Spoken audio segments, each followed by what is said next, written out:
Ready? Okay. I'd like to call the March 19th, 2025 meeting of the Tippecanoe County Area Plan Commission to order.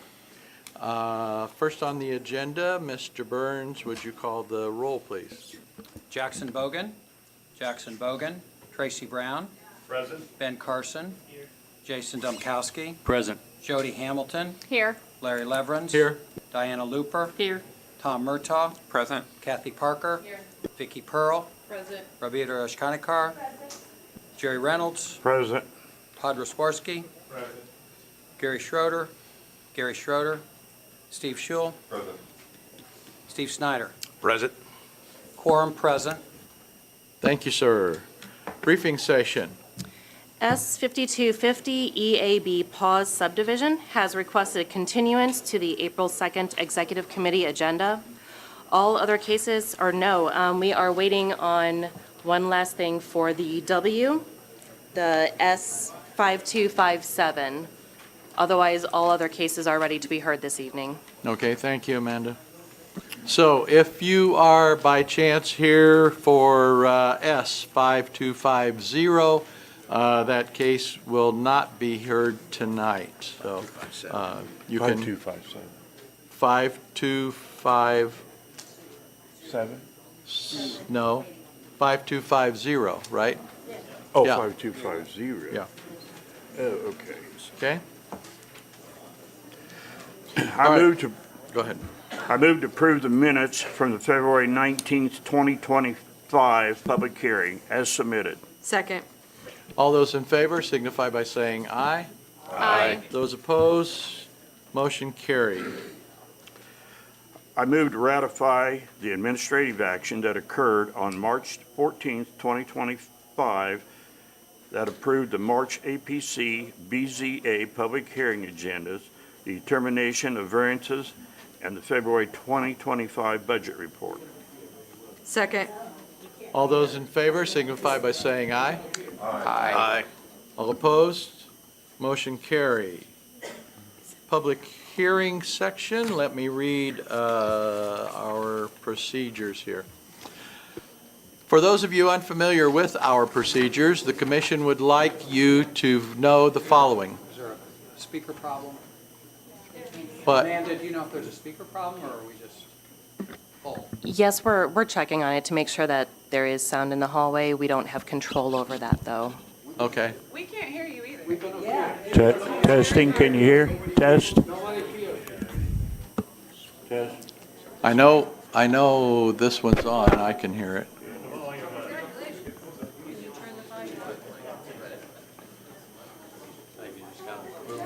Okay. As you can.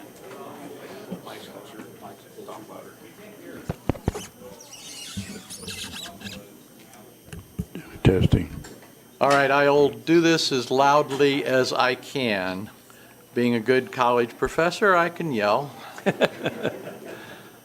For those of you unfamiliar with our procedures, the commission would like you to know the following.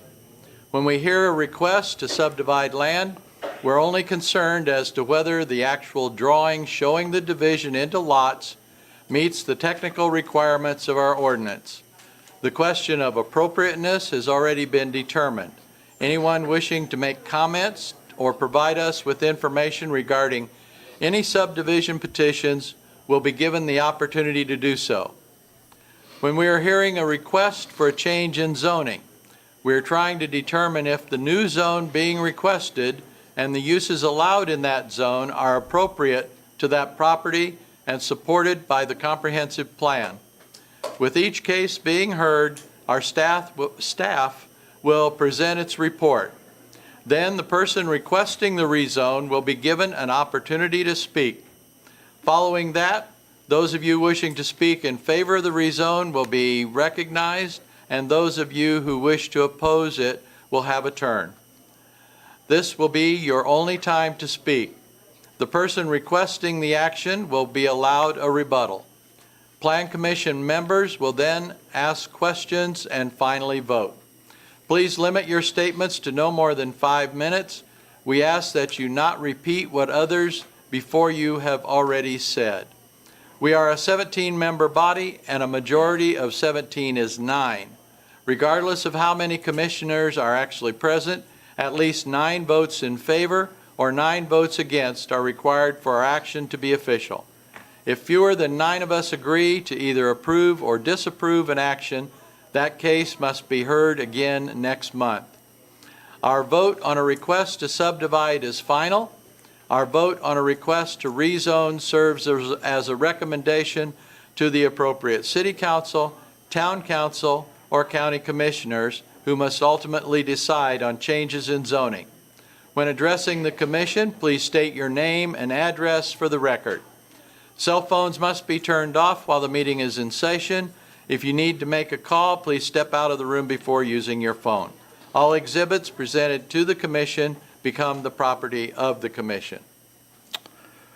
Jerry? I move that there be incorporated into the public hearing portion of each application to be heard this evening and become part of the evidence at such hearing, the Unified Zoning Ordinance, the Unified Subdivision Ordinance, and the Comprehensive Plan, bylaws of the Area Plan Commission, the application, and all This documents conference will filed now be therewith, recorded. the staff and recommendations of the applications to be heard this evening, and a response from the checkpoint agencies. Second. All those in favor signify by saying aye. Aye. Those opposed, motion carried. I'm ready to hear the continuance. I move to continue S 5250 EAB Pause Subdivision to April 2nd, Executive Committee Public Hearing. Second. All in favor signify by saying aye. Aye. Those opposed, motion carried. So again, if you're here for that case, that will not be heard tonight. Ordinance amendment. I move to hear and vote on UZO Amendment 117. Second.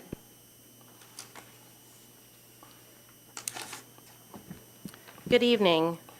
The proposed ordinance amendment changes are to UZO 644J regarding BZA special exception terminations. The changes are so that only an administrative officer may file an application to terminate a special exception. It does so by removing the words "an interested person" or "a staff member." All of the county administrative officers, we have 3, are in support of this proposed amendment, and we are recommending approval. Thank you. Anyone in the audience wishing to comment on this amendment change? Any questions from the commission? Hearing none, you have a yellow ballot.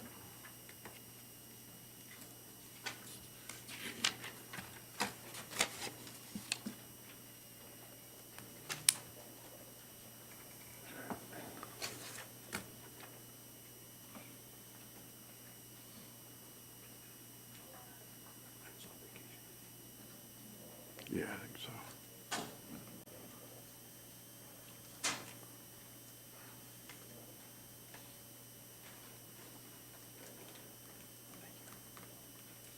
Those two.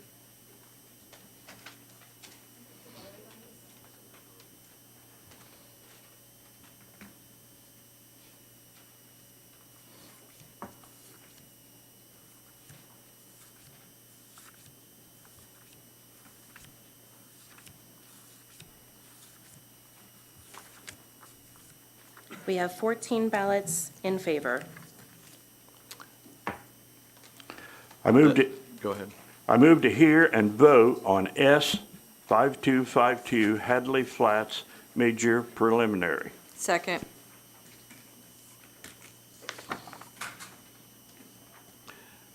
Position, or staff, I'm sorry.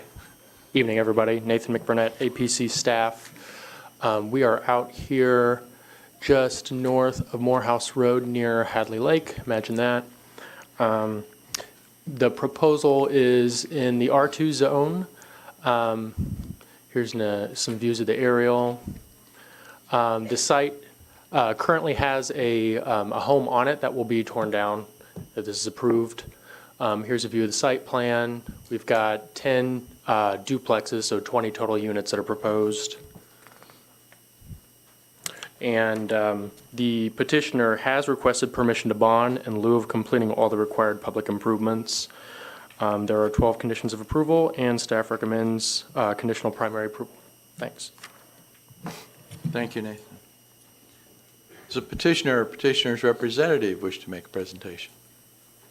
Good evening, Tim Ballancy for T-Bird Design, 105 North 10th Street. I'm here to request approval per staff's recommendations. Thanks. And questions if you have them. Thank you. Anyone in the audience wishing to comment on this petition? Questions from the commissioners? I just have a quick question. Is the street A where the driveway is now, Tim? For the house?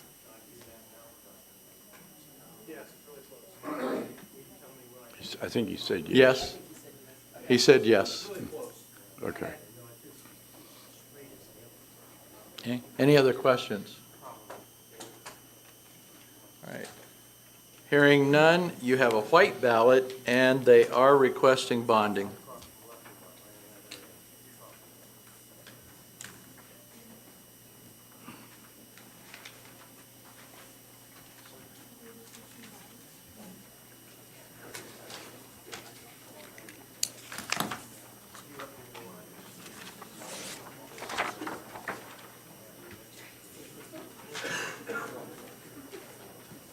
God, I almost wrote this tonight.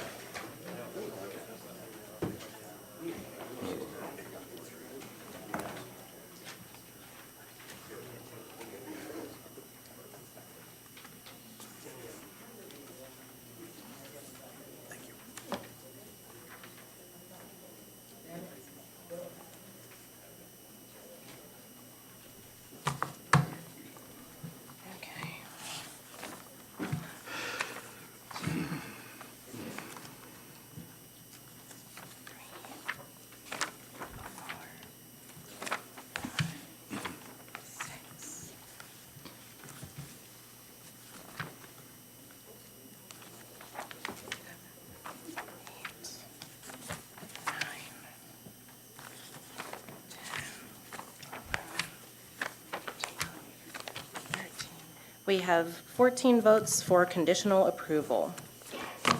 That passes. I move to hear and vote on S 5257, the W major preliminary. Second.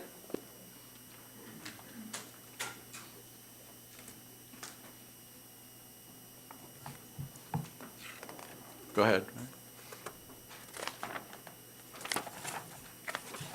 Sorry.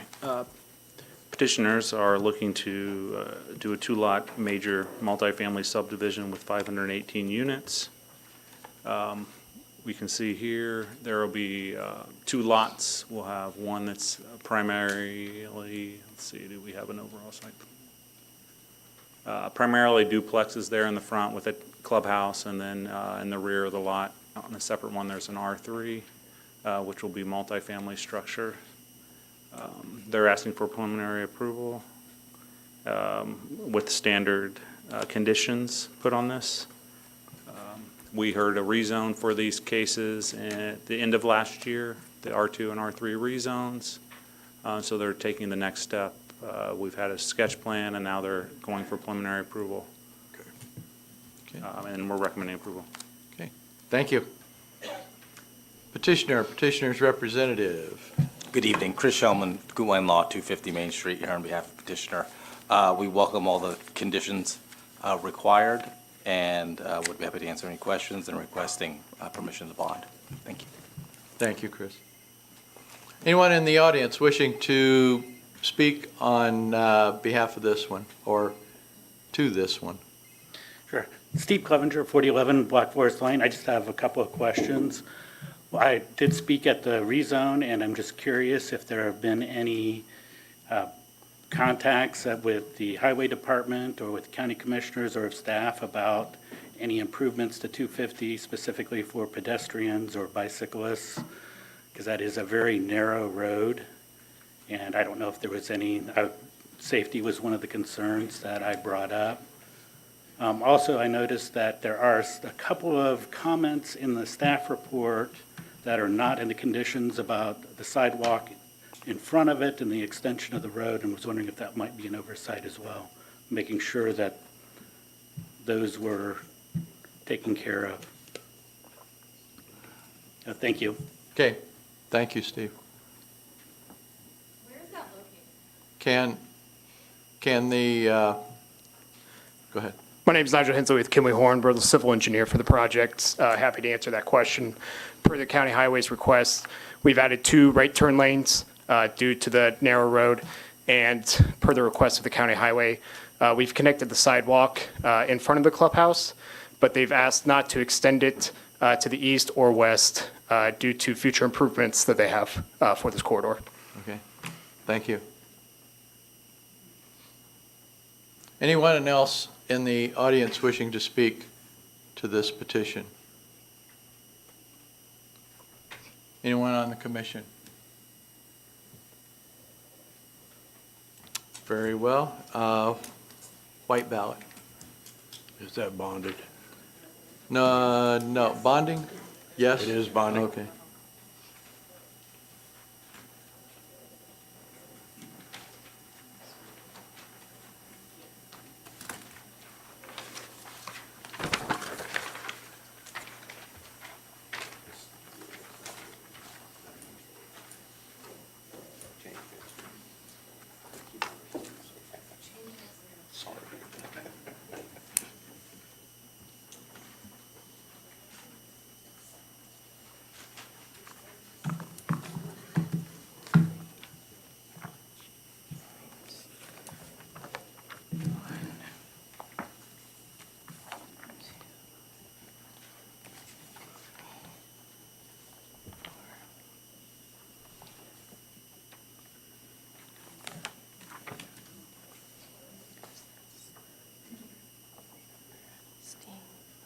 Not sure. Somebody didn't check bonding on this one. Did you? You have 2 more. Yeah. That's not mine, that's the other Steve.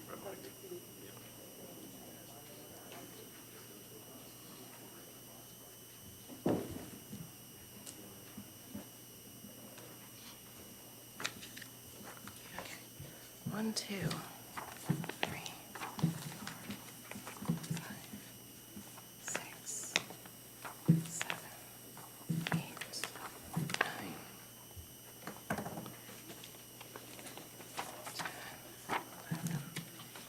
12. Should have more than that. 1, 2, 3, 4, 5, 7, 8, 9, 10, 11, 12, 13, 14. I counted wrong. 14 votes in favor of conditional approval with bonding. That passes. Thank you. I move to hear and vote on S 5258, row minor subdivision, minor sketch. Second. All right, we are here just north of West Lafayette city limits. This is zoned R1, as is most of the land around it. You do have the PD, the Westport Plan Development, just to the south. This is a replat of 2 existing lots into 1 lot for a total of just over 2 acres. The sketch plan meets all of the ordinance requirements, and we are recommending conditional approval. Thank you. Is anyone in the audience, or no, I'm sorry, the petitioner? I keep forgetting the petitioner. Hello, Pat Williams, T-Bird Design, 105 North 10th, Lafayette, Indiana. Seems like you might be getting a lot of petitions to increase density. This subdivision actually does the opposite, but we kindly ask for your approval. Thank you. Anyone in the audience wishing to speak to this petition? Anyone on the commission have comments?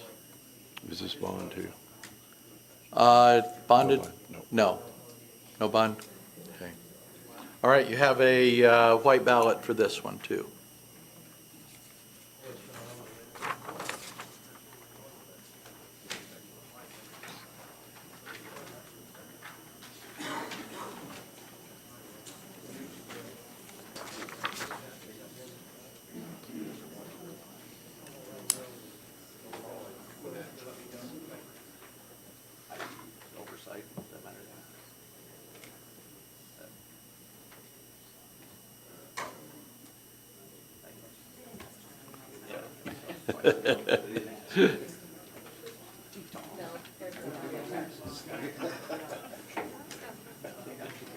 Amanda.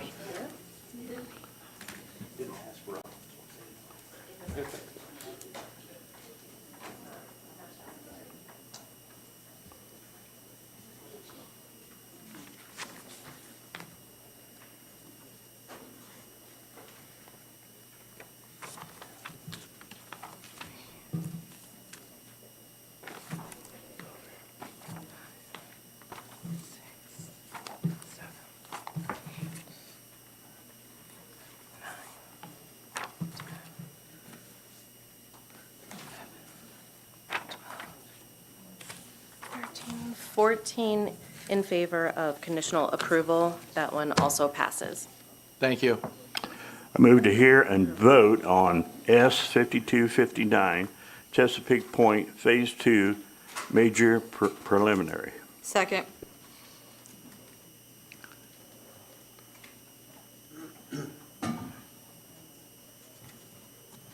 Yes, we're hearing a subdivision for 37 acres, 81 single-family homes. This is an extension of the Phase 1, which is just to the south.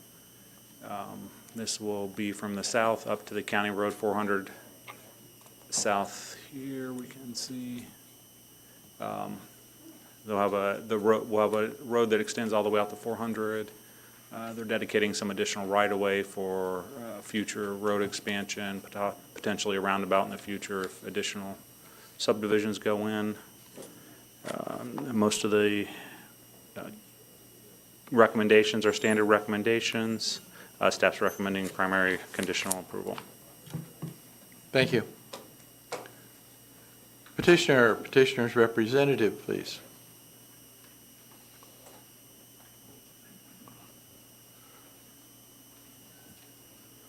Tim Balancy for T-Bird Design, representing the petitioner. Requesting approval based on comments by the staff and here to answer any questions. And I think we have some people here that are going to question that. I talked to somebody in that hallway, so hopefully he'll be coming in to ask questions. Okay, thank you. Okay, anyone in the audience wishing to speak to this petition?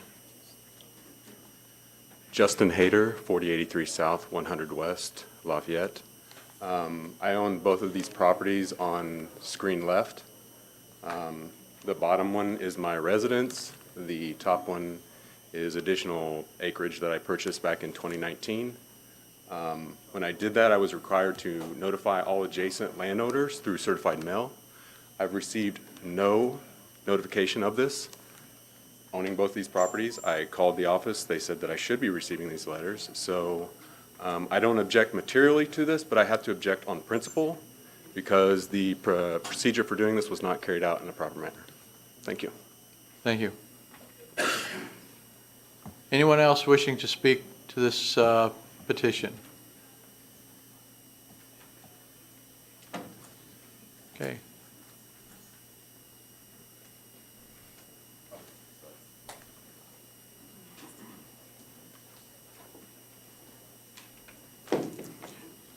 Hearing none, rebuttal, please. Is there, do you have a rebuttal?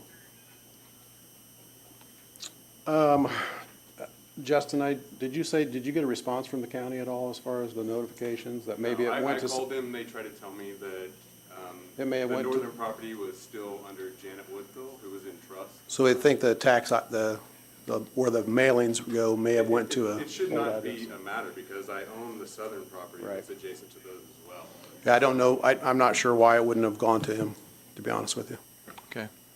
We have a proof of mailing that would have his name and address on it, that a letter was sent out on February 26th, which meets our requirements. Yeah. Well, I guess USPS has some explanation. All right. Anyone else wishing to speak? So who mailed that? Comments from the commissioners? Questions? Okay. Hearing none, you have a white ballot, please. Is this bond? Can I have a photo of that? Is there like a tracking number on that?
We have 14 votes for conditional approval with bonding. That passes. Thank you. I move to hear and vote on Z 2953 Wida Holdings LLC, J. Wida, the approach PD R3W to PD RS. Second. Dr. Levinson, I need to recuse myself on this rezone. Let the record show that Jason Dumpkowski is recusing himself on this petition.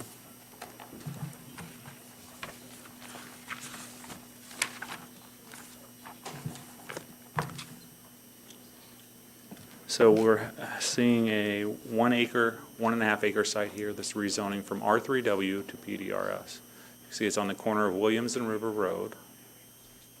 You get a close up. It currently has 3 current buildings on it.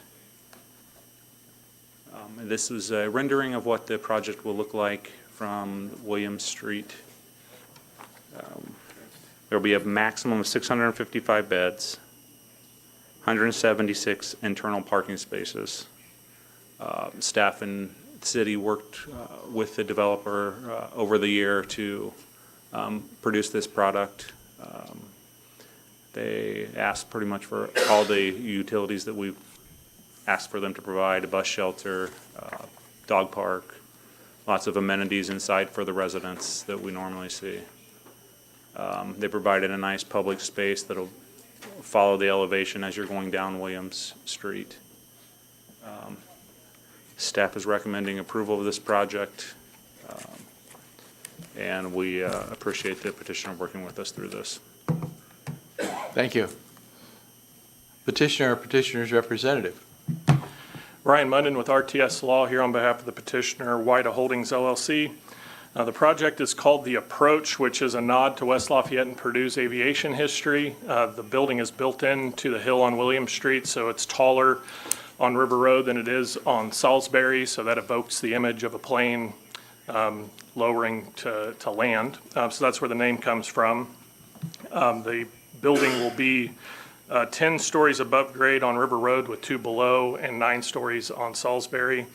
The parking is actually 207 spaces, 168 is the minimum per our narrative.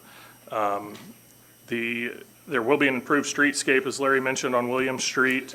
There is a public art space on the northeast corner of the roundabout, on the southeast corner of the property. We're going to work with the Arts Federation to commission a sculpture for that area. Amenities include open terraces along that streetscape on William Street, as well as a dog park that was mentioned, and an indoor pickleball court. We anticipate beginning construction in the May of '26 and occupancy for the fall of '28 school year. The Whita family has been a staple in West Lafayette, and we're excited about a local developer building this type of project for West Lafayette, and they're excited to get started. We appreciate APC and West Lafayette's hard work and support to get our planned development to this point. We concur with staff's report and recommendation, and we respectfully request your recommendation of approval. Be happy to answer any questions you have. Thank you. Anyone in the audience wishing to speak in favor of this petition? Anyone wishing to speak in opposition?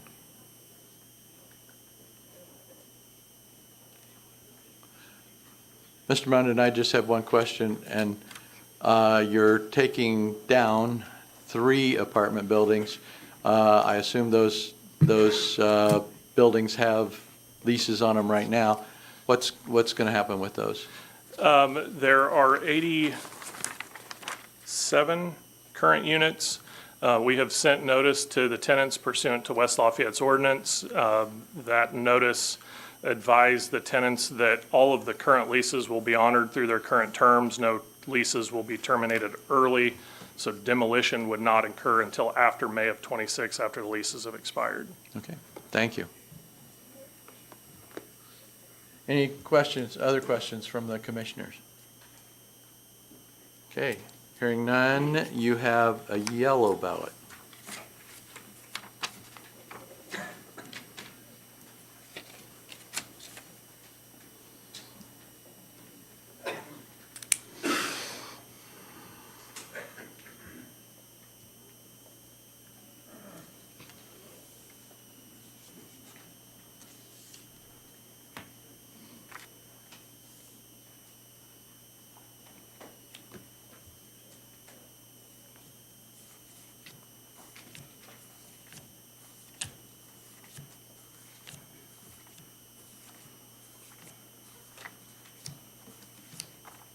We have 14 votes, or 13 votes, I apologize, 14 in favor that rezone carries on to West Lafayette City Council.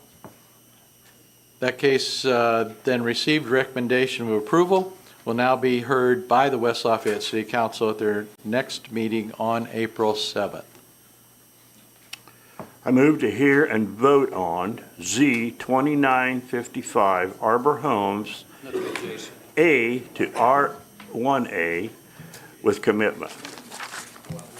Yeah, can we get, Second.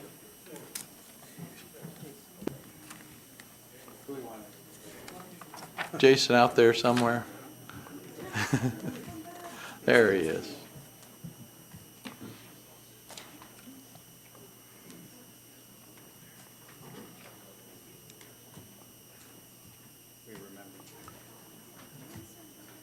Okay, go ahead. Yes, this is a rezone of 106 acres. Prior to this meeting was heard last month with an inconclusive vote. Since then, the petitioners have requested rezoning from R1B to R1A, which would be a larger lot size than the R1B. The petitioners have a sketch of a layout that they will present here. They are just proposing the 2 commitments that were heard last month with the R1A zone.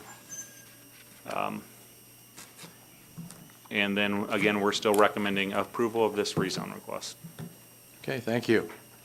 Petitioner or petitioner's representative?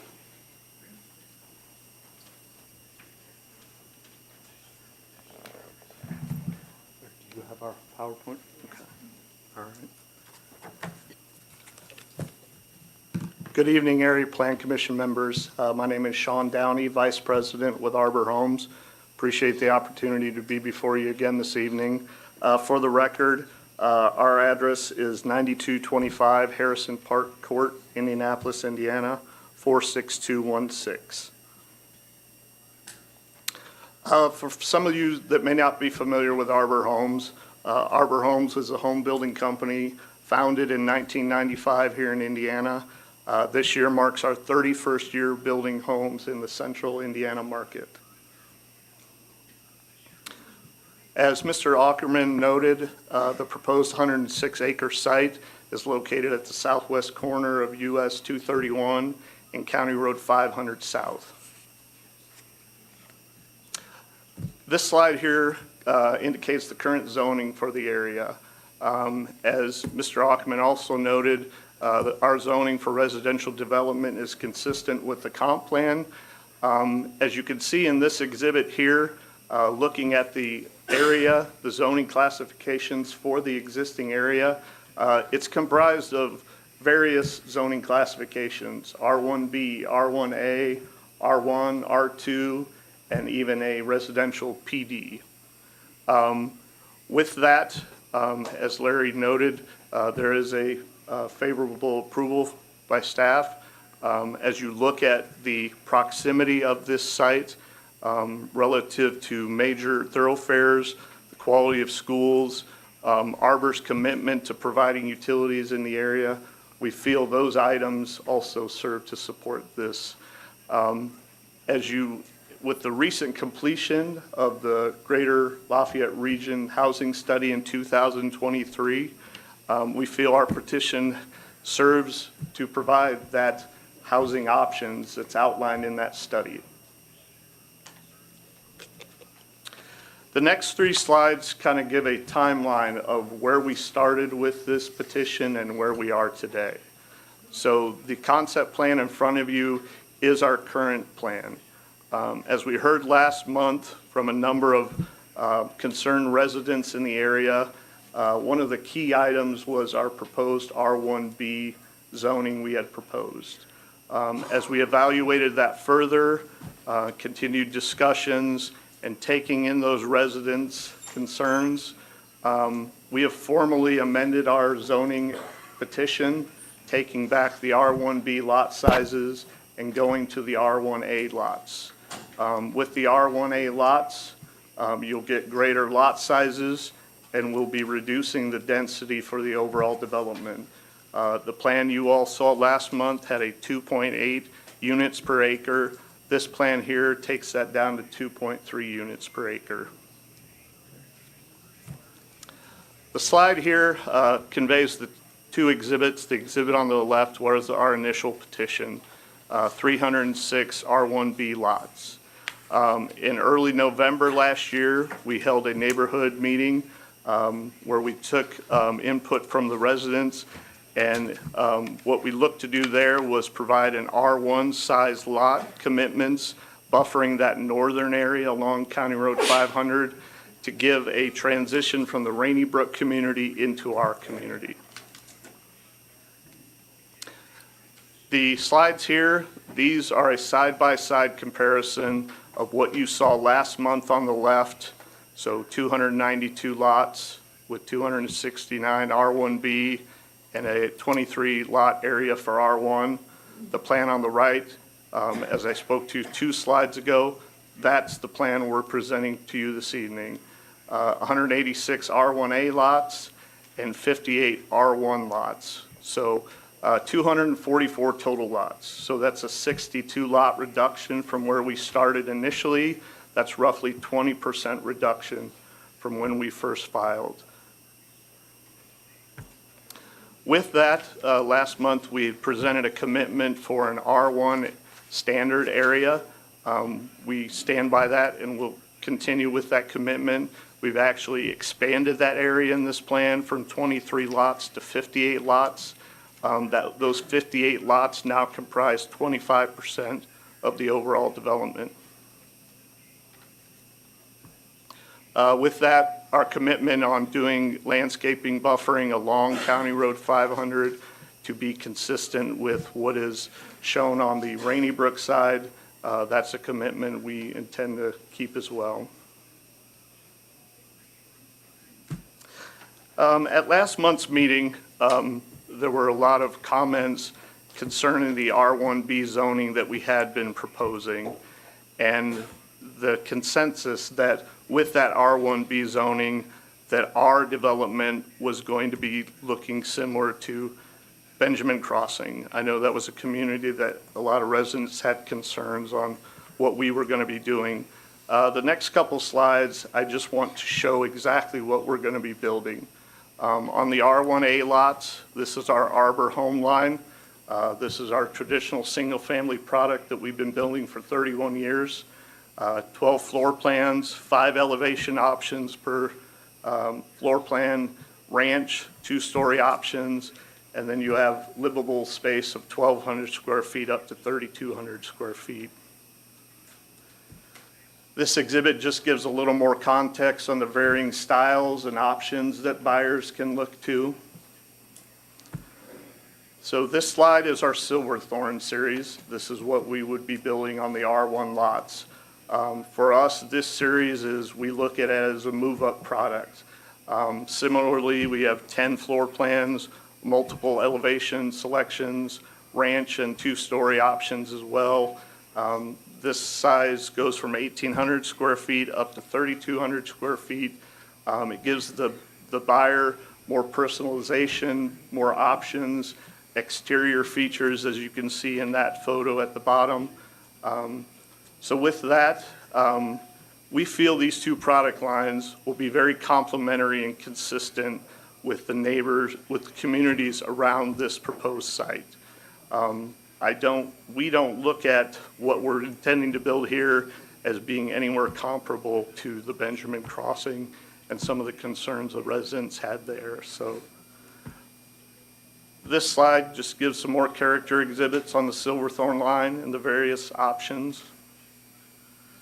With that, I would like to thank you for your time and open it up to any questions or comments. Thank you. Anyone in the audience wishing to speak in favor of this petition? Anyone wishing to speak against this petition?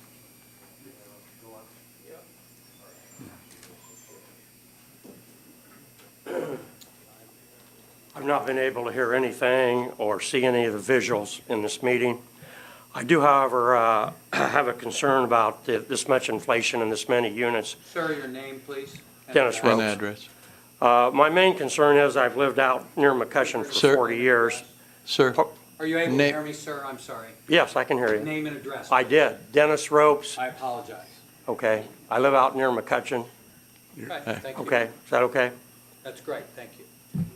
But anyway, I've lived there for 40 years, and with this much inflation, the main problem is the amount of vehicle traffic that we're going to release in that area. We've got the high school, and we have other additions there.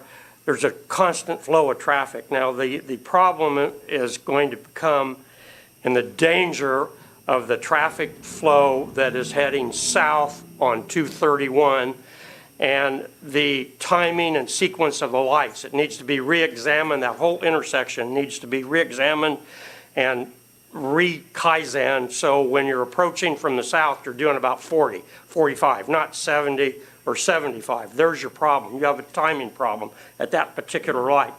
So you come up off of Old 231 south, and you head towards the west, and you're heading towards New 231 south. And I've done this many times, and I'll tell you about some of the close ones I've had there. And so you're sitting there, and you're at the traffic light to turn left, which is a very dangerous maneuver. You're turning left onto New 231 south, headed south. Either of those two lanes are fraught to peril as you bring your vehicle around, because you have semis going 70+ miles an hour and all kinds of traffic doing over 70, and they approach the intersection at a high rate of speed.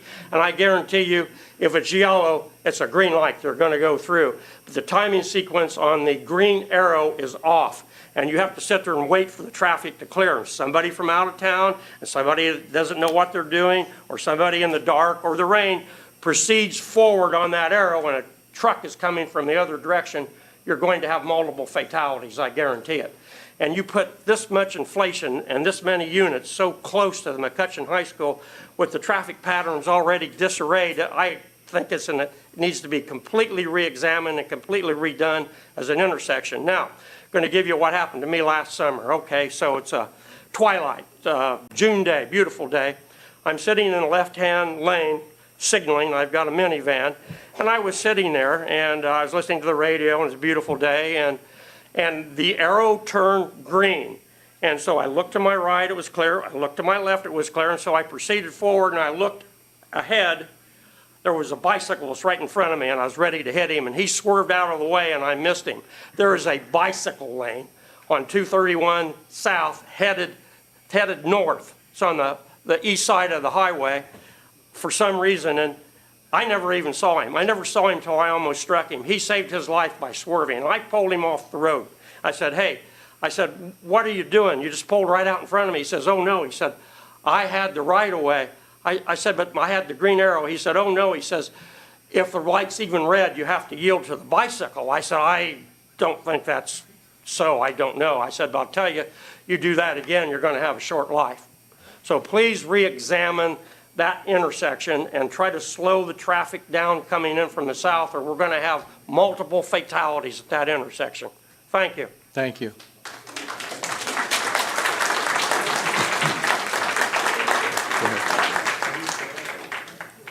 Hi, my name is, can you hear me? Yep. My name is Audra Whitworth. I'm at 4735 Cardinal Drive. I guess I don't have as many questions as much as I do comments. I moved into Rainy Brook way back in 2007.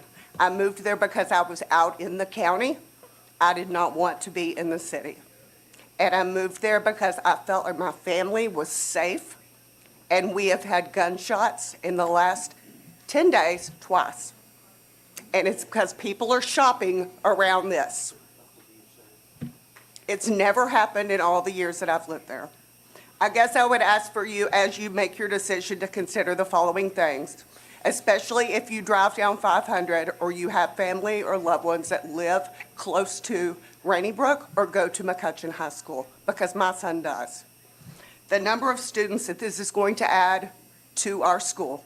Currently, the sophomore class is sitting right around 485 kids for that one class alone. The number of buses that are going to slow everyone down and cause potentially a safety hazard, both coming and going at the beginning of the school day and the end of the school day, because frankly, it's kind of a train wreck already. The crime rate that has been associated with residents that he mentioned himself, such as Benjamin Crossing. If I bought a lot in Rainy Brook today, I would not have 12 floor plans to pick from. I would get to design my own house. It would be a custom home. And my nephew is building one currently. And I'm pretty sure he's paying a lot more to live in a safe neighborhood where his kids can grow up and have the space that he needs than being able to buy something that is cookie cutter. I thank you for your time. I hope a lot of you are parents. I know several of you live out in the county, and you probably moved there for a reason. Thank you. Thank you. Ma'am, would you sign in?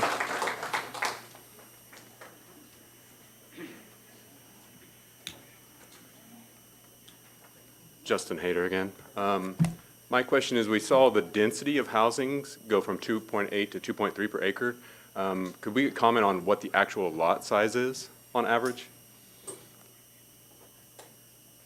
We can do that when Because it's he writes. definitely not 0.4 acres or whatever that would work out to because of all of the drainage and the dedication for the buffer there. So I'm assuming these are quite small lots that do mimic a more compact and dense housing style.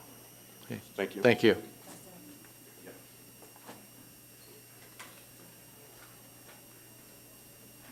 Hello, I'm Elizabeth Long, 4870 Whippoorwill Drive, the old Rainy Brook neighborhood. And following up about the traffic, which is a big concern I have for safety, a little bit of a different comment than the 231, but on 500, I'm wondering if there's been any studies or thought about, again, how all these people coming in, the pressure that's going to put on 500 specifically.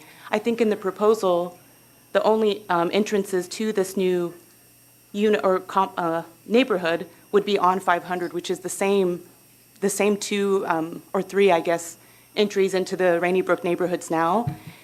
I mean, it's a 2-lane, double yellow. I'm passed by people coming into the neighborhood all the time now.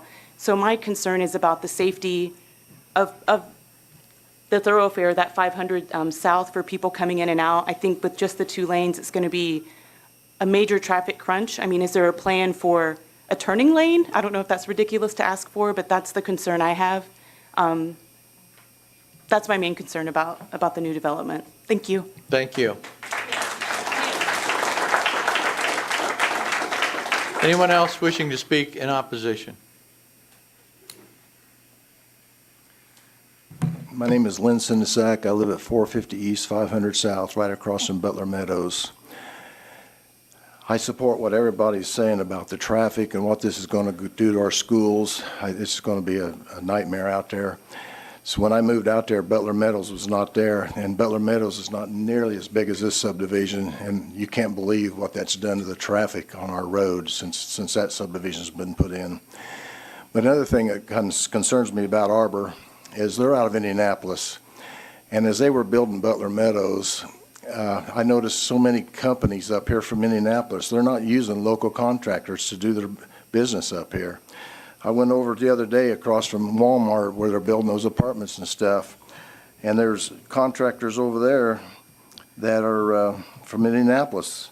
I'll give you 3 quick names here. Kinder Electric Company out of Indianapolis. I've never heard of them. 3R Products and Service. They put shower doors and shelving and mirrors and bathrooms. There's another glass company here.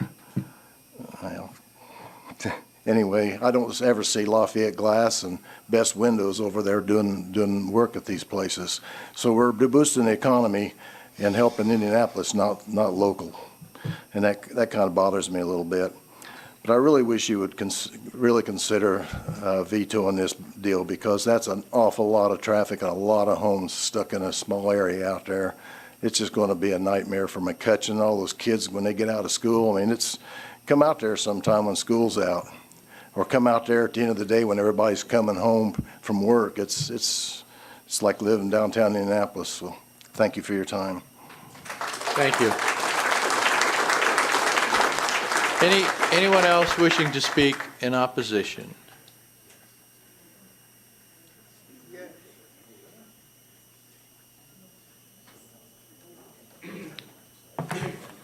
My name is Jan Brooks.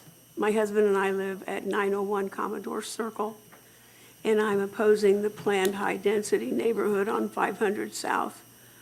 People have addressed issues like traffic and water, emergency services, and congestion.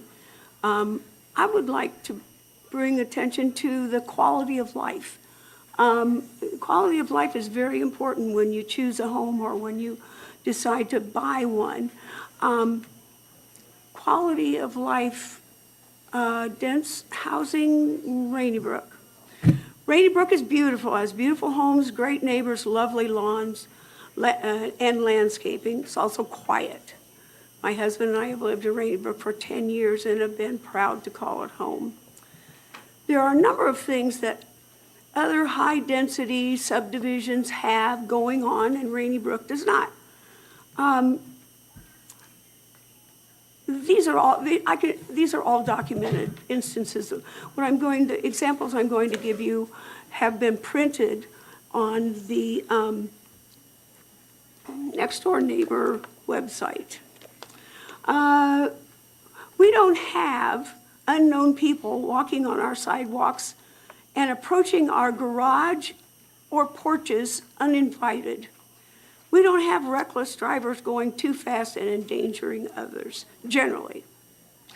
Rainy Brook does not have neighbors in dispute about property lines and trees, limbs, or leaves.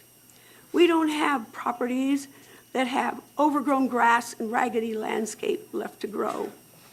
We don't have dogs that are left to run loose due to owner neglect. We don't have dogs that endlessly bark when they're outside disturbing children napping or people working at home. We don't have fireworks going off all through the year or fireworks going off through the night when it's closer to the 4th of July. Rainy Brook does not have homes in disrepair that need painting or the siding fixed or needs roof needs work. We don't have adolescents who believe it's their right to run through backyards at night. We don't have neighborhood children who think it's okay to harass animals that are clearly confined to a neighbor's yard. We don't have cars left outside in the driveway that get egged at night. When the cars are outside and parked in the driveway, we don't have people going through them and taking items. When we get up in the night to let the dog out, I would really not rather see a man climbing over my backyard fence. We don't have people, oh, I'm sorry, I can't speak for anybody, but I can definitely say that no one has ever stood in front of my house on the sidewalk and urinated in the daytime. We're also not subject to mentally ill people who are pulling out flowers and landscaping and rearranging our lawn ornaments. Yes, these are actual occurrences that have been posted on Nextdoor. They're all things that happen in high-density areas. Rainy Brook does not have any of the above. It's a beautiful place to call home. We need larger lots and restrictions to keep quality and price on the upper end of things. Thank you for hearing me. Thank you.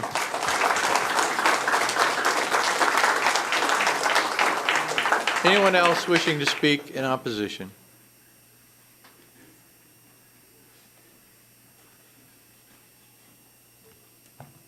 Hello, my name is Tyson McFall Wancat of 4734 Osprey Drive in Rainy Brook. I wanted to thank Arbor Homes for making the adjustments they have. I think they've done a great job of hearing our concerns and making adjustments. My concern is back to the traffic, and I know you've already heard quite a bit about that.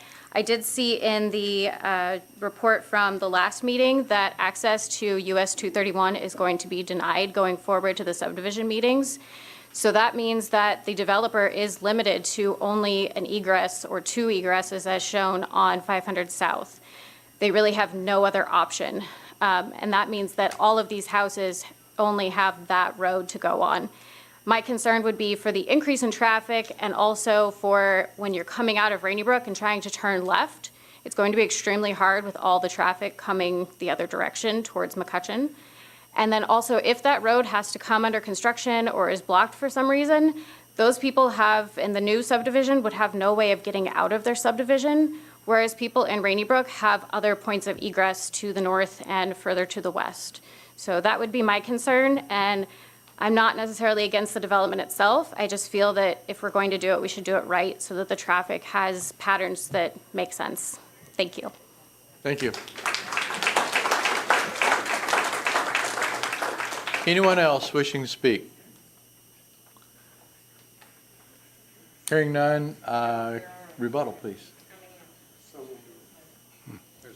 Oh, I'm sorry. Go ahead. Go ahead, ma'am. Hi, my name is April Wiley. I live at 4603 Wharfside Parkway. We have lived in Rainy Brook since 2004 when we built, and we actually appreciated the neighborhood long before that. When we found that we could build in '04, we were happy that the opportunity was available to us. That being said, I am very concerned about how the new development, there's no question, I don't think on anyone's mind that that land will be developed residential at some point. The concerns about traffic are all very real and tangible right now. And I think the concerns need to be addressed before development is approved. If you're going to approve this development, the traffic needs to be addressed first. Not that it has to be present, but it needs to have planned ahead so that it can be present as the development builds up. That being said, we also have a reasonable expectation because Rainy Brook's property values are important to us, of course. That is a very stable property value area, and it has been for decades. And that neighborhood should be mirrored in reflected in what is done in this neighborhood across the street. There are boundless concerns about the traffic. That short distance, I'm looking at this image, that short distance between the highway and the first inlet off of 500 is so short to accommodate what my calculations are conservatively, and I've actually spoken with a friend who's a civil engineer, and they agreed that this was a reasonably conservative number. 1,000 to 1,500 additional cars per day traveling that short distance, and I haven't measured it out, but it's less than a mile, isn't it? Does anyone know? It's probably close to a half mile, actually. So that is a lot of traffic in a half mile in a day, period. When you factor in the addition of all of the cars that are already coming and going, I drove here in a van with student driver written on my vehicle. Anybody who's taught a student to drive, and I have 2 more yet to come, has to be concerned about what this implication is anywhere else in town with that kind of traffic force put into such a short distance. When you couple it with its proximity to a high school, it's almost irresponsible. And we have to consider that we are not just putting people on the road, we are putting a significant amount of likely young drivers in that percentage of traffic. That's not going to change over time. That's going to stay that way because of the intention of this type of development. It will have young families. I mean, Rainy Brook has a spread of ages from young families to older established retirees. That is a pretty even spread. And in this neighborhood, it'll likely be coupled at one end or the other of that. You'll likely have some retirees and then younger families, and they're going to be bringing more of those student drivers. And I just implore you guys to not only consider the safety of those young drivers. We've talked so much about traffic tonight. It's a very real concern that I just don't see how a half mile, I don't see what accommodations can be done to address it in a half mile. You can't move. It's a half a mile. Like, we're going to just ballpark and say that that's the case. I don't see how you can accommodate it with any changes. No decel and acel lanes, no, median, none of that. Actually, most of those things bring additional complications. They solve one thing and create another. Because there is no access on 231 that's going to be granted with that limited access designation that they have, it's understandable. I don't see how we're going to address this. This number of lots is just a huge concern. So this density is just not in the best interest of anyone, let alone Rainy Brook and their property values. I could go on. I'll yield for now. If more people speak, I may think of other things and be back if I'm allowed the opportunity. But I thank you all for hearing us on this, and I hope you hear all of our hearts when we speak not only to our property values, but to the safety that is a very important factor, especially for these young drivers. Thank you.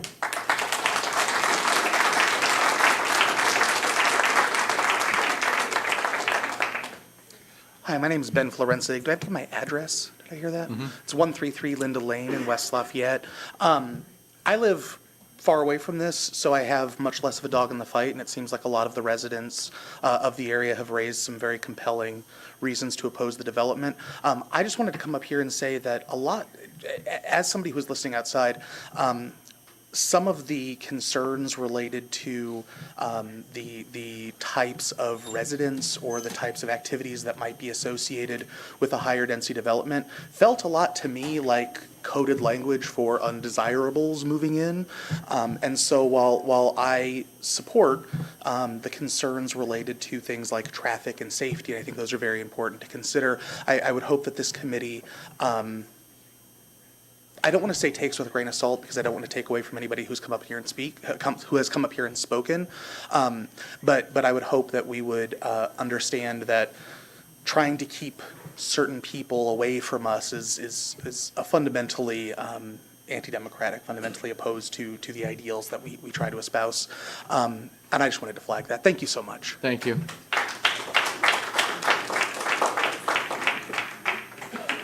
Anyone else wishing to speak? There may be others in the hallway. Is there any way we could ask others in the hallway? They are not here. Should be watching video. There's no way. There should.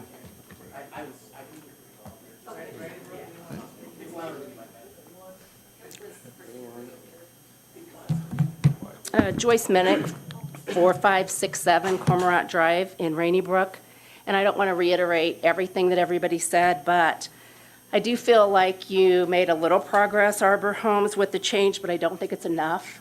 I don't think some of the houses that you've shown will still fit on the lots. I don't think the issue that we brought up last month about whether or not there will be rentals allowed has been addressed, or if these will be owner homes only. And then again, as we talk about the water, the emergency services, we know this is going to happen sometime. We're just asking everybody to pause, to do the research, the right work that needs to be done. That's all we're asking. If I've lived in Rainy Brook for over 25 years, and my kids grew up here, my kids learned to drive. And if you don't live there, it's exactly like the gentleman said, if you don't know to stop on green and not turn, it's just a matter of time when someone is going to get hurt. So it's not a matter of saying we don't want this, we're saying stop. Everybody do the right thing, do the research. I can't believe there's research that says that our schools can take this many more kids. I just can't believe that. So I'd like to see those numbers if that's true. So again, nobody is saying never do this. We're just asking you to please do the right thing. Just please stop, do the evaluations, and then come back and show us that it's safe and it's okay for our kids and for our families. Thank you. Thank you.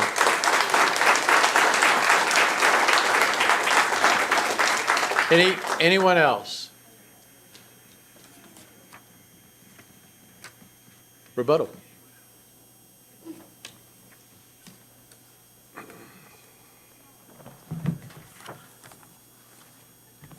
Well, thank you all for your input and comments. Certainly traffic, we knew that was going to be still a big topic of discussion. As I noted last month, I'm a professional engineer. I've designed subdivisions, so it's an oath as me as an engineer to make sure we're providing good, quality, safe communities. It is not a part of this APC process, but we have been in communication already with the County Highway Department. We will have to do a traffic impact study. And given everything I've heard, I would thoroughly imagine that we are going to be doing some improvements, whether that's center turn lanes or dedicated turn lanes.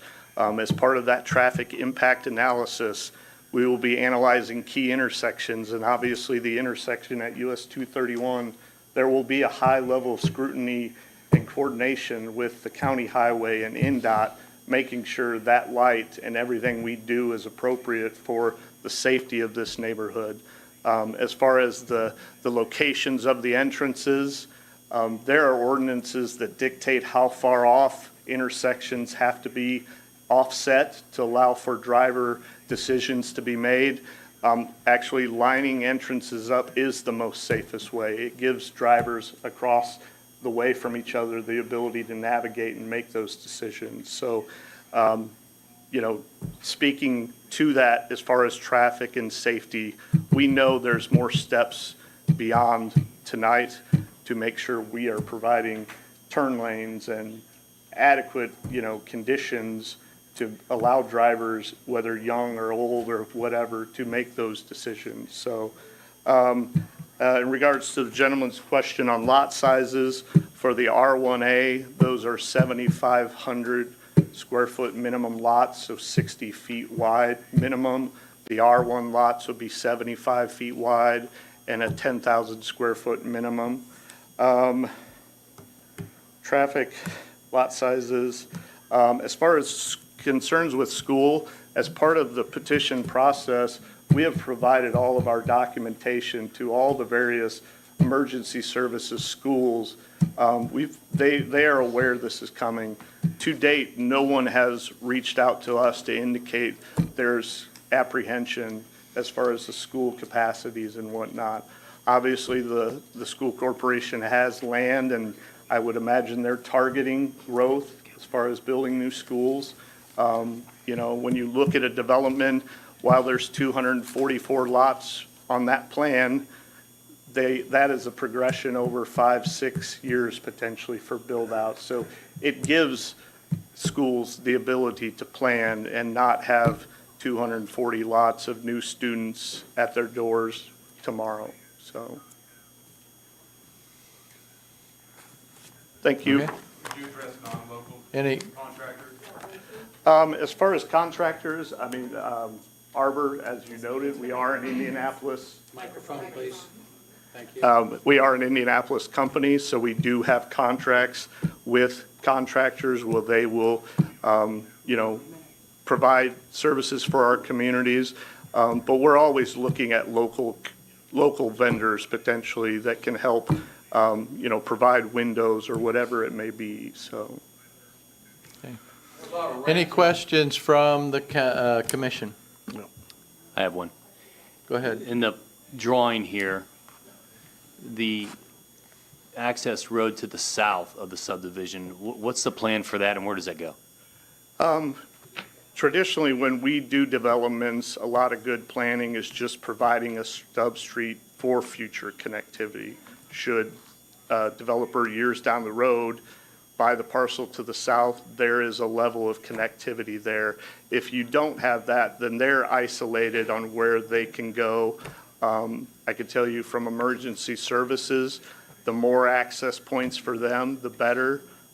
So really, that's a stub street just for potential connectivity somewhere down the road, so. Understood, thank you. Okay.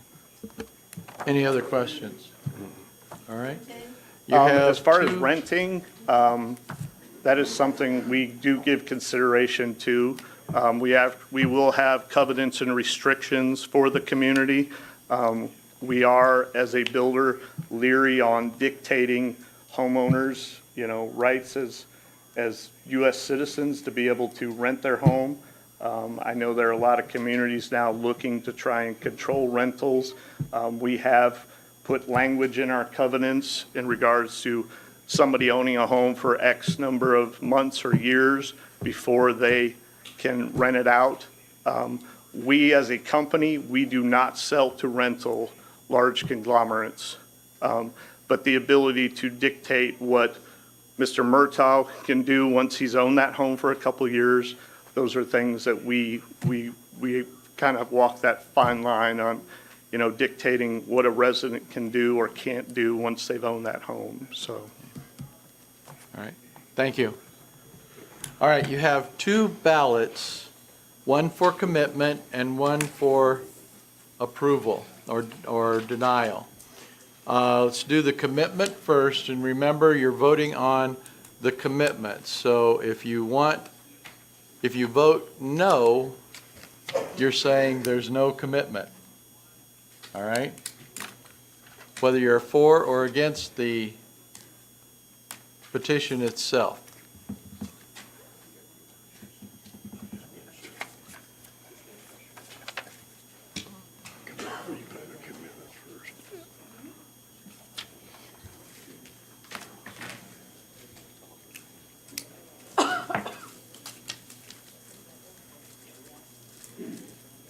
Do you want them both? Commitment. No, just the commitment. Okay.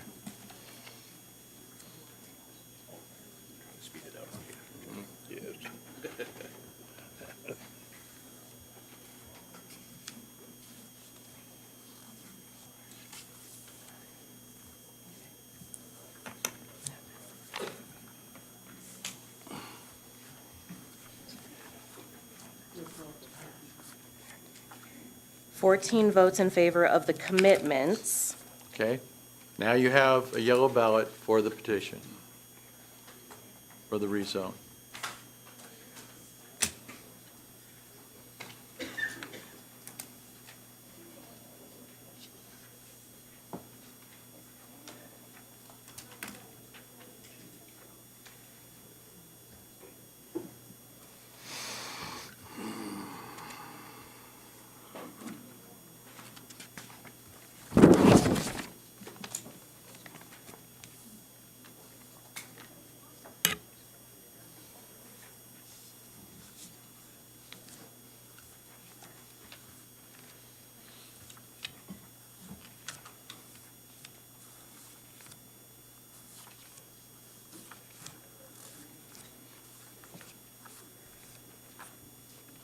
We have 13 votes in favor and 1 against.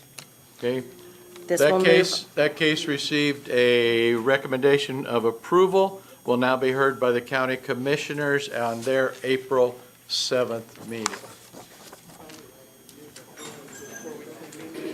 Okay, I'm going to give you just a pause here. Those of you that want to leave, since we're so crowded, go ahead and do that before we start the next case.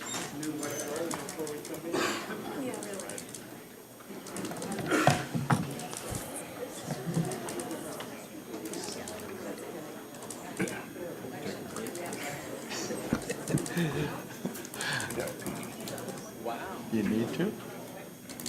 Okay, we got 5 minutes. Clear it out. What are you doing? Oh, Let's take back up. Yeah, if you need to. You need a jug over there? A jug? All right. Yeah, Gatorade on that.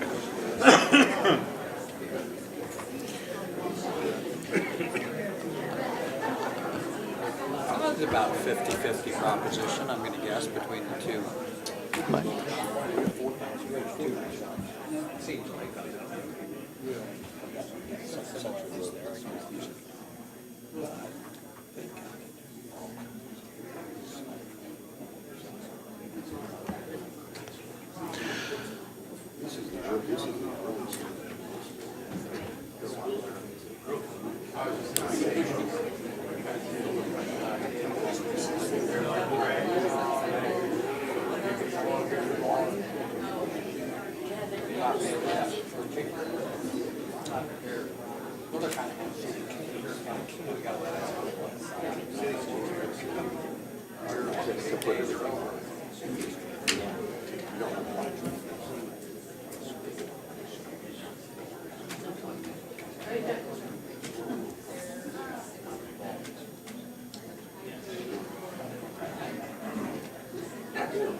All right, those of you coming into the room, if you can find a spot and settle here for a few minutes, for a while.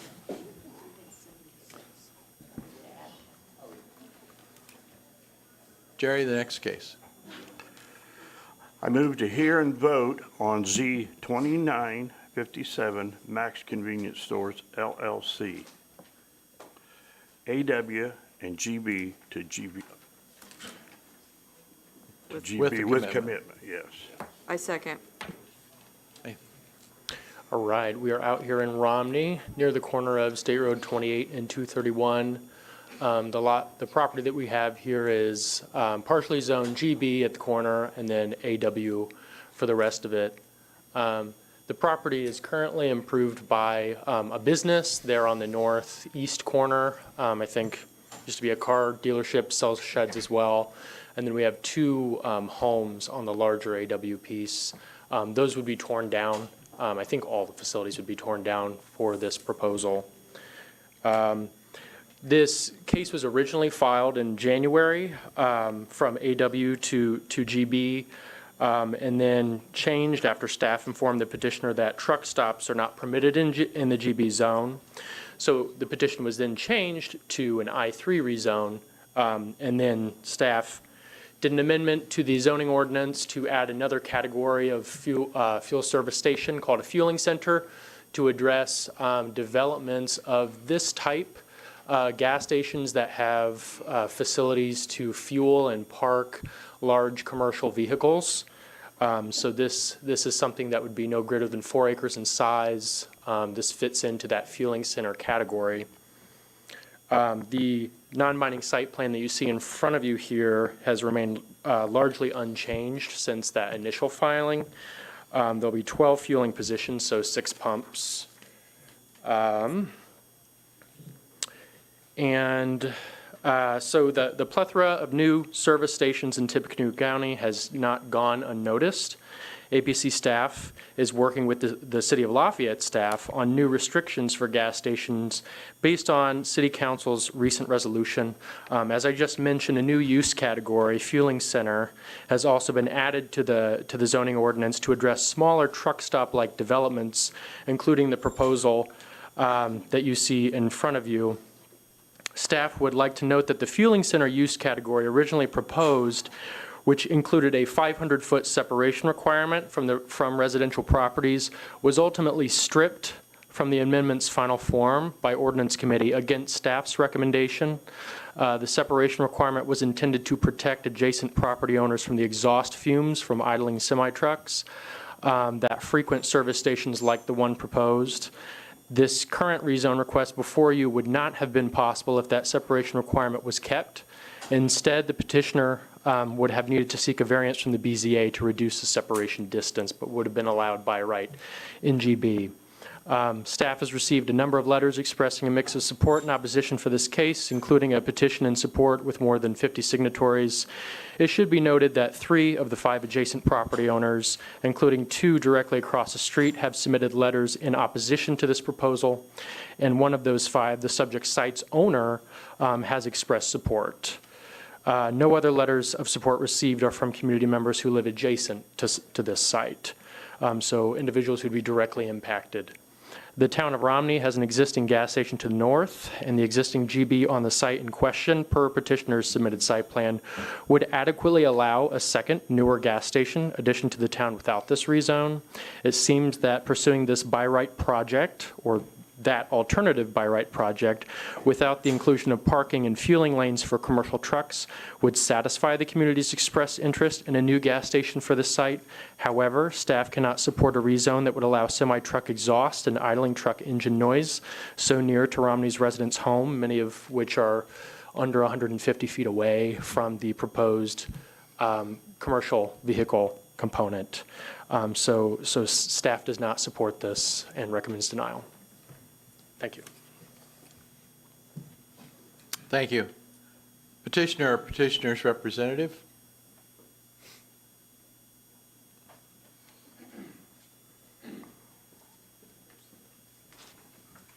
Good evening, Kevin Riley with RTS Law, representing the petitioner, Max Convenience Store. Thank you, Nathan. As Nathan mentioned, the plan is to construct a Circle K gas station at this site. I do want to start by making sure it's clear that this is not a truck stop. There's not overnight parking. There is not a sit-down restaurant. There isn't a large store to buy various items outside of kind of the common convenience store items. There are no showers. So it is not a truck stop. We do have the high-speed diesel lanes, which is kind of the reason that we believe staff has classified us as is kind of used, or initially actually put us in that truck stop classification. But again, we don't, this is not a truck stop. I'd also mention that we disagree that the existing GB site could be developed for a gas station. We think that it would require at least a parking variance. So in terms of, could we put one there by right? Yes, but we would have to have variances. So it's not just a simple redevelop that site. In terms of traffic, noise, and light, which I wanted to address, this property and a lot of the homes there are located at the intersection of State Road 28 and US 231, both roads which are designed and intended to handle high levels of traffic. Circle K chose this site because its desire is to capture existing traffic flow, not to create new traffic flow. We don't believe that cars will divert to this location. The idea is to capture existing vehicles traveling on 28 and 231 at this intersection. Our data shows that currently 6,000 semi-trucks per day travel in this area. We are projecting that 26.5 trucks per day will use the high-speed diesel pumps. But again, we do not expect trucks to divert to this location. Pull up. What you see on the screen there is a more detailed site plan that is intended. We've got the berm on the western side. We've got some fencing next to the detention pond, all intended to help reduce any potential noise, glare, excuse me, not glare, but lights from the development. There is, what you see here is the light plan, which would show that the lighting for the site at night and in the dark would be maintained to our site. The lights will be placed and shielded to direct light towards the parking area away from residences. And I would note, as I said, there's 6,000 trucks per day. That doesn't even count cars. So you already have noise at this location. You already have dust and other things kicked up by those cars. So you also have train tracks that are about 2,500 feet west of this location. So the point being is this is already an area that creates noise generating activity, and we don't anticipate that our site will contribute substantially to that. We believe that GB is an appropriate zone for this site. As you'll see, you have other GB in the area. You have highway business to the north, and you've got a significant amount of I-3, so industrial zoning south of there. So we think that GB with commitments is an appropriate zoning for this site with this particular area. Happy to answer any questions you have, but we respectfully request your approval. Thank you. Thank you, Kevin. Anyone in the audience wishing to speak in favor of this petition? Anyone wishing to speak in opposition?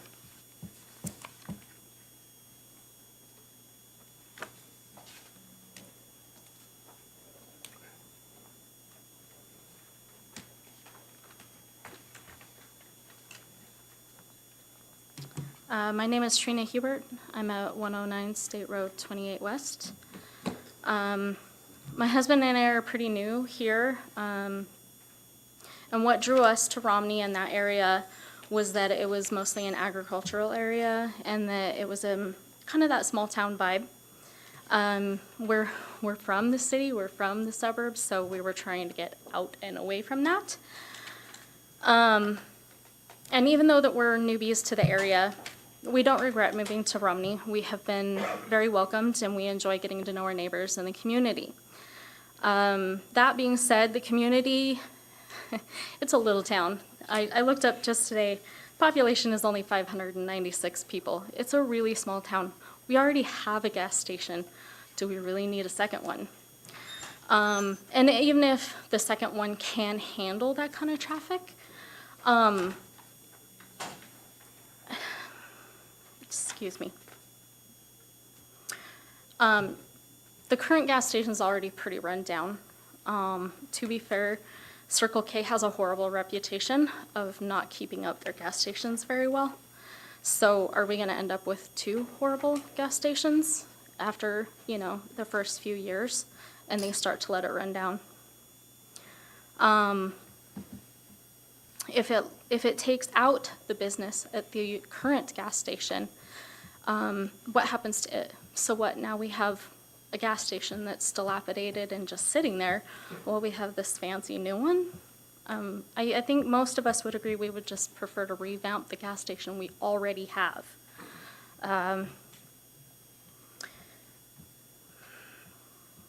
Excuse me.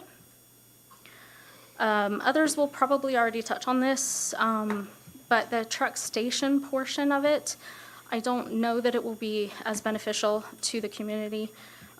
They were going to go into that in a little bit more detail, so I won't go there. But I don't think that our town, because we're unincorporated, will benefit as much, especially financially, from having an extra gas station and especially that truck station, because we won't benefit from any tax revenue or anything like that. So it doesn't help our little town of 596 people to have a second gas station. Now, for me personally, we purchased our home only 3 years ago. The home that we live in is highly impacted. We are adjacent to the west of where the truck station will be. So our house is only 126 feet away from trucks. Currently, our backyard is a field. It's farmland. And that's what drew us to our home, is that our specific home is off the road. We're down a private drive. We're surrounded by trees. We've got farmland on one side, and we've got nature on the other, and we have one neighbor that's not even that close. So we're gonna go from farmland and nature and having not so close a neighbor to a truck station 126 feet from my home. There's also a large cluster of trees down on 28 that kind of blocks the view. I'm sure a lot of those will probably have to be taken down in order to accommodate the water retention area. We're also kind of blocked from 28 by the homes that are there that they're going to be taking down and putting up the truck station. So basically, our particular house has a very nice feel of privacy, simply because we're not on the main road. We're back up off the road. We're a lot more private. We have a lot more nature around us. Another concern I have is I work from home. So not only am I there alone most of the day, every day, so I have safety concerns because you will have truckers stopping there, even if it's temporarily. And there are truck parking spots that are noted on the rezoning here. 30 seconds, please. Okay. So I think the biggest thing is, it's so close. Exhaust. They're not worried about the noise, but I sure am when I'm only 126 feet away from idling trucks, not just a truck that just happens to pass by. And the lights, cleanliness, more litter. We're downwind from that. We're going to get water. We're going to, there's oil spills, oil leaks, things like that trucks just drip while they're there. We're on a well. That's your 5 minutes. Okay. Just 2 seconds. What kind of guarantee do we have that once this is rezoned, Your time is up, ma'am. they can do whatever they want? Thank you.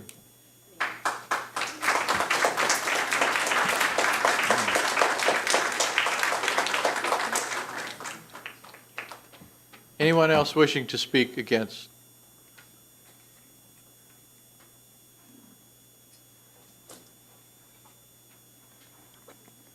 My name is Marty Anderson. My husband and I live just west of this proposal.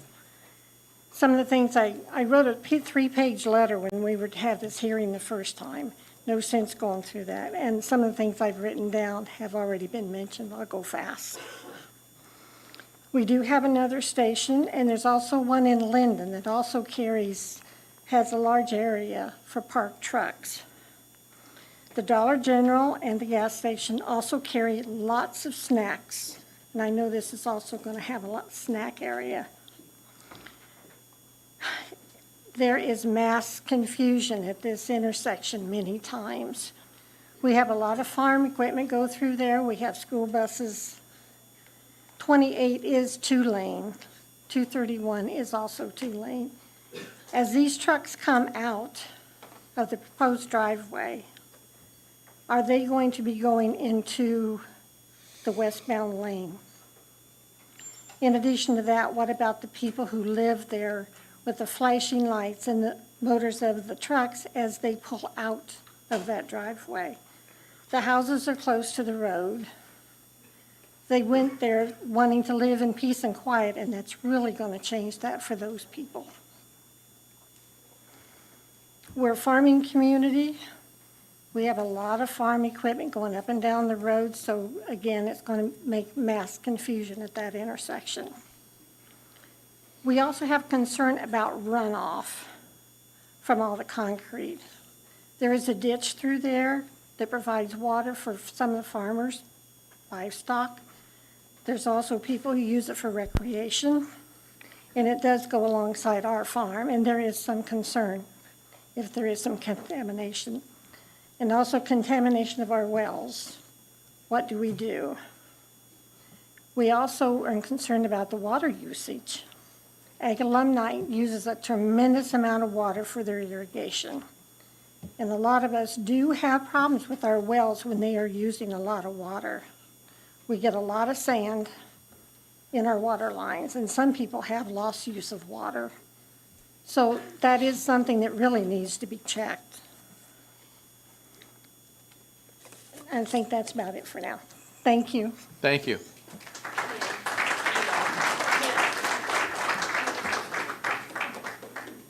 Anyone else?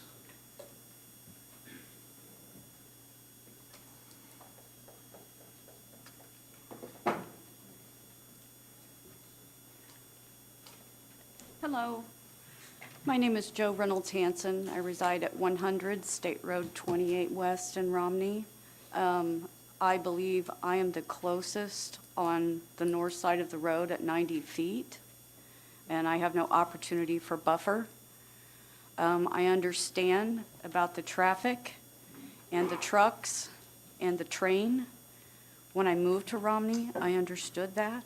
I accepted that. That was my choice. It is my choice not to have additional light pollution, noise pollution, possible environmental impacts to my home. Quality of life, property value is a very big concern. I can't move. I'm not in a position to move.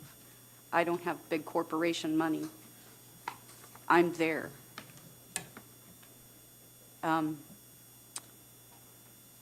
I am directly across from where these trucks will exit.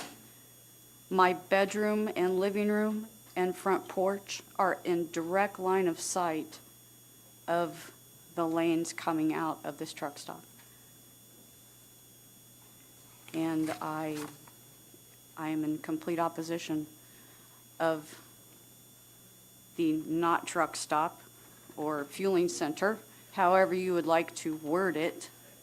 I think the truck traffic needs to keep in flow, no matter how many, if it's 1 or 20 or 50 a day. I think it needs to keep flowing.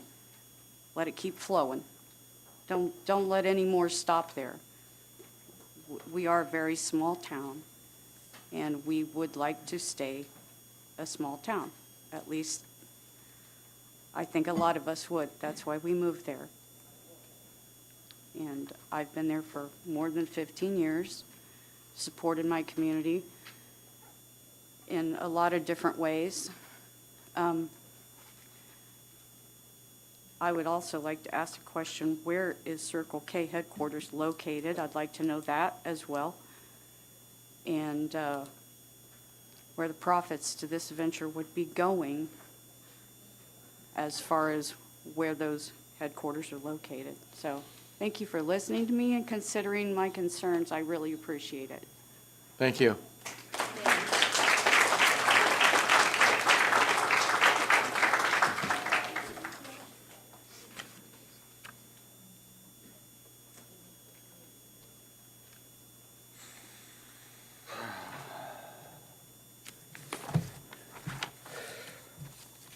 Good evening. My name is John Hubert, and I live at 109 State Road, 28 West in Romney. My wife, you've already heard, we live right next to the land that's proposed to be rezoned. Can you pull up that detailed picture, the rendering? Sorry, we're having some technical difficulties here. Oh, okay. So your patience should be valued. Okay, that's not a problem. So there are some people that, dire circumstances, they couldn't be here tonight, including some other people who live in town. And they have a petition with signatures. Like I said, unfortunately, they weren't able to come in. Can you show the other picture that shows the computer render? Yeah, that one. Okay, that one will be fine. So I'm just gonna speak for a couple of the neighbors who couldn't be here tonight.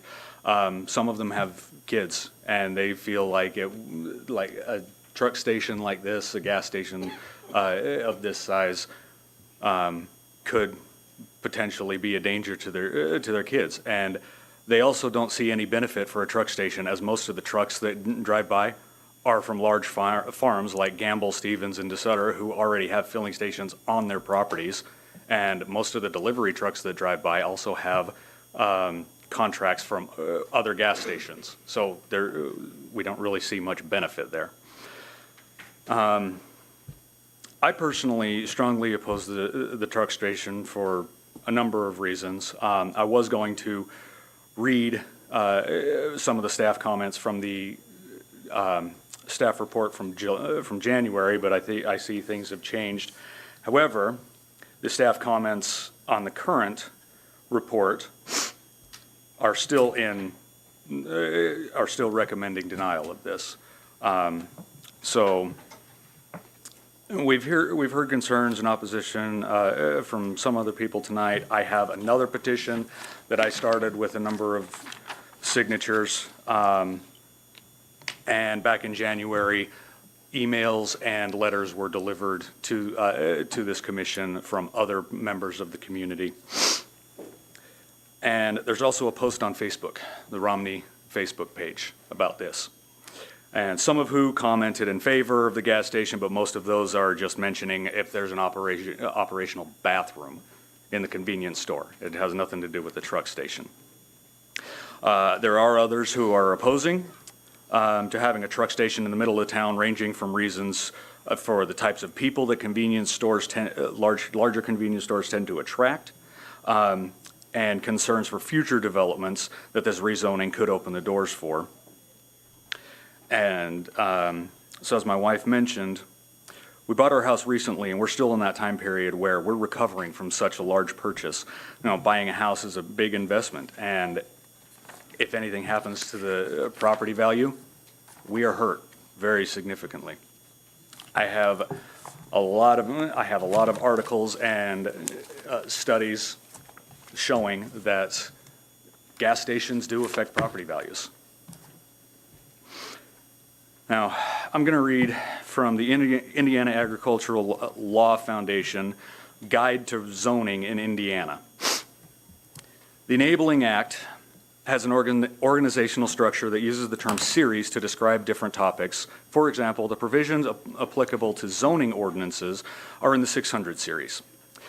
In any proceeding under the 600 series, a plan commission and legislative body must pay reasonable regard to the following: the comprehensive plan, current conditions and the character of the current structures and use of each district, the most desirable use for which the land in each district is adopted, the conservation of property values throughout the district or the jurisdiction, and reasonable development and growth. The purposes of zoning ordinances are to secure adequate light, air, convenience of access, and safety from fire, flood, and other danger. 30 seconds to go, Okay. sir. Promote the public health, safety, comfort, morals, convenience, and general welfare. That right there should, I just implore everybody here to follow the recommendation and deny this rezoning. Thank you. Thank you.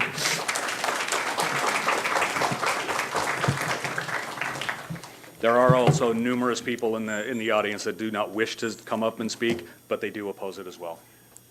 Anyone else wishing to speak in opposition? Rebuttal, Kevin. Again, Kevin Riley with RTS Law. I'm Brendan O'Hara here with Circle K as well.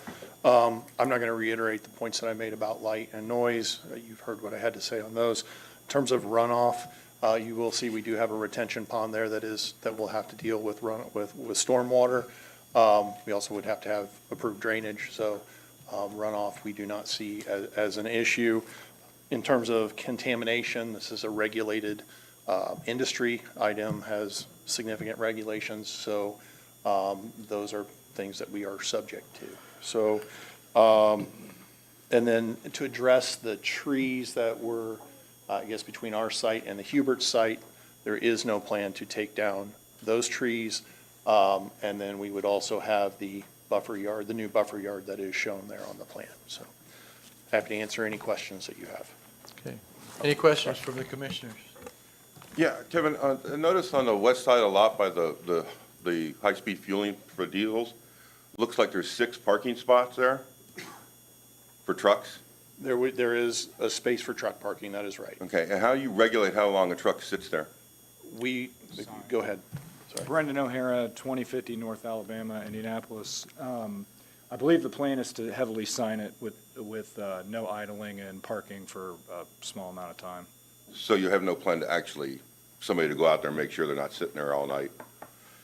All night? No, I would say no. Okay, thank you. I would say if that is an issue, contention for you guys, I've advised Circle K to remove that area and just make it a drive-through. I wanted to also add, I'm also here on behalf of Dana and Rita Southern, who lived in Romney for at least, I believe, 30 years.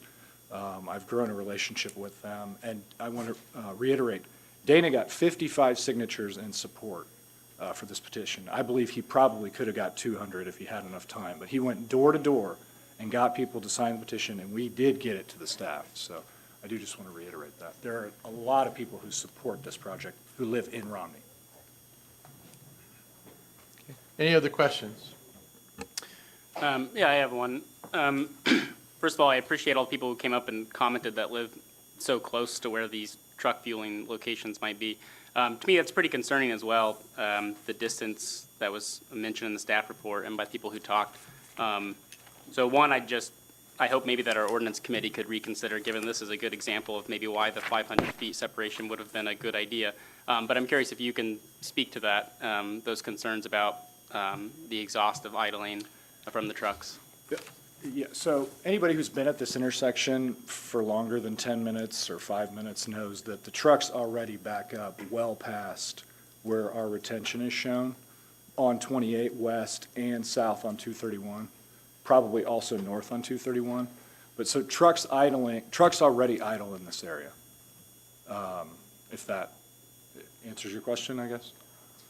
I mean, I suppose, although it's going to make it worse, right? Because there's going to be more trucks idling as a result. Well, that's one way to look at it, but another way to look at it is there's no high-speed diesel sales or service within 12 miles of this location, and it is a fast and efficient way for Class 4 trucks and up to get diesel fuel and move. So, and also, we're talking about 25 to 30 trucks a day. That's what we're talking about.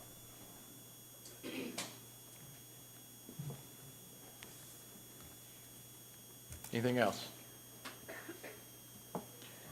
All right, this, you also have a commitment ballot and a regular ballot.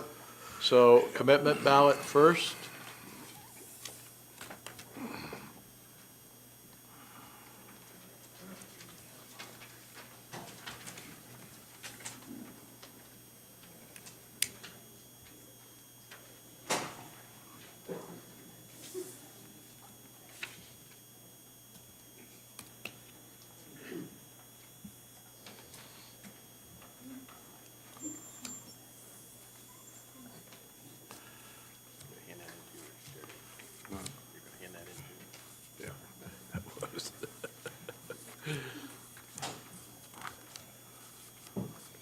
We have 14 votes in favor of the commitment.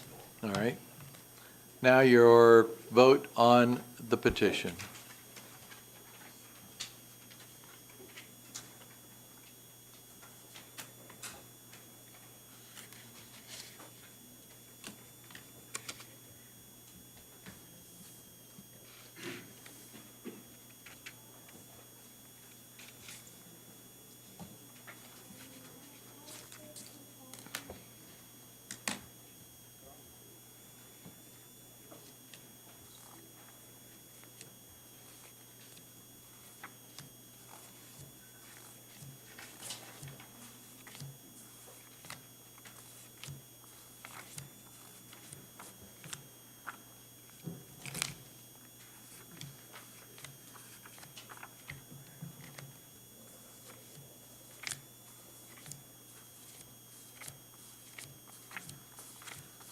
We have 10 votes in favor and 4 against.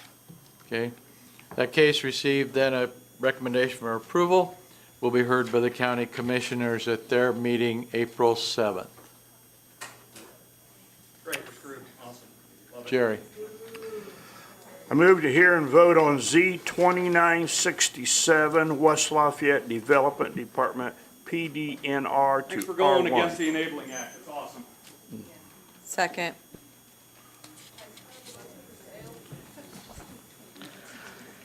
Amanda. All right, thank you, Amanda, APC staff. This is a property in West Lafayette, just south of Sagamore Parkway and the Public Safety Center. It's an old planned development remnant. In fact, it hasn't had a building on it in many years. Currently, or most recently, it's been used as staging for construction.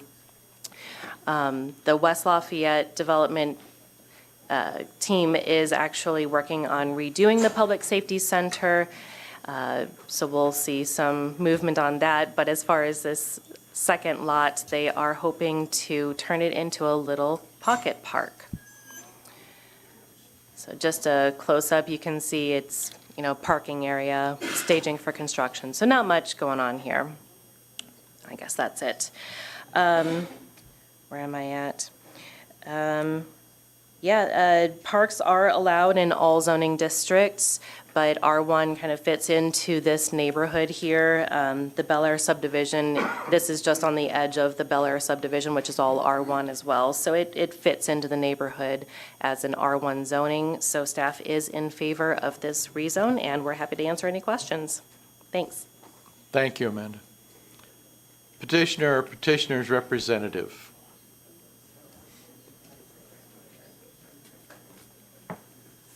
Good evening, Jennifer Van Sciver, City of West Lafayette, Director of Development.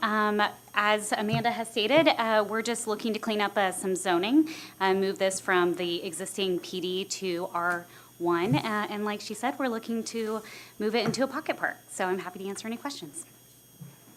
Thank you.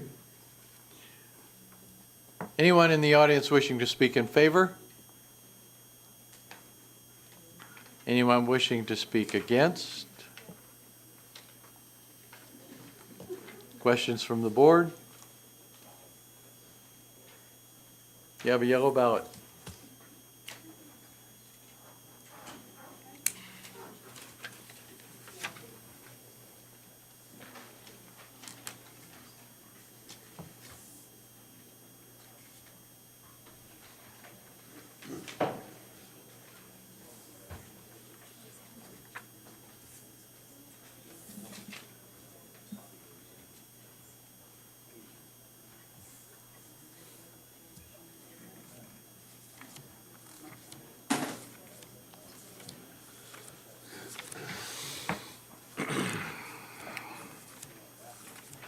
We have 14 votes in favor. Thank you.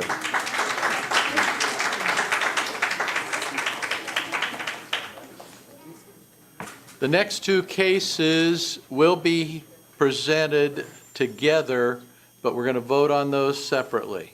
All right? So you have, just to be clear, you have a ballot on 2968, and you have a commitment and a ballot on a commitment ballot and a regular ballot on 2969. So we'll hear those together, vote on them separately. I move to hear together and vote on separately Z 2968, Purdue Research Foundation, R1 to NB, and Z 2969, Purdue Research Foundation, R1 to I3 with commitment. Second. Nathan. Evening again, everybody. As you said, we'll be presenting these together.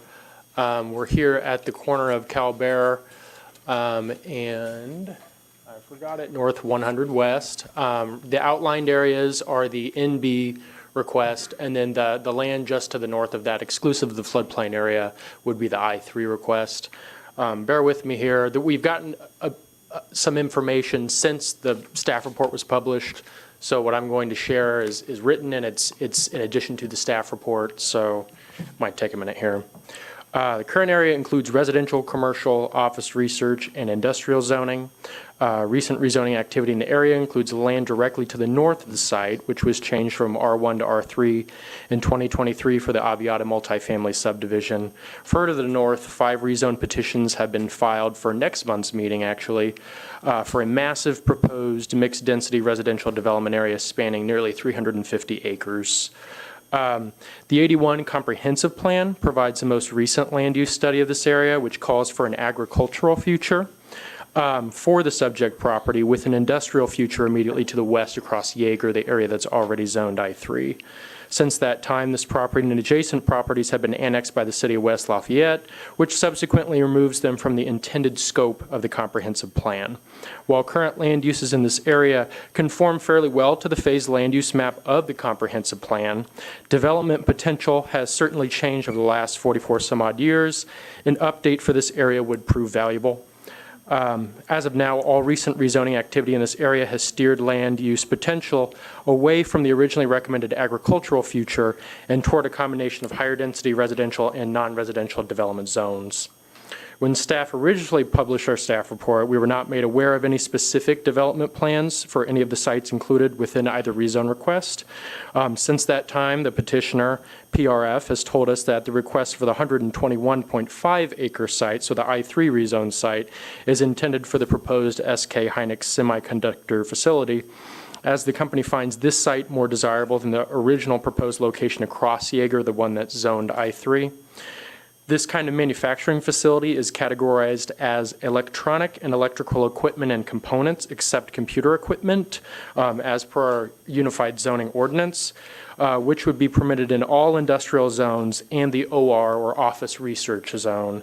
For reference, I3 is the only zone among these that would permit outdoor activities other than loading, such as storage.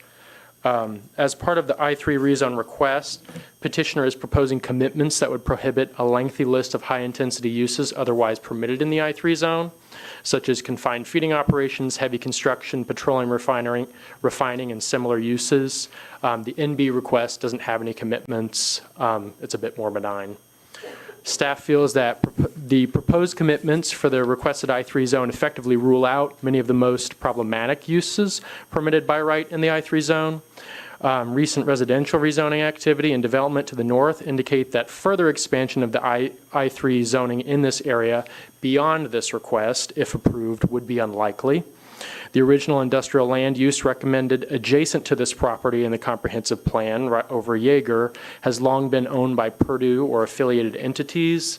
The development pattern that has progressed over recent years consists of uses categorized under commercial, office research, and compatible low-impact industrial enterprises supporting the growing research park. Staff has no reason to believe that the requested I3 zone with commitments would facilitate a use that is incompatible with those recent development patterns. Given continued development interest in the research park and the success of neighboring NB zone business in the area like Walt's Pub, staff supports both rezone requests. Thank you. Petitioner or petitioner's representative.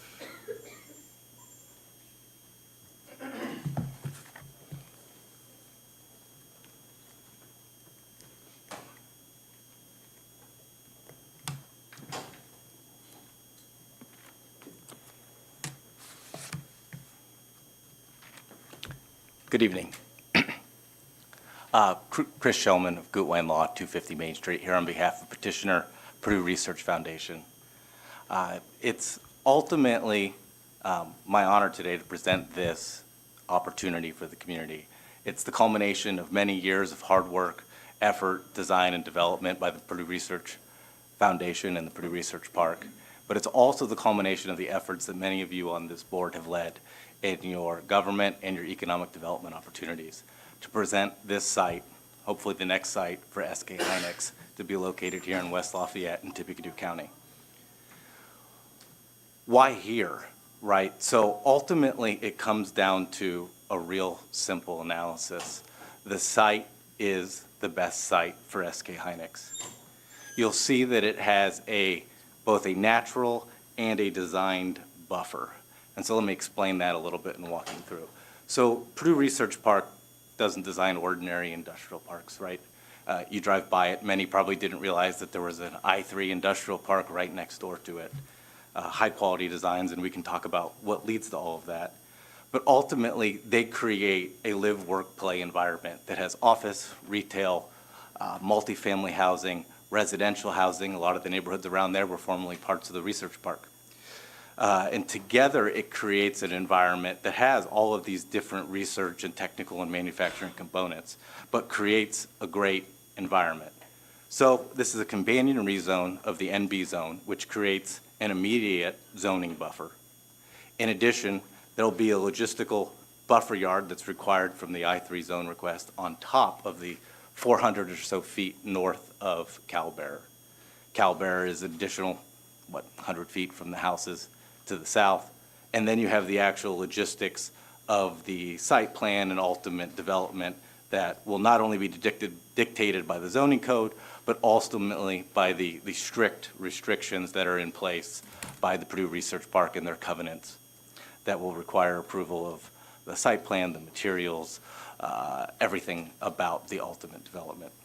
So realistically, this facility right there on the north will be about 900 feet or so from neighboring uses to the south.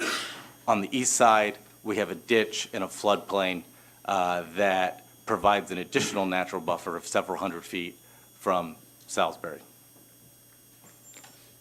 Yeager Road is the main thoroughfare for all heavy traffic. It will be on the location to the west and for any tier suppliers and whatnot. It'll also be the main thoroughfare for heavy traffic on the east. The site here abuts no residential properties. The site on the west does. Together, that unique offering will create the best location for SK Hynix. So if we go to what the research park is, right? So if you look around, you can drive down there, you can see the two facilities, the former Adrano's facility, the IMI facility, and Walt's Pub.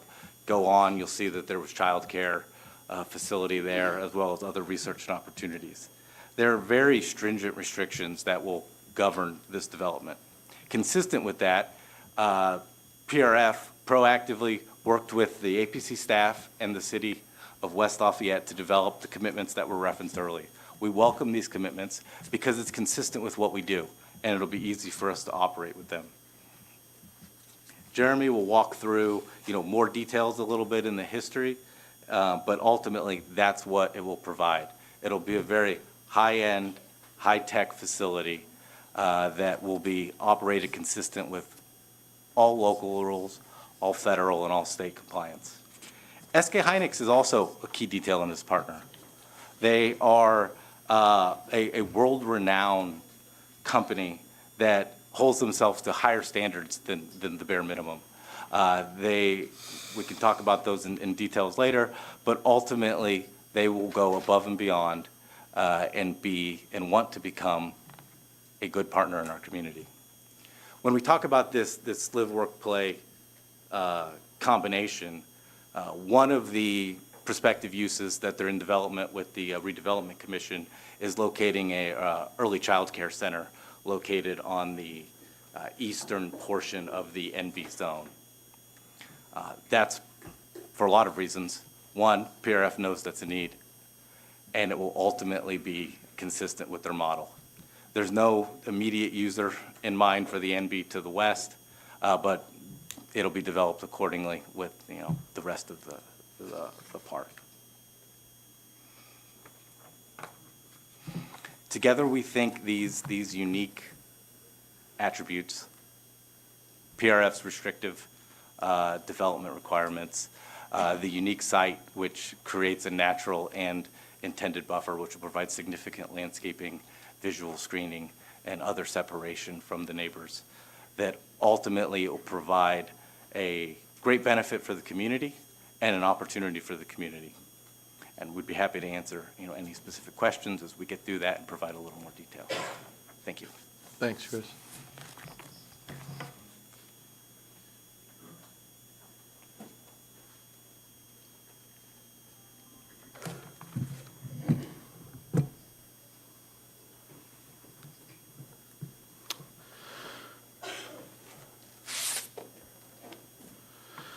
Hello, thank you for your time this evening. My name is Jeremy Slater. I am Vice President of Capital Projects and Facilities for the Purdue Research Foundation. I have been with the Purdue Research Foundation for just over a decade.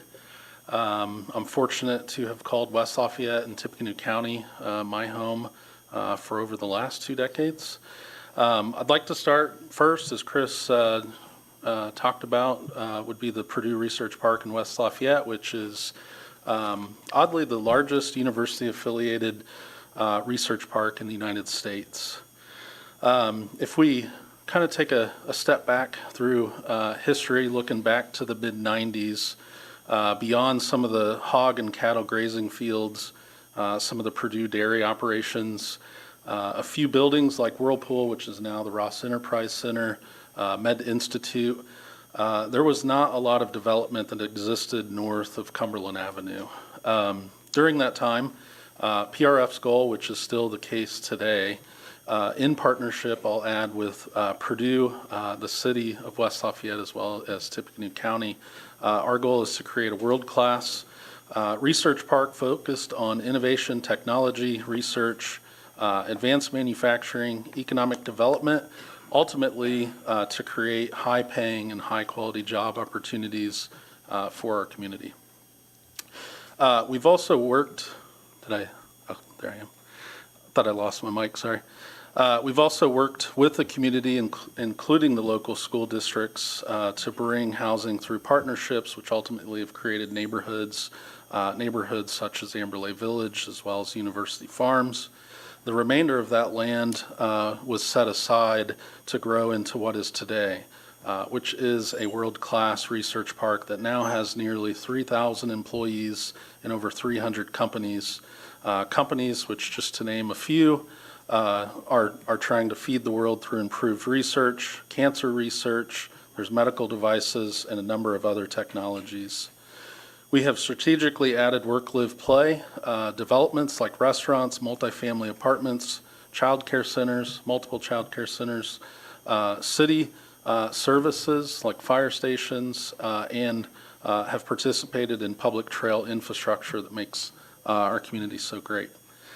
I believe we have shown that we are a responsible developer and a trusted partner in the community. We have strict guidelines, covenants, and restrictions, and an overall commitment to continuing development into Phase 3 and to Phase 4 of the Purdue Research Park. Same thing that we set forth so many decades ago. In April 2024, through the great work and partnerships between the state of Indiana, Tippecanoe County, City of Lafayette, City of West Lafayette, Greater Lafayette Commerce, as well as Purdue University, we successfully showed what a great diverse community we have to offer. And ultimately, we successfully landed a world leader in semiconductor advanced packaging in SK Hynix. The initial site that Chris talked about, which is located in Phase 3 of the Purdue Research Park, we refer to as Site 1, was the original west of Yeager Road, was essentially, with all the options, was roughly 120 acres in total. That land, as mentioned, was historically zoned industrial back in the 70s, and then was rezoned to I-3 when the NUZO came out in the late 90s, and so transferred to I-3. Site 1 is and has been the current site up until January of 2025. That Site 1, is a by right zone, and as such, in January of 2025, so just a few short months ago, during a visit from our friends at SK Hynix, they made a request to begin looking at an alternative site that we consider Site 2, which is in Phase 4 of the Purdue Research Park. Directly across the street, east of Yeager Road, and is essentially the same exact size at 121 acres. The new site, because of many of the reasons that Chris spoke about, has quickly became the preferred site. I'll kind of highlight a little bit about the semiconductor industry. Front-end semiconductor fabrication. A front-end semiconductor fabrication plant, often called a fab, is where initial stages of semiconductor manufacturing take place. This involves creating main structures of the semiconductor chips on silicon wafers. This process includes several steps which require the use of various chemicals, gases, and significant amounts of water and energy. Examples of these plants include the fabs for TSMC in Arizona and Intel in Ohio. That is not what this facility is. This facility is an advanced packaging facility, which in contrast as an advanced packaging facility focuses on the later stages of the semiconductor manufacturing. Here, the front-end wafers are processed and assembled into final products. While these processes are also complex, they use fewer chemicals and gases in both types and overall quantities. It also uses less water and energy than the front-end process. Specific to SK Hynix, this facility will focus on producing next-generation high-bandwidth memory, also known as HBM chips, which are essential for AI applications. The advanced packaging facility will also house R&D line to develop future generations of chips, ensuring that SK Hynix remains at the front end of semiconductor technology. In partnership with Purdue University, which in 2022 launched the nation's first comprehensive semiconductor degrees program. I'll close. I've spent time with SK Hynix, spent time with them in South Korea. I've seen their existing facilities, which are a much larger scale than what they're bringing here.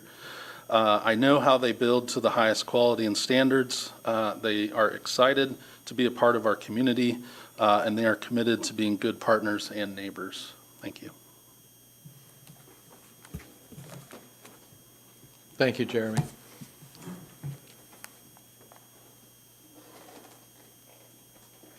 Could we see those? You've shown them, but could we see them? Chris failed it, Vanna White. Anyone in the audience wishing to speak in favor of this petition?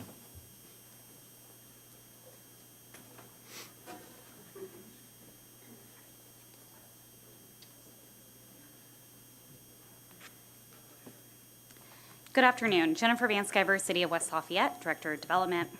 When the City of West Lafayette first reviewed this project, we recognized, along with PRF, that SK Hynix belonged in the Purdue Research Park. And this new proposal keeps it right where it fits, just across the road from the original site. SK Hynix and the city have been working closely together to review potential site plans and collaborate with our engineering team.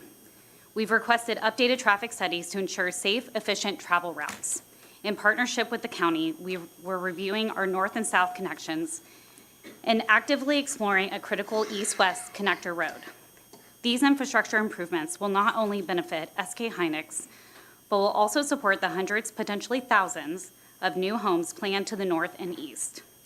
Our Water Resource Recovery Department is revisiting our sewer use ordinance to ensure that any wastewater from this project is safely managed and properly treated by our existing facility, and working alongside IDEM to set those standards. Some have raised questions, why here and not further north or east? The answer is straightforward. This site lies at the edge of our city limits within the service area of our wastewater treatment plant.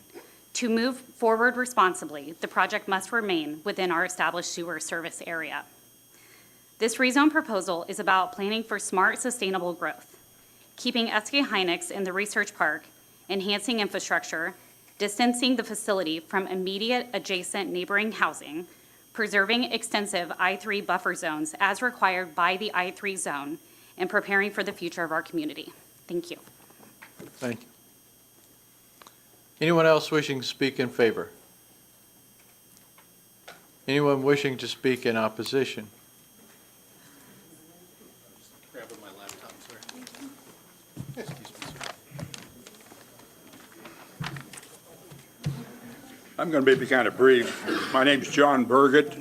I live in Westport, 322 Rosebank. I want to give you an outline here. I don't want to spend a lot of time with extraneous information. Great idea, great project, great for assessment, a lousy location.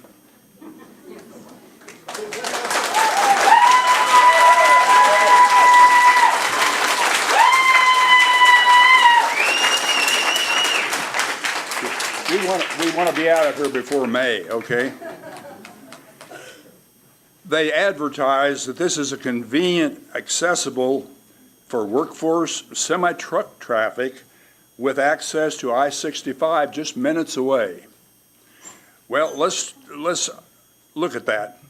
We've got this plant on Calbear. This is where the people walk with their dogs and their strollers and so forth every day and jog. And Calbear is a pretty good sized road, but where does Calbear go? If they go west, they're going to go through a little roundabout, which will accommodate semi-traffic. If they go east, they're going to go on to Soldiers Home Road. And I hope that everybody here knows what Soldiers Home Road does. If you go north to get to I-65, you go through an S curve, which is tight, a bad curve. You go down on South River to get to South River Road then, that's your next exit. And it's a blind intersection. You're on South River Road, you can go up to 178 on I-65. All of those roads are very minor roads, couldn't handle semi-traffic. The corridors here, the corridor, where does Salisbury go? It goes to 3 schools, Harrison and Battleground Middle School and Burnett Creek. That's the corridor for all of that traffic. If they go on the other side, where do they go? Yeager Road, where does Yeager Road go? School buses, teenage drivers, the traffic to John Dennis Wellness Center, the huge Calvary Church congregation location, hundreds of cars. They're saying, we're going to create 800 to 1,000 jobs, they advertise. Okay, well, you're going to have 800 cars then coming to work at a certain time of day, and you're going to have traffic like you wouldn't believe there, an additional traffic. 121 acres, 430,000 square feet facility. That's 9.8 tenths of an acre, almost 10 acres. A 1-inch rain will deliver onto that roof 250,000 gallons. They're going to have paved area. They're going to have parking lots and driveways and so forth. If they have a third of their 121 acres, if they have 40 acres of any kind of a solid surface there, they're going to have 1 million gallons of water to deal with. And where's that water going to go? This location is, you can see there's some floodplain there to begin with. The water table is very high in that location anyway. Retention ponds aren't going to work. Let's talk about 1 million gallons. 1 million gallons will fill a football field 2.5 feet deep. And how quickly Indiana can get a rain that would do that. And what are they going to do with the water? What are they going to do about road traffic? All of these questions haven't been answered. The original site, I'm not sure how that got approved. You know, one semi a day is going to be one semi too many for the roads once they get off of Calbear. You've got fast traffic on North River Road. About 30. Good. Thank you, Eric. Let's collect the water and send it to Lebanon for the LEAP project, okay? Thank you.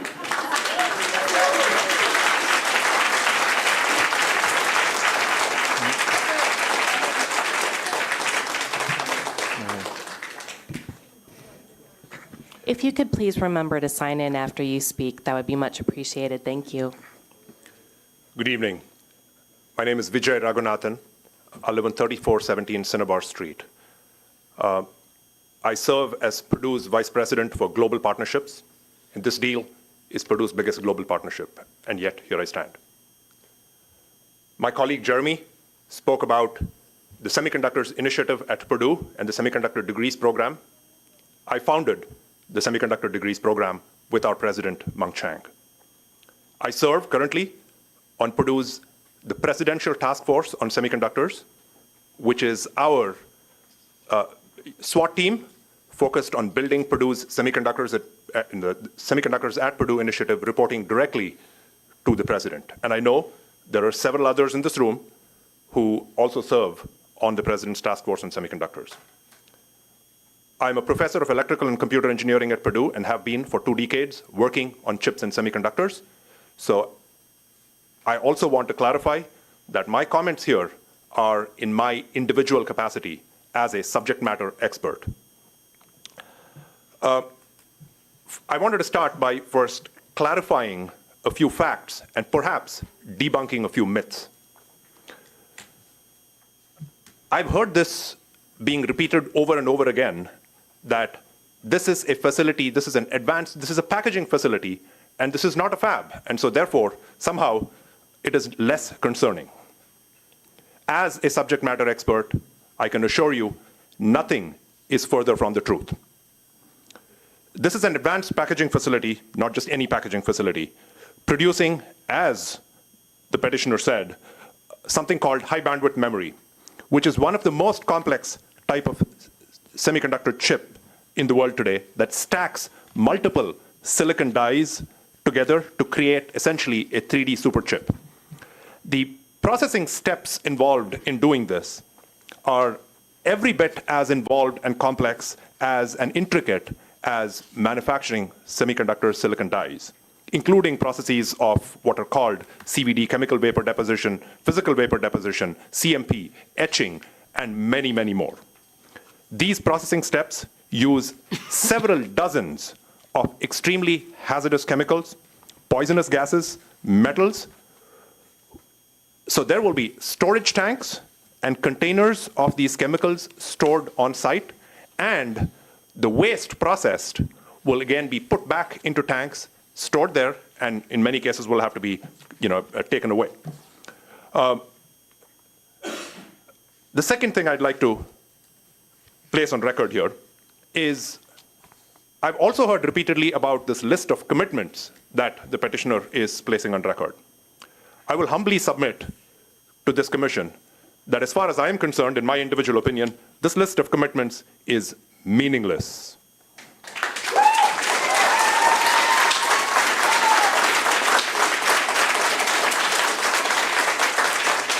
The reason it is meaningless is because it is irrelevant to anything SK Hynix will do on the site. SK Hynix has nothing to do with livestock or movie theaters. I am more concerned about what SK Hynix will be doing as opposed to what they will not.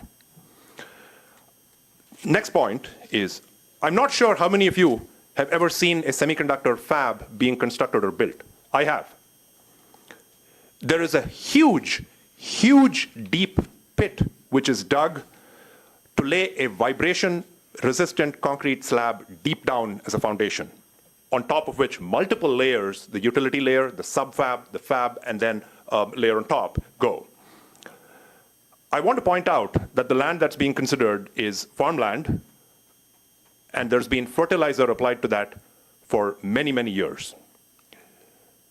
If construction is going to proceed to dig up several tens of feet in such perhaps a 200 feet by 200 feet block, this is going to spew fertilizer dust all over the region. And I don't think I need to educate this commission and this audience as to the impact of that. I've consulted with several of my colleagues in industry who've had a front row seat to fabs operated by the biggest American leading companies such as Intel. They were all of the same opinion that such a facility has no place near a residential zone. The fact that there is an I3 zone to the immediate east seems strange to me as a justification to use that it's more of the same, because there is a lot more of residents and other communities that are impacted by this. In summary, I am perhaps the strongest advocate for SK Hynix coming to town. I was involved in the negotiations to bring them here, but this is absolutely the wrong location for it, in my personal opinion. Thank you very much.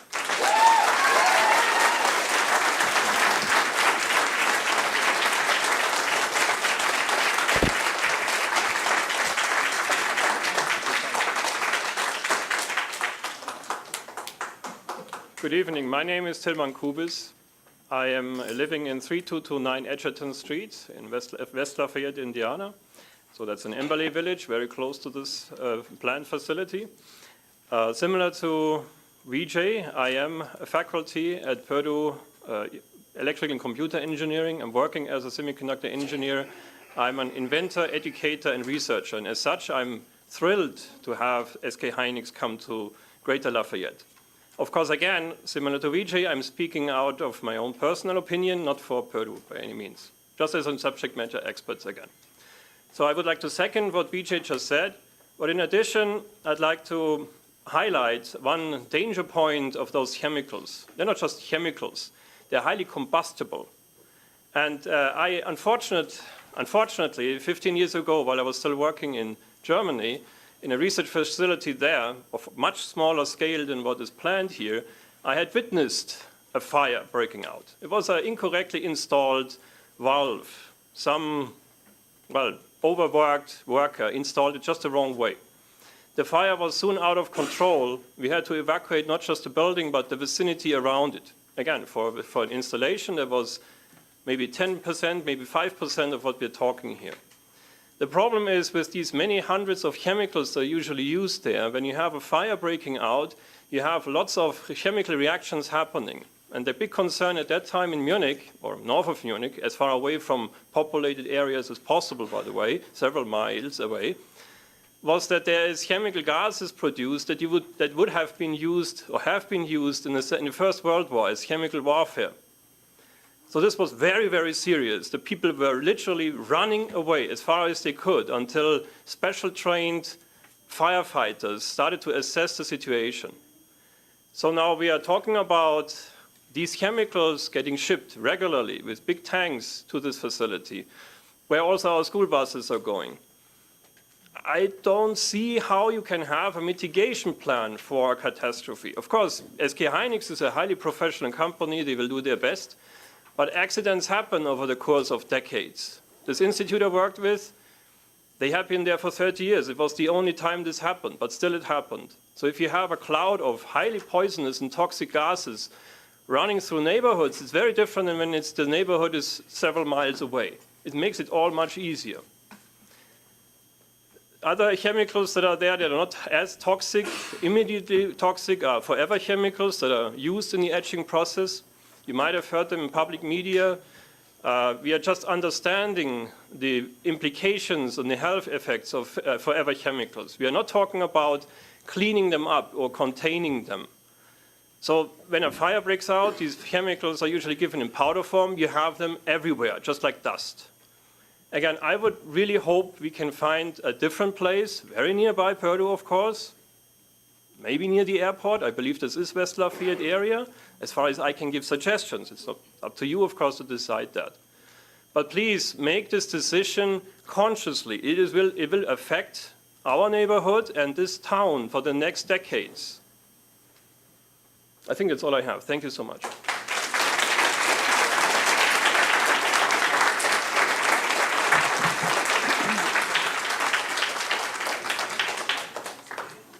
Good evening. Area Plan Commissioners, thank you for hearing the voices. Can we have your name and address, please? Oh, that's my next line. I've written my statement because I'm a little sleep deprived after the last 2 weeks. Let me start over. Area Plan Commissioners, thank you for hearing the voices of your community tonight. We're glad that you allow us to be heard. My name is Deborah Ellis. I live at 5101 North, 225 West in West Lafayette. I have paid property taxes and invested heavily financially in home remodeling, land restoration, and numerous local businesses because I buy local. I urge you to please do more homework, learn as much as possible about former communities and towns that have been devastated by this type of industry. According to Senate Bill 4 that went before the Joint Committee on Semiconductors in Oregon in just 2023, quote, "It is widely known in the real estate community that Intel employees will not live or look at houses within minimally a 5-mile radius of an Intel semiconductor manufacturing plant due to the potential risk." For those of us in the room who have experience in this area or who come, as I do, from communities who have been in harm's way of such industry, we understand this 5-mile radius as the hot zone. People and our pets and the extensive wildlife we still have in the community are guaranteed to be impacted by the extremely hazardous materials used in the semiconductor chip manufacturing process. My primary ask, the one before you tonight, is please not another acre to I-3 in the middle of our living, recreating spaces. I did not realize that Hinex was bringing heavy industry into the middle of our communities, though I like to think I'm pretty updated on our local issues. Like others, I thought it was a packaging plant that would have a similar profile to the I-1 Industries on the west side of Yeager Road. I have now learned that packaging is an industrial term describing a chemically laden process. It was only through an Indianapolis realtor that I learned about the scope of the project when I was and still am trying to save and protect the historic James Pierce home on Yeager Road with Tracy's help. It was troubling to learn that in spite of toxic industries slated to be placed off of Yeager Road, that 800 densely packed housing units were approved right next door to something toxic. That's what tells me you haven't done all the homework, because I know you wouldn't place that many more families in harm's way. I have been out in the community for the past 2 weeks. I'm pretty sleep deprived. I've spoken up to approximately 20 local residents who live within the hot zone. 200. What did I say? 20. Oh, sorry, you guys. I missed an O. 200, probably 200 plus local residents who live within this potential hot zone. Last night, I met and spoke with a gaggle of teenage girls living 500 meters from the potential factory. I worry for their health and the health of their future children. All the people I met, everyone were against this rezoning, and even the 5 people who support bringing Hinex only want it if it's moved near an existing highway. Bringing the highway to Hinex brings heavy truck traffic into our living communities, compounding health risks and exposures, and disrupting the peaceful walking area we all love and enjoy. This rezoning is linked to the extension of Highway 231 through yet more neighborhoods, exposing them to toxic chemicals on trucks. No one wants that road extension in their neighborhood either. I share the concerns and sentiments of my neighbors. As someone living within 2 miles of the industry, close in the hot zone, I cannot stay home and stay safe. I would lose my nest, my home, my sanctuary, because I know too much to stay living there. Another thing I learned walking these neighborhoods is that the high winds spare no one. This leads me to my closing remarks, which are the words of a neighbor who invited me indoors because standing at her front door in 50-mile-per-hour winds, this is just the end of Yeager. These are Mary's words. I hope we give her time. 50-mile-per-hour winds made it impossible for her to hold the door open while balancing on her walker and continue speaking with me. Mrs. Mary Brose lives at 1600 West 500 North, and these are her words. I will be 84 in April. I am a mother, grandmother, and great-grandmother. I'm homebound in the evening, so I cannot come to the meeting. But I say no to rezoning R1 to I3. Our families need homes, not industries in this area. I'm worried every day now about what this means. Gosh, this can't count as Mary's voice? Your time's up, ma'am. All right, Mary asked for no, I asked for no. Thank you. Thank you.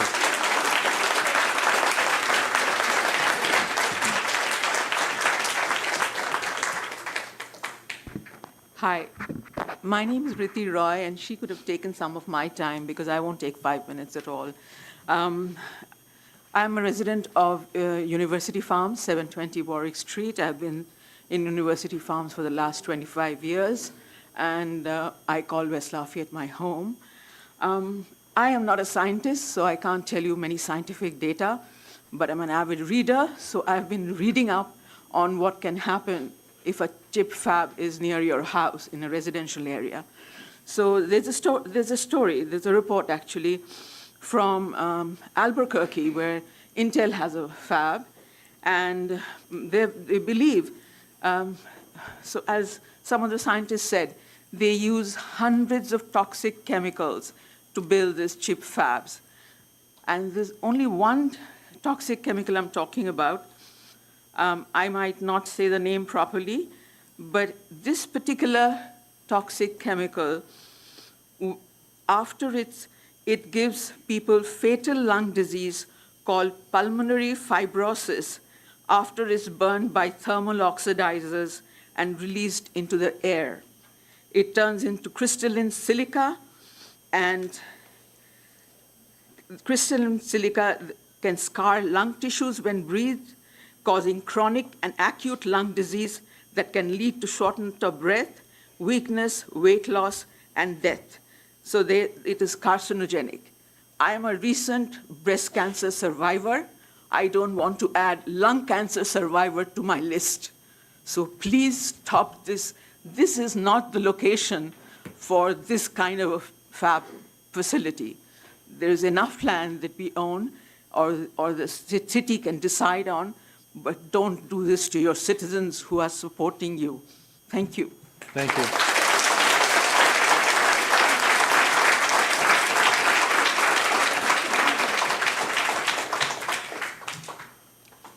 Good evening, everyone. My name is Umar Yel, and I live in Emberley Village, 1035 Onyx Street.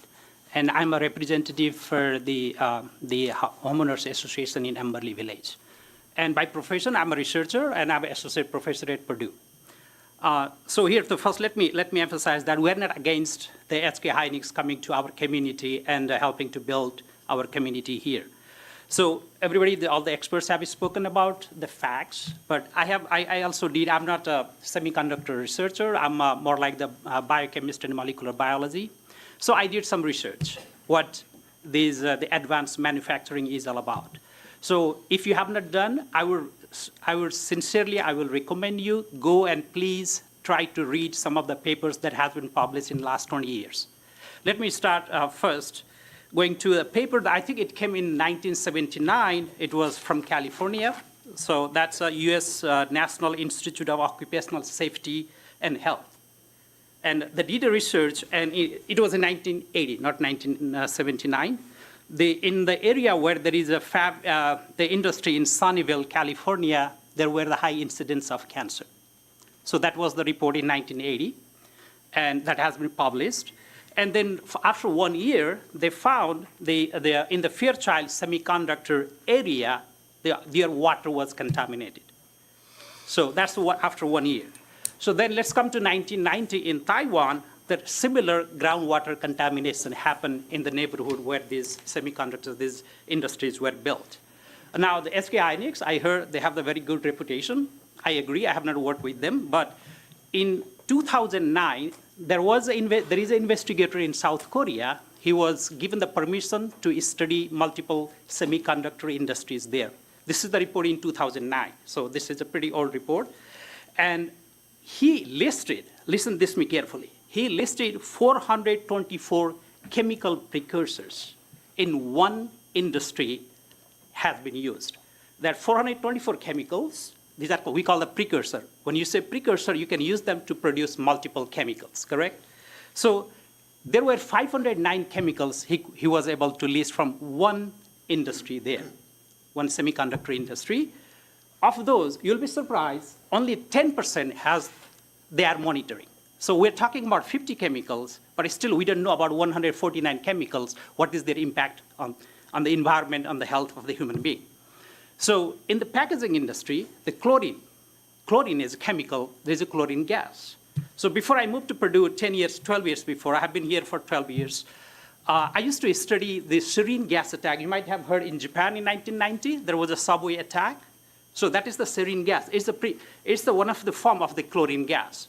And I was the person who studied that. So I was studying how that chlorine exposure to these gases impacts the nervous system. So that there are enzymes, 2 enzymes in your nervous system. When you inhale those chemicals, like the chlorine gas, and they go and they modify it, which is called the phosphorylation. When it phosphorylates, the people start having a lot of problems there.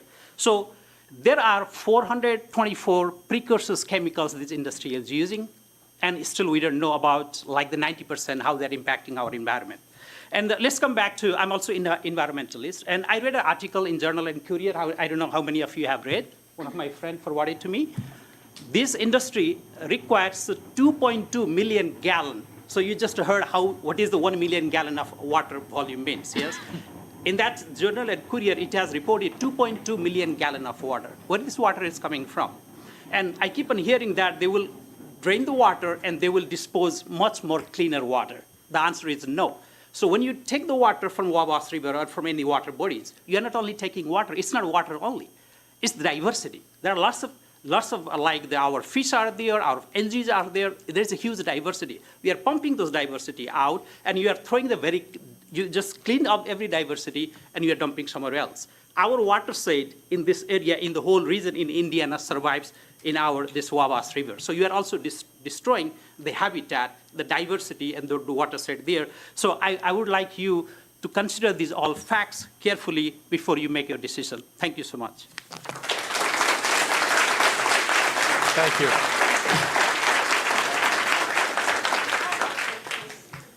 Hi, my name is Dr. Kali Rubai. I'm at 5101 North 225 West. I live 2 miles downwind of the proposed site.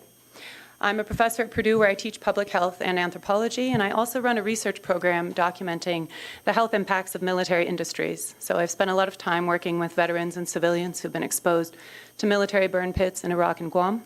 I work with neighborhoods in Colfax, Louisiana, downwind and downstream of the Clean Harbors Company, and I work in mining towns in Congo. And this is not a new story that you're players in.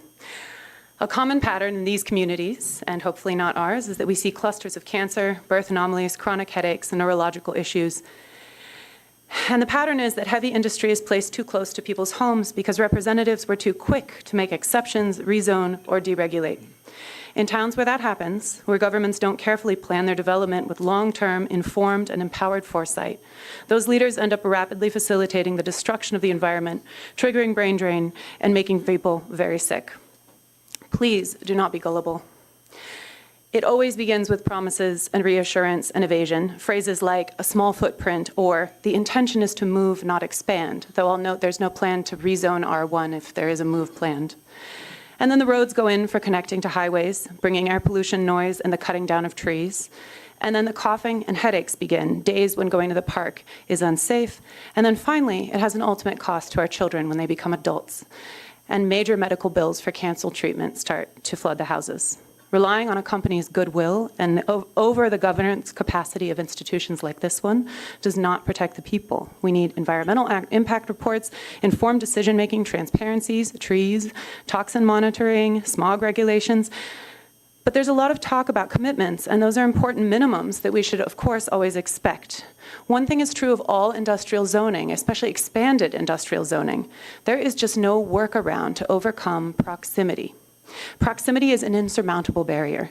The Hynix plant is just one example. The use of toxic materials is so dangerous that experts who are working on them have declared 5-mile radiuses, sometimes as low as 3, to be the minimum distance. You heard the gentleman propose hundreds of feet as an acceptable barrier. Obviously, it's not from residential areas. And that's excluding the risk of leaks and accidents, which are well known and sadly common. The only real commitment we can accept is the relocation to a site where there is adequate distance from where people are sleeping, breathing, recreating, and playing with their children. Because of previous excellent town planning, thousands of families live within a 5-mile radius of proposed rezoning, some within 1 mile and some within hundreds of feet. There's no buffer for air. Within our wind speeds, our flat landscape, and our lack of trees, particulate matter and toxic materials are far-reaching. Anyone who can smell the Tate & Lyle factory from West Lafayette knows how far our wind travels. And we're not talking about corn syrup. We're talking about semiconductors. This is not like any manufacturing we've seen in West Lafayette, and certainly not in residential zones, and it's not I-1. And if it is, it should be zoned as such. You can't concession your way out of proximity. You can't offset cancer with a park. You can't offset noise pollution with a sidewalk. And you can't unpollute an aquifer with a road that no one wants that simply serves industry. Already, it would take thousands of evergreens planted in a 5-mile swath between our houses and the already zoned I-3 to even begin mitigating the health risks. With a clear housing shortage in West Lafayette, Area Plan and City Council were wise to establish a well-placed R1 zone situated at the corner of a daycare, a wellness center, a bus line, and within walking distance of a grocery store. As our representatives, you should not cede more acreage to I-3 industry. This would be short-sighted and contradictory, not only from a public health perspective, but also from a city planning perspective. The expansion of I-3 in dense residential areas will increase cancer rates, reduce air quality, increase road traffic, and disrupt the heart of our thriving community. Factories are really ugly. I'm one of those experts who has studied what happens to communities who are filled with nothing but rage and regret when their children are sick from short-sighted placement of factories in their neighborhoods. Do not let our beloved community be disrupted, and do not sell our health out and your own for so cheap. Our quality of life is worth serious consideration. You are making decisions about our future health tonight. Thank you.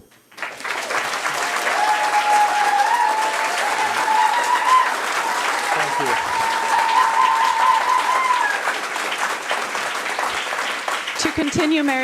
To continue Ms. Marybo's testimony, she says, I'm directly downwind from this thing. Will anyone care about me? I don't want to be harmed. I don't want all of these young families to be harmed. Please let them think of the children. Okay.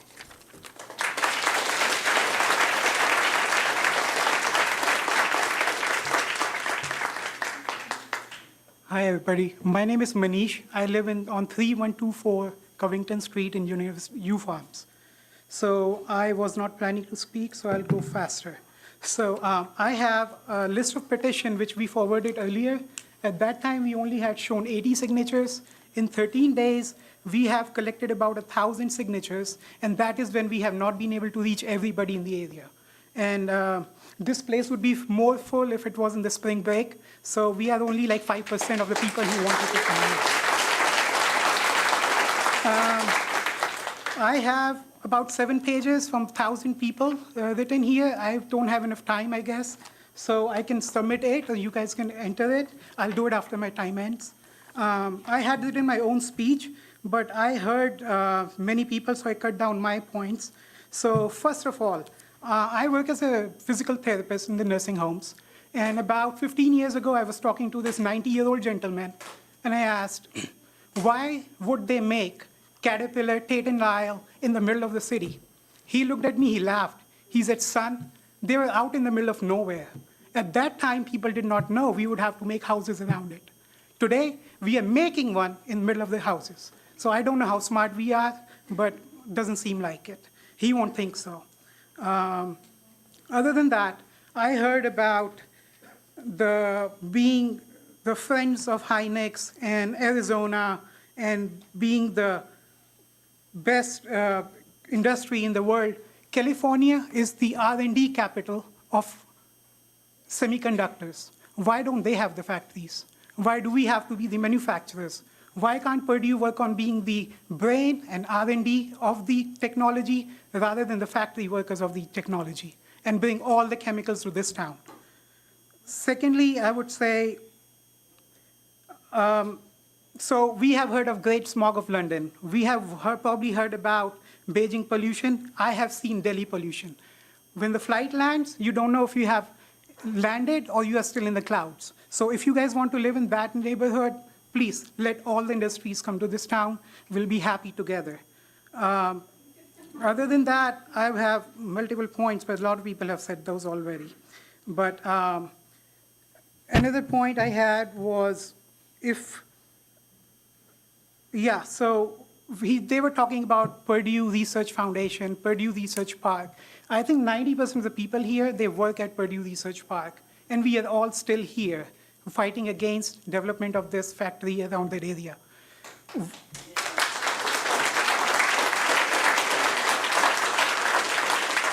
We talked about the history of Lafayette zoning from 1970s. He talked about the zoning in 1992. I want to know if we can rezone from residential to I-3. Why can't we rezone from I-3 to residential? Because the situation has changed. I know I'm not supposed to talk about it, but we should think about it. They said a point about this factory does not abut any neighborhood. Well, we are sitting in a boat. I make a hole on one side, you're going to be drowning too. So just because it's right across the road doesn't mean that we are safe, because it does not abut any neighborhood. It does abut my neighborhood. And high-quality jobs, again, I think I would rather have a R&D, a brain-requiring job than a factory job. Again, I know we need it, but let's find a safer place which is good for all the people. We owe it to the future of Lafayette. We owe it to the students, to the children who are sitting here, to give them a safe environment, a pollution-free environment, a cancer-free environment. We don't want to be the ones who say 10, 20 years later, the Roundup, oh, we did not know it causes cancer. Sorry. We want to prevent anything today. Thank you.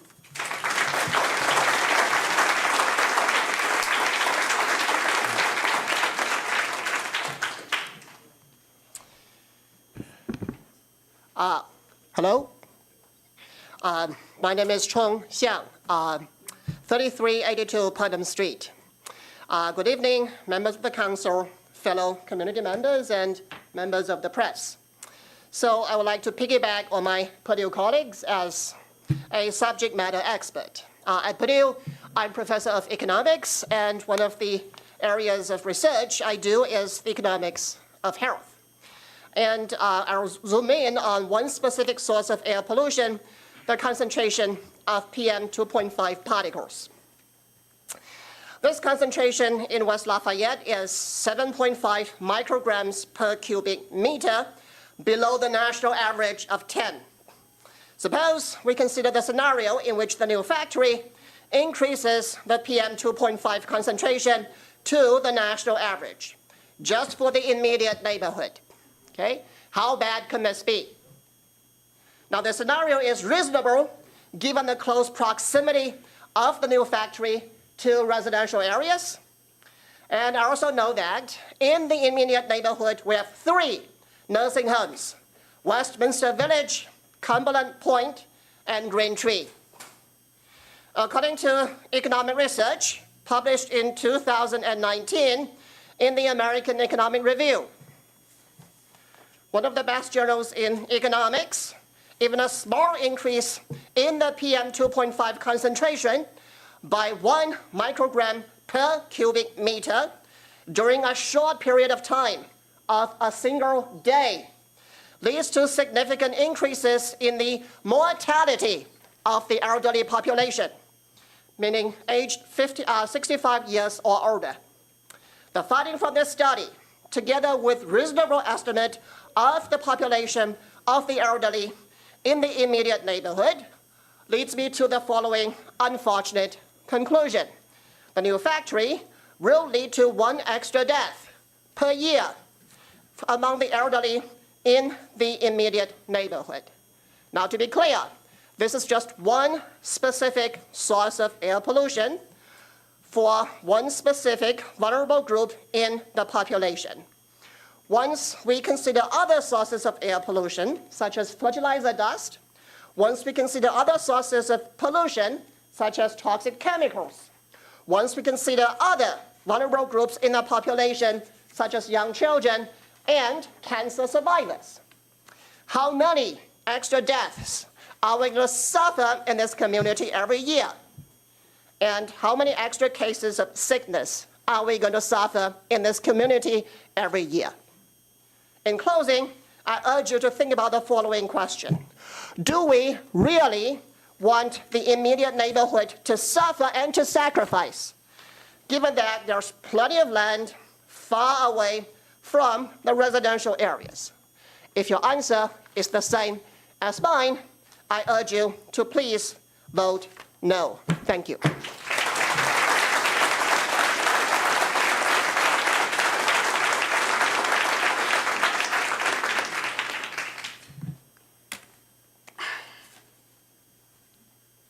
It's been a while since I've done any public speaking, but my name's Megan Lee. I was the environmental epidemiologist for Indiana 6 years ago.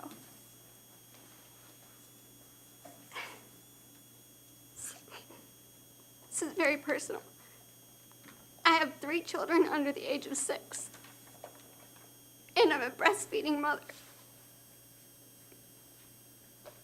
The fact that this has gotten this far is very upsetting. My experience includes cancer investigations, cancer cluster investigations, being on the Fish Consumption Advisory for Indiana, working with IDEM, federal partners, ATSDR. It's the same story over and over again. You are so lucky that you have these specialists here. It takes a lot of bravery to talk about the situation and to even go against their universe, not go against it, but say something for their families. I want you to understand that. That is huge. We have doctors in our communities. We have scientists in our communities.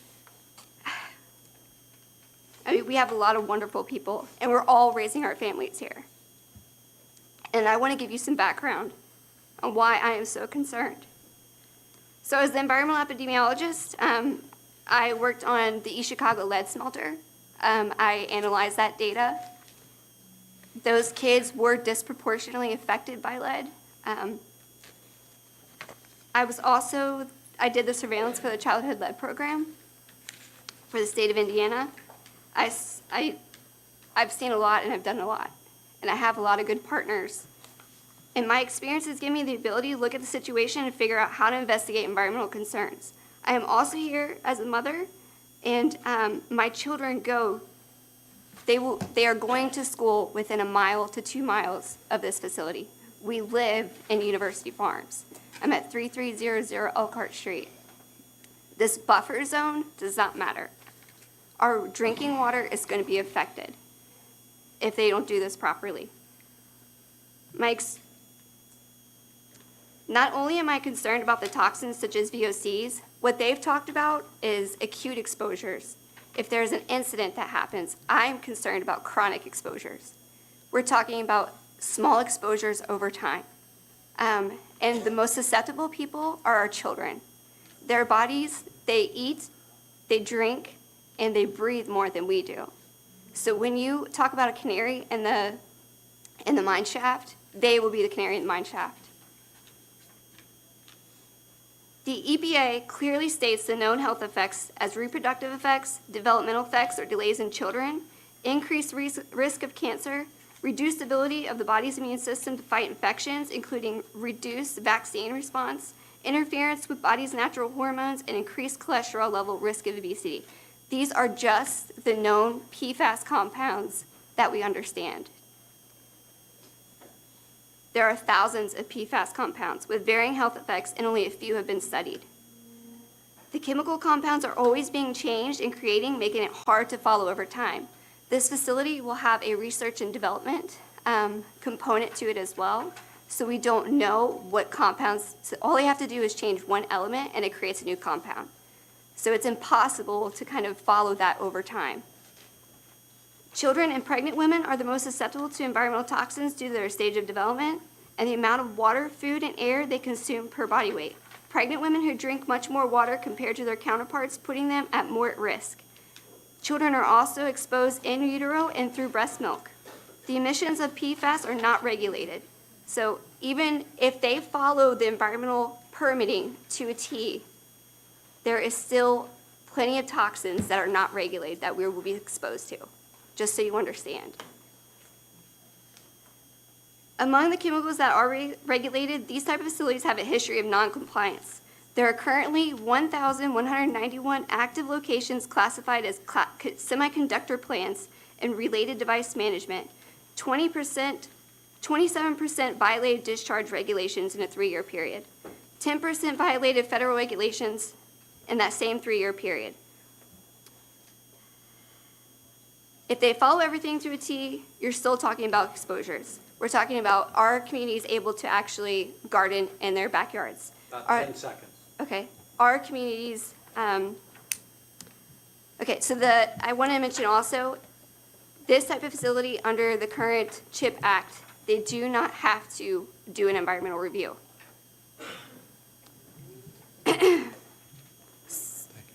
They don't have to do an environmental review. 5 minutes are up, ma'am.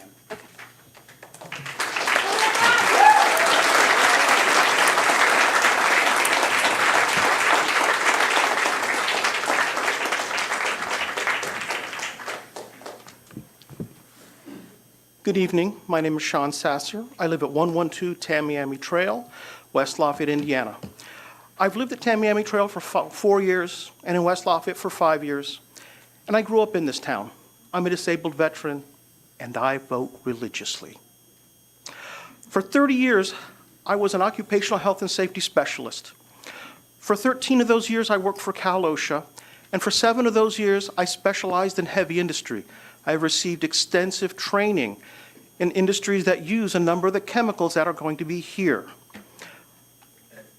I can't even begin to believe that this body would entertain the facility siting where it's at of these toxic and hazardous chemicals that come both as input to the product and as waste product into a residential area. For the love of God, guys, there are 3 rest homes, 3 schools, and I don't know how many gosh darn residential houses there. You're entertaining this facility risk? Please tell me what's going on in those heads. Purdue Research, they're looking at money. I can't even believe they've got the gall to put this up here. It should be like on Mars. Hydrofluoric acid. HF is one of the most dangerous chemicals I've ever worked with. That's what's going to be here. Hydrochloric acid. Wastes such as mercury, cadmium are going to be at this facility, either in the process of manufacturing or in the waste. It's going to put this in the middle of a residential area. It's not if this place has an accident, it's when this place has an accident.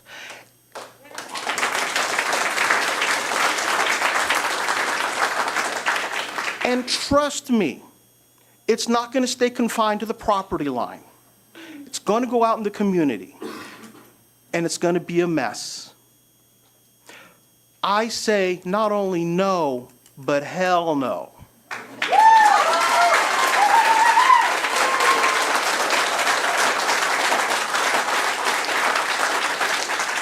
Part of my job was to go to these facilities and make sure they had a good safety process in hand. But the other part was after there had been a fire and after there had been explosions on site or a release. I'm tired of the bodies, on site and off site. Once again, no.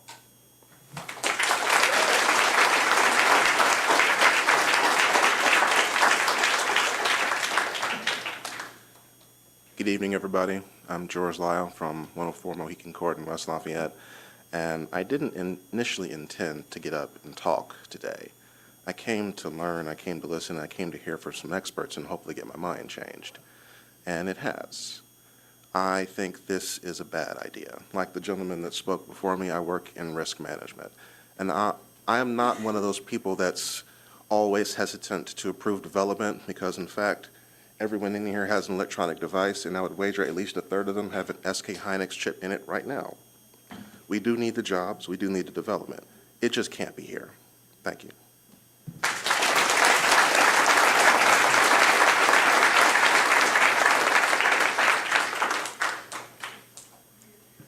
Should I talk now? Yeah, Yep. okay.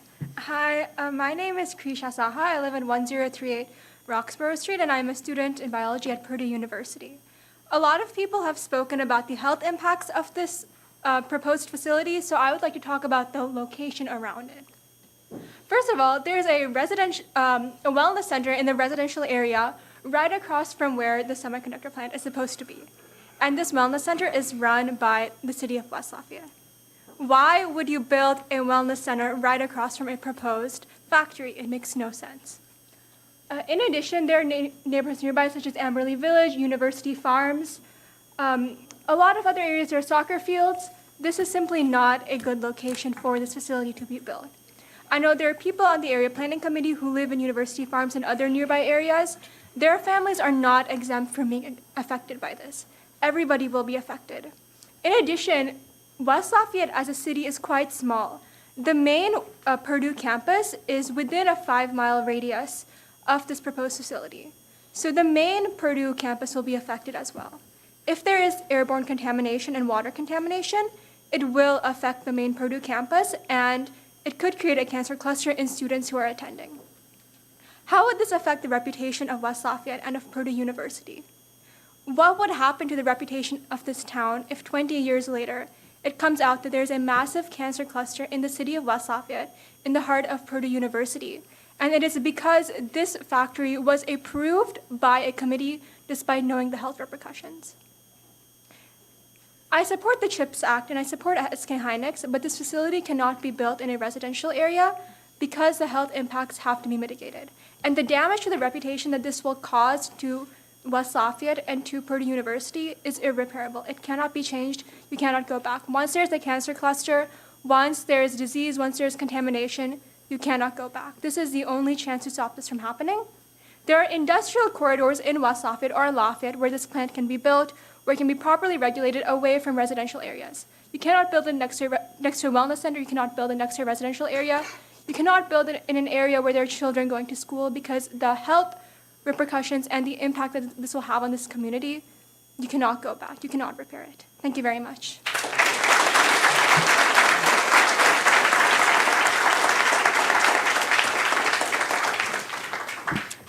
I'm a little short, so I don't know if you can hear me. Hi, thank you for being here. Thank you for hearing all of us. My name is Macarena Guerrero. I am a resident of University Farms in 600 LaGrange Street. I was not sure I was going to speak tonight, but I would like to, in a way, also ground the conversation in two things that I think all of us have in common. One of that is the children. And I would actually like for the children to stand up, come to the front, because we're here for you.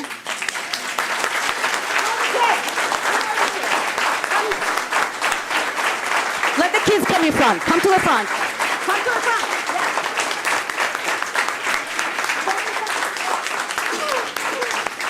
Because we're here for them. And they're watching. We're here for you, and they will vote. Right? And that is very important. And you guys have children, grandchildren, great-grandchildren. And my favorite name is Tomás and Valentina's mother. And Tomás and Valentina were born in Ohio and Indiana. And when I look at this map, I don't necessarily see development as the first thing I see. I see my home. I see on Kent Street the daycare center that they go to. I see the football field that I dream my son will play with one day. I see the elementary school on Cumberland Avenue, where a lot of these kids and our kids go to. I see the wellness center where I go and I run 3 times a week. I see the dog park where my friends take their dog. So this is home. This is home for a lot of us. And this will take me to the second thing that I would like to address and speak with you. I am a naturalized U.S. citizen. I was born and raised in Chile. My husband is from Indiana. And very reluctantly, we moved to West Central Indiana. This was not our first choice. Smaller community. I used to live in like a big town, big city. And then I moved to West Lafayette. And I changed my mind. I changed my mind because of something that is very important for all of us to recognize, which is privilege. We have the privilege, all of us, to live in a small community where the schools are good, where it's relatively safe everywhere, where we have land in the United States of America. I come from a small country, and I lived most of my life in Chile, very close to a heavy industrialized area. It was not a choice. Our country's like the width of Indiana, if you know the map, long and very narrow. That is not the case here. We have the privilege of land. And we need to remember that, because this is not the only plot of land that we can build this. And I think that is what's crucial here. I would want to raise my family here, to keep my dollars here, but that is seriously going to be questioned if our elected officials in City Council and in the APC committee are not really looking at the future of what this community will be like. We want progress. We want economic development. That's why I'm also here, and I'm not back home in Chile. There's opportunities here that I would not have, that my children would not have. But I think that all of this that is taken away if, like Megan said, she already left, but they're going to be chronically exposed to chemicals. This is not longer going to be a place that we can all call home. And I think really, really, really want you to have that into consideration when you vote tonight. So we're here for the children, and we need to acknowledge the privilege that we have, that this is not the only place that we got. This is not the only place. And let's address and use the privilege that we have to change this and not to make another mistake again when it comes to the rezoning of our lands in our community. Thank you.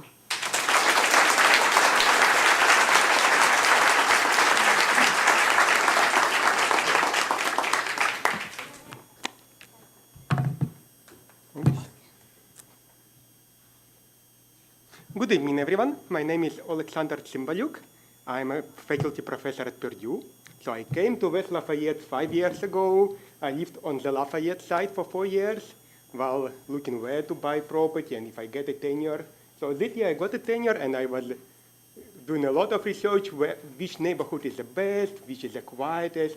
And I live now in University Farm for almost like 1 year and 1 month. It was a fantastic place, a lot of quiet space. I have 2-year-old son and 5-year-old son. We go biking every day. We go to wellness center. So it is the best scenario how to spend the time after the whole day of work at Purdue. So now here comes that issue, from which I think that half of the population didn't even know about that. Like I don't have Facebook. I would not have no idea that this was happening unless my wife told me. So there are two major things that we have already discussed. The public threat to health, which is all about cancer diseases, about impacting the children, about impacting the senior people who live just across the street. And there is also a very pragmatic thing about house values. So I think about half of people, or almost all people who are there, are going to sell their houses and move away. Because if that facility is built, the houses which are now valued way above their property value are going to be depreciated 3 times. And now, and again, this is the neighborhood with Amberley Village, with University Farm, with Amber Chase. So a big percentage of the residents in that neighborhood, they work at Purdue. So Purdue invites, and this is like the community where you live and thrive. But now we are kind of, what can we say about Purdue if it builds such facility just next to our house? And I do not believe a single word that this is the only place to build this facility. It is a multi-billion project, and if by any chance Purdue Foundation doesn't have money, sell that land. Sell that land and buy it anywhere else. Much cheaper and bigger. So number 1, don't allow for rezoning. Number 2, don't allow to build SK Annex behind that Waltz pub. It doesn't belong here. Period.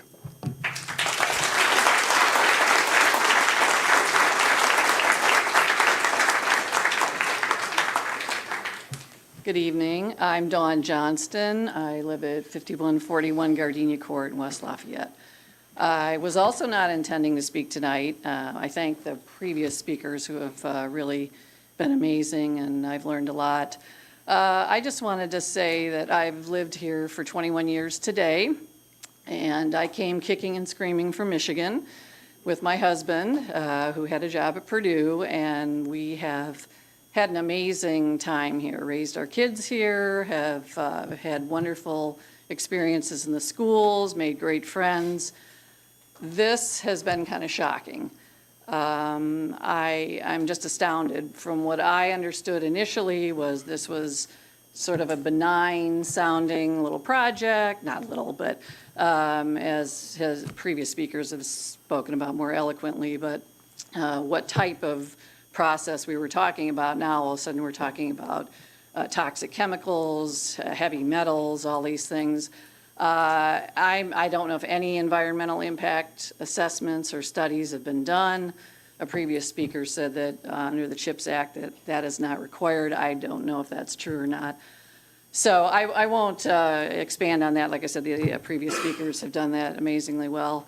The one point I will make is that the current president apparently has expressed his disdain for the CHIPS Act. I believe that was in his joint address to Congress, and catching our own legislators by surprise. And I haven't heard anybody address that issue at all. I've seen something written about it, I've heard that the city of West Lafayette was mum on that subject. So my question is, if this CHIPS Act is undone by the current administration and SK Hynix does not go in here, then what does, if you're going to zone it to industrial use, and we've gotten all these assurances that SK Hynix will do all these wonderful things that I don't believe, but what goes in if they don't? That's my question. Thank you for your time.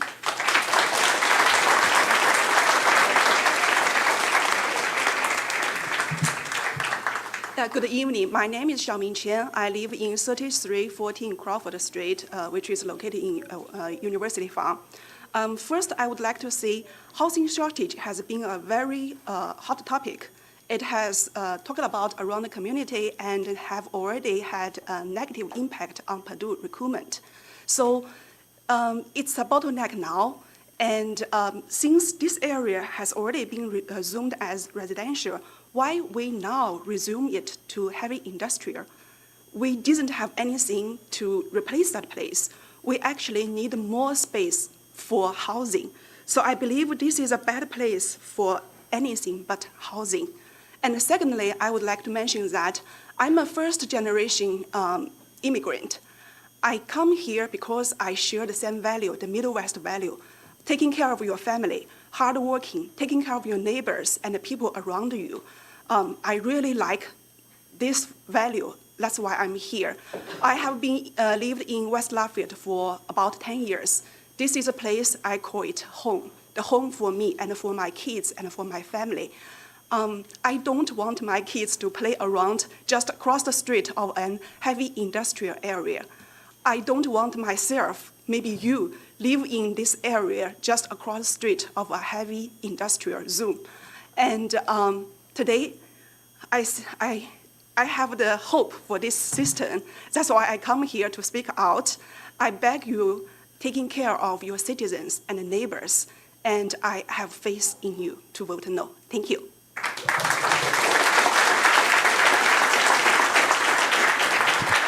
Hello, my name is Shireen Hafiz. I live at 255 St. Joseph Court here in West Lafayette. I've had the pleasure of being in this community for almost 30 years. So this is actually the crossroads that we have reached. You know, where you have these pinnacle moments in a person's life, where this is the crossroads, where it's going to be the litmus test to see what side of history you are on. Were you on the right side of history, or were you on the wrong side of history? Well, to all of you that are going to be voting today, this is exactly the moment where you're at.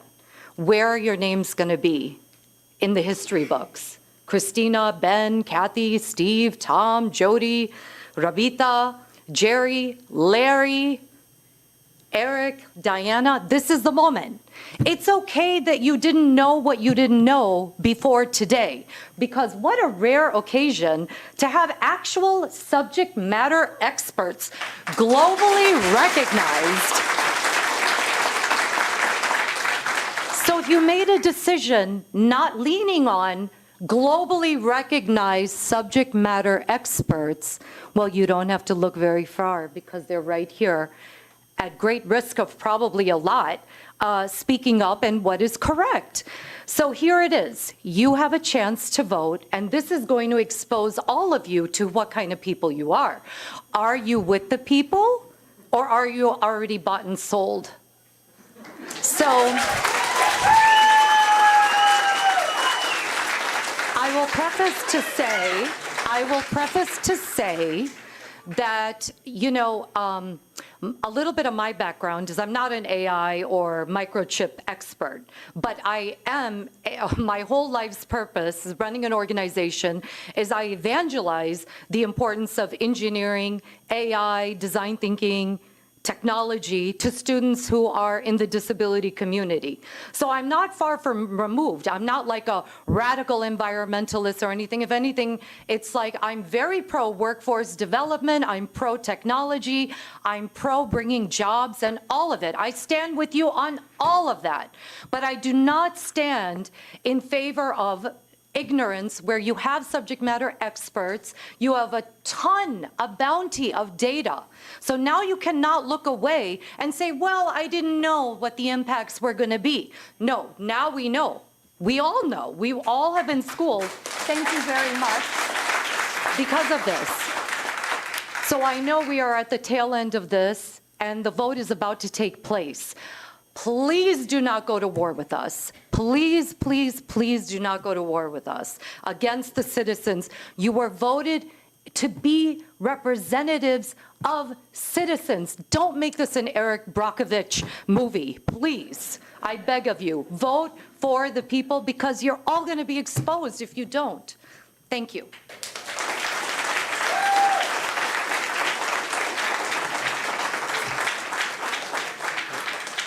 Yep. Good evening, Mr. and Mrs. Councillor, and thank you for the opportunity that you provide to us to give our concern to you regarding this SK Hynix plant that is going to be built around us.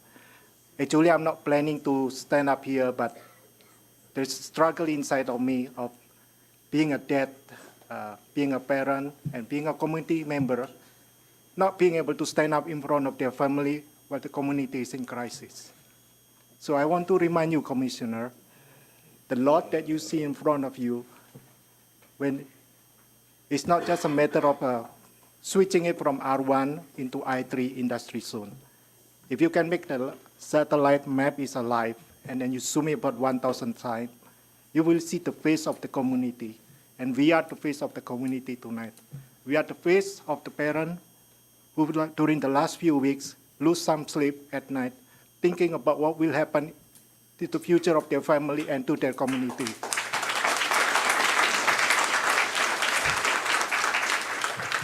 My fellow commissioner, I know that some of you are a city official who have made a promise during your campaign that you will make the community life better. And you will provide us with a good water resource and to bring our family together as a community. And I also would like to remind you, no single $1 billion of money or economic development can replace even a single human life.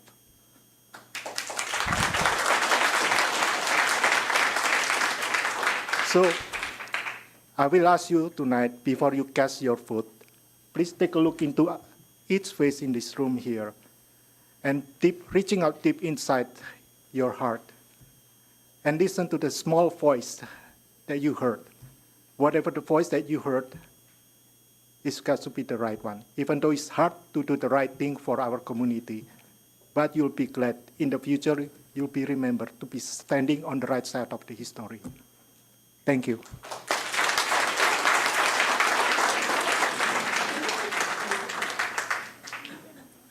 Good evening, everyone. I'm short. Can you hear me? So, my name is Jing Liu. I live in Amberley Village. I haven't slept for 2 weeks.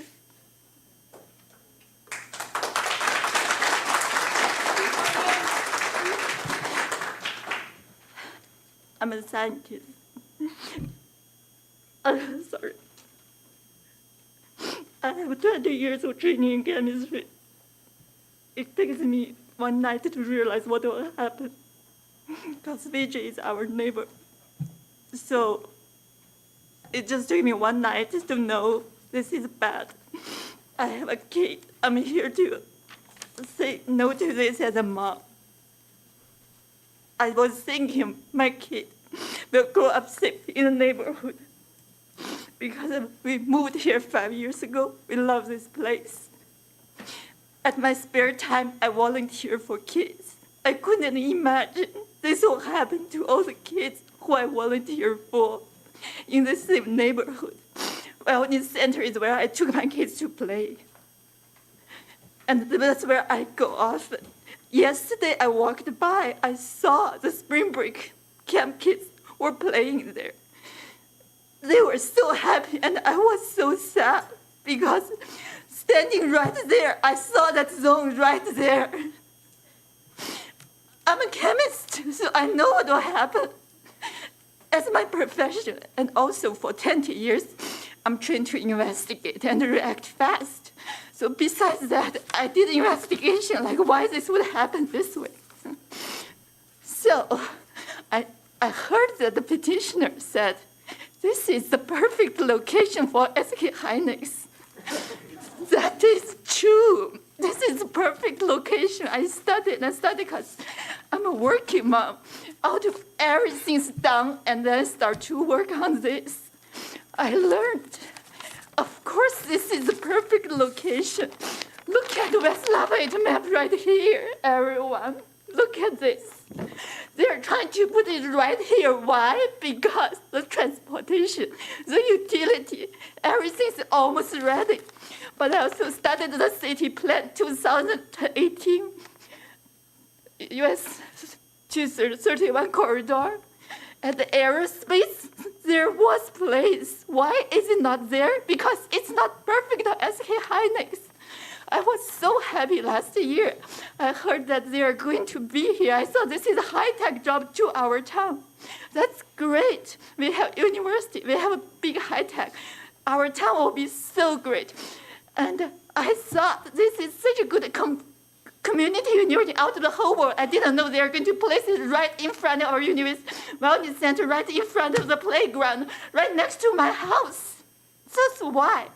So it's as easy as it's because they wanted to be functional in 2028.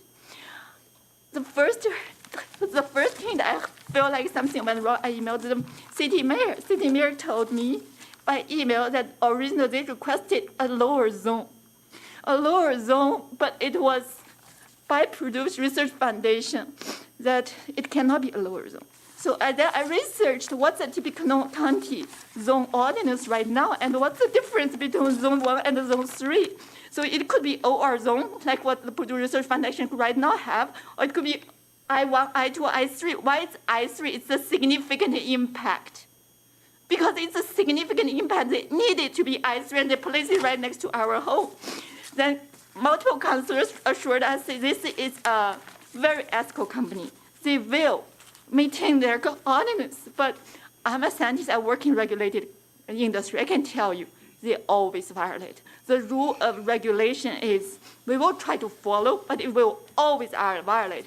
I looked up in the Indiana IDM database since 2020 till now, there is up to today 1,892 cases violation inside Indiana. So much for the regulation to assure clean air, safety, or anything. So I'm just standing here to say, our kids will be right next to it. They will breathe, they will bathe, we don't even know it will happen. That happen. Please stop it. Please, as a mom, as a citizen. Thank you.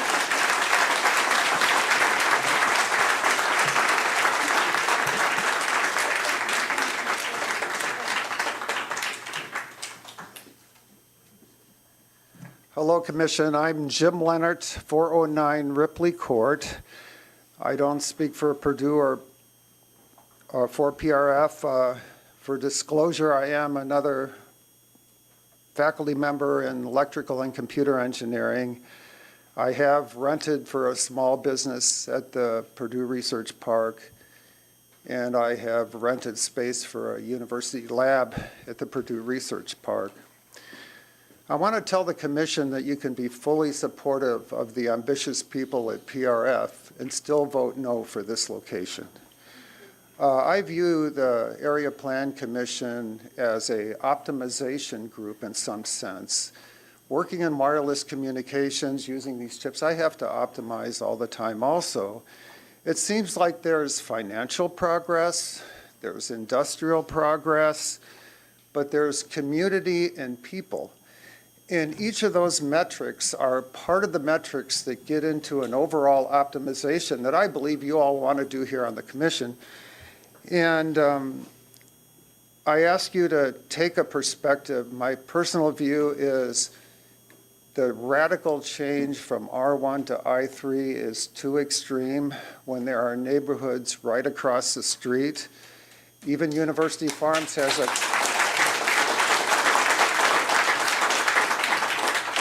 Even University Farms has a corner associated with that intersection there at Salisbury and Calberer. The one other fact I wanted to add is you may not realize that the speaker who gave you the technical expertise, there are 5 faculty members that I just happened to notice here who are for our semiconductor experts. We have a distinguished professor in the audience that is there to support our speaker. He has run one of the most successful research programs in design that the university has ever seen. I came here in 1984 and I've admired his work. And then we have people who came a decade or 2 later, and one spoke to you tonight, but there are 5 of us here tonight. I just wanted to add that. My own son works in developing fab labs. He had a job developing them in Arizona. I understand the need for these labs, but I think you all are going to have good perspective. I'm an idealist and optimist at heart, and I believe in the committee. Thank you.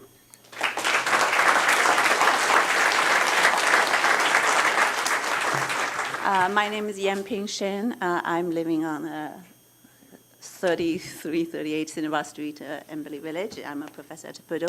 I did not plan to speak because I did not sleep 24 hours.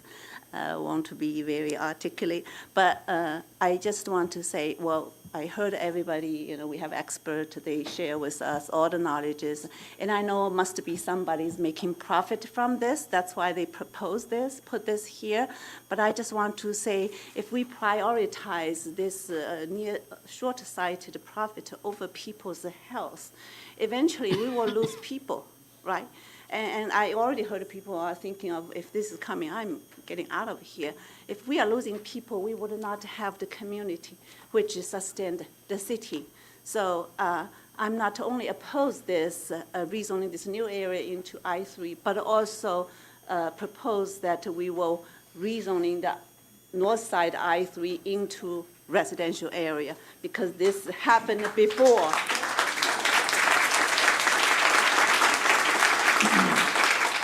This happened before the neighborhood is built. I lived here already 20 years, and when we signed up this, bought this land, we were actually not informed that this area is zoned as I3. Otherwise, I won't be here. So, but I only want to thank everyone here listening to us patiently for all these experts share their knowledge, and I know that you will care about the health of the community, and you will especially care about the wellness of our next generation. I just want to thank you all. That's all. Thank you so much.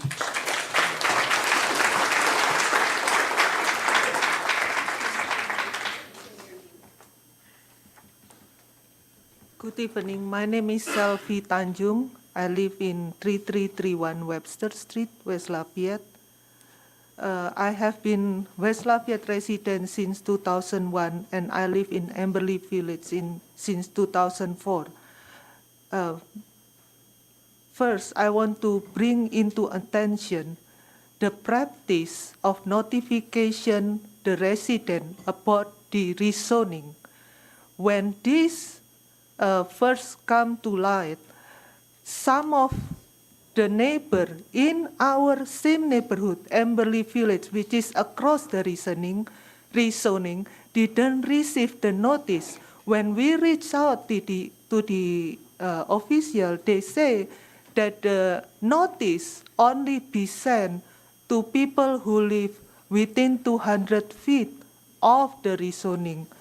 Now, as you can hear today, and maybe even before today, this is such a big change that it will affect people who live outside the 200 feet. So I would like to ask you to really review how you send the notification to people who live around the rezoning area.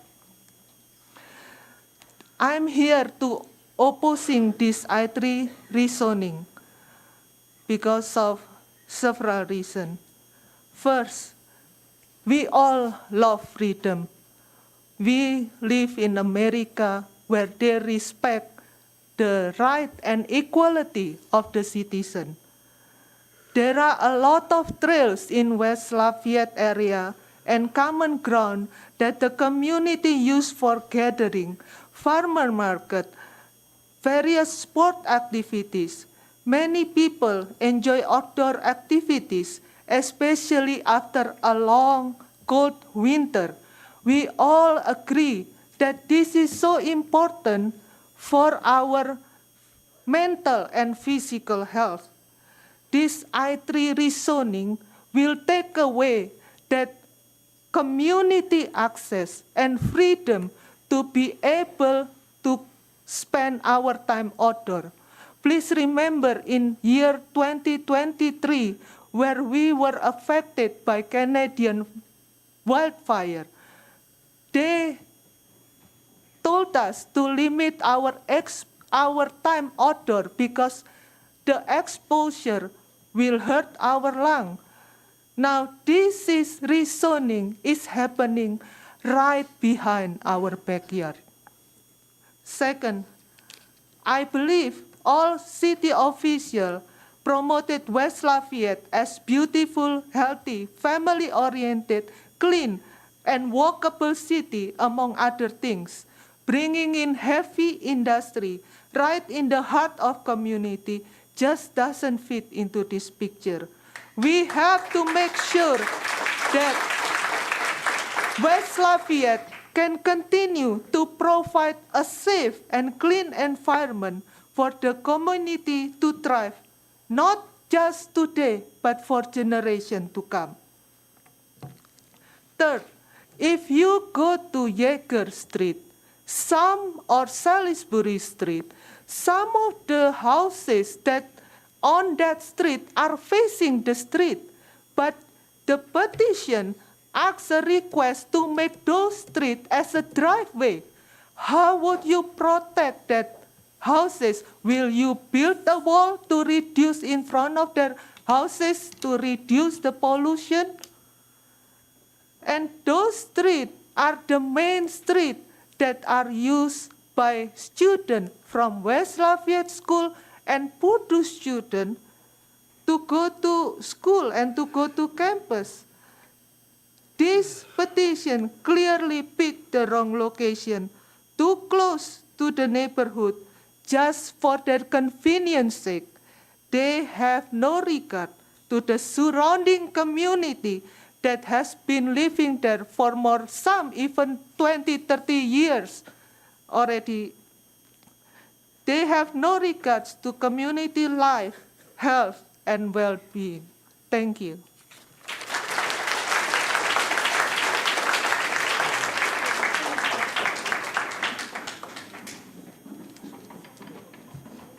Hi, I'm Lorraine Meyer, and I live at 3514 Senior Place. And I agree with everything that's been said tonight, but I have lived in Tippecanoe County for 67 of my 70 years. And I remember when Eli Lilly contaminated the groundwater and they ended up buying all of the property around their plant so that they would not be liable for the damages that would occur to the health of the people that lived around them. I don't think this company can afford that. Just wanted to give you a little history lesson on Tippecanoe County. Thanks.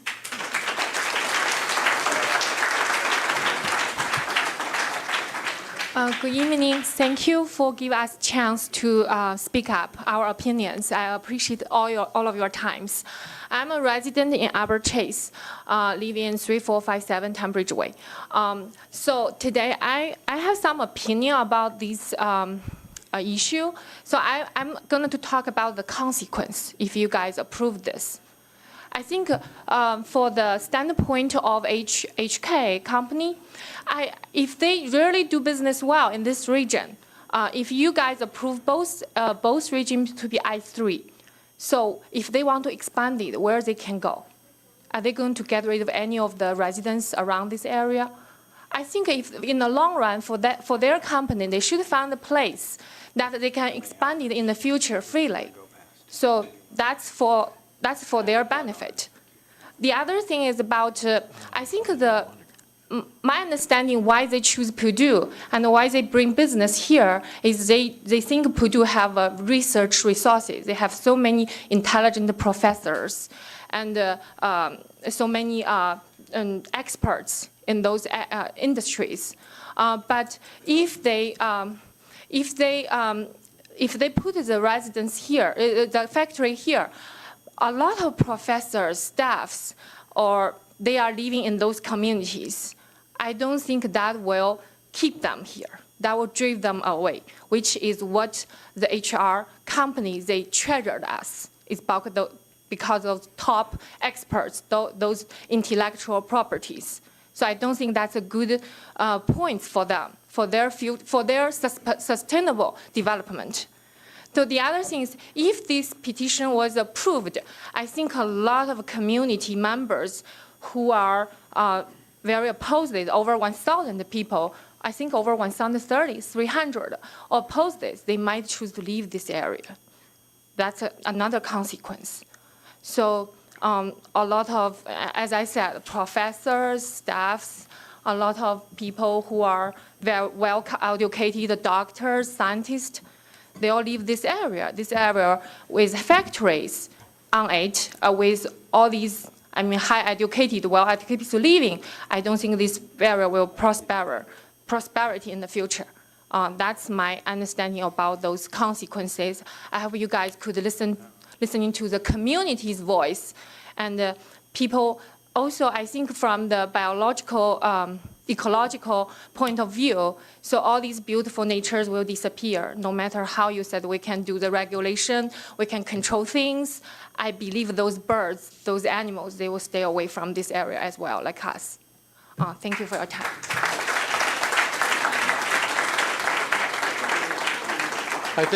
I think this will be, The world's foremost expert that my colleague was just talking and I think this will be our last speaker, if you don't mind. Absolutely. I'm not going to take much time. I'm Kaushik Roy. I'm a professor of electrical and computer engineering at Purdue, and I also work in the area of semiconductors. So I'm not going to talk about all the chemicals and other toxic materials that my colleagues talked about, which you have already heard of. And I've been a professor here for 30 years here, and it's the greatest job. I travel the world, I give talks, and I do take my family around with me too. So my son used to travel quite a bit. He's 18 years old now, but every time I ask him this question, going around the world, which is the place that you like the most? And every time he says, West Lafayette is the greatest place on earth, okay? And he loves it here. So let's keep it that way. Thank you.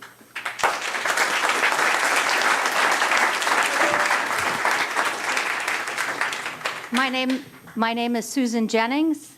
There are a lot of people out in the hallway that you don't see, and everybody's applauding out there just so they can get some recognition too.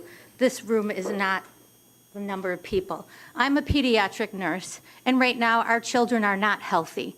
And you're going to do this and make our places worse. Not only are you making our children less healthy, you are making adults, parents, less healthy. The other thing is, we moved here from Lisle, Illinois. We moved away to get rid of the corruption. I hope that Lafayette, West Lafayette, is not the same as Illinois. That's why I left. And I do not want to leave West Lafayette. On top of that, when I was in Lisle, Illinois, we protested against a Meijer grocery store.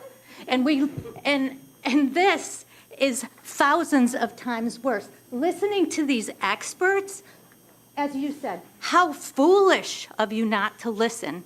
The goal of Indiana in the hospitals, IU Health, I work for IU Health, I don't speak for them, but their philosophy is to make Indiana healthier.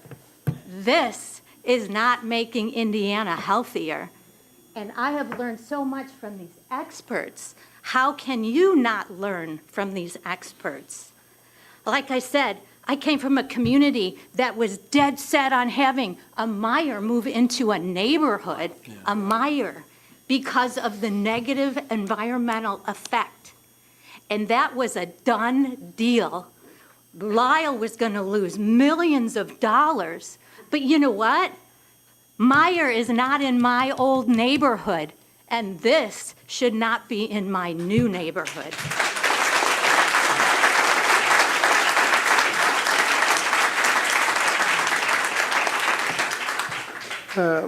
My name is Sujit Pudevital. I live at 3363 Humboldt Street, West Lafayette, in the Arbor Village. So I am a Purdue faculty. I joined the biochemistry department in 2016. I'm an associate professor there. So I really absolutely love this university. And I love this community too, West Lafayette. I really know that our university is really growing so well. And I wanted to see it growing further, even get even stronger and world-class research. That's why I came here. So, but I think with this current PRF's decision to, rezone this plot and then build a Hynix plant, I think this has really changed my long-term plans. I was thinking before that I will work another 30 years at this university and retire. It's such a great place. But I have really started thinking that I cannot do this. I have two daughters. One of them will go to Purdue this fall, and the other is 10 years old. And I was explaining to her that if there is a facility, semiconductor plant, packaging plant built near our house, that we will have to live here. And, because this is bad, I mean, I am a biochemist. I know all these solvents, there are the declared ones, undeclared, proprietary ones. This could all leach and, pollute and cause health hazards. So I was explaining to her that we may have to leave. And she was really distraught. She is 10 years old because she will lose her friends and, all the things here at the school. And then, I think if this plan goes ahead, we will both, this will be, for both of us, my younger daughter and me, this will be a profoundly sad choice that if this goes ahead, we will have to leave this beautiful university and community. Thank you.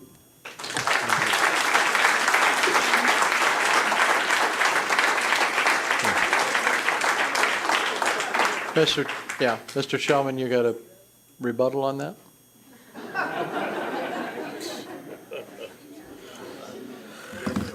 Yeah, make it short.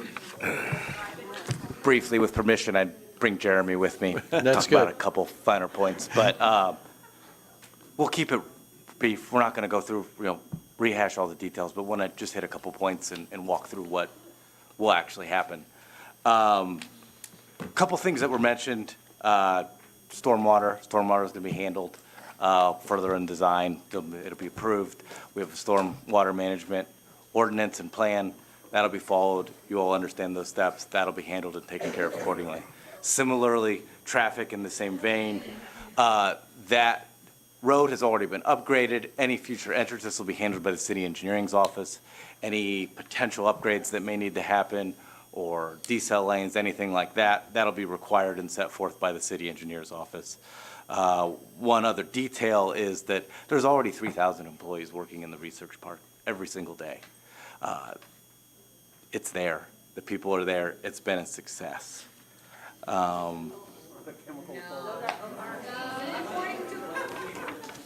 Jeremy will hit a couple environmental details and discuss some of these issues. Yeah, just a couple quick thoughts here.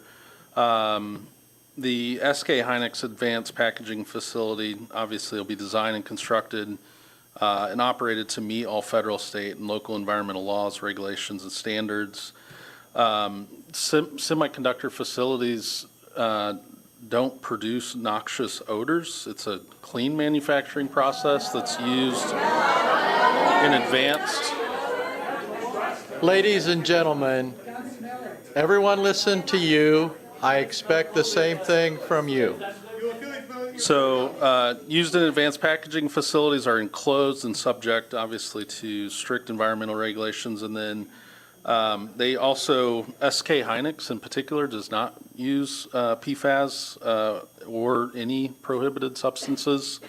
And then lastly, there were a couple comments related to an environmental assessment. A NEPA environmental assessment will be conducted in compliance with the CPO, which is the CHIPS program office as well. I would piggyback on two things, that SK Hynix does go above and beyond. They're signatories to the Stockholm Convention and act compliant with that. They have a net zero emissions goal, as well as a reduction in wastewater. And as you can see, the ultimate design of the facility, will be environmentally conscious and LEED designed.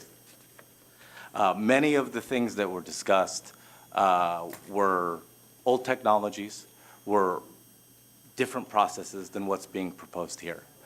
Many of the concerns that were ultimately raised, many of the... Ma'am. Please, you are out of order. If you're speaking out of turn, if you're at the microphone, you're in order. Please show respect as you were given respect.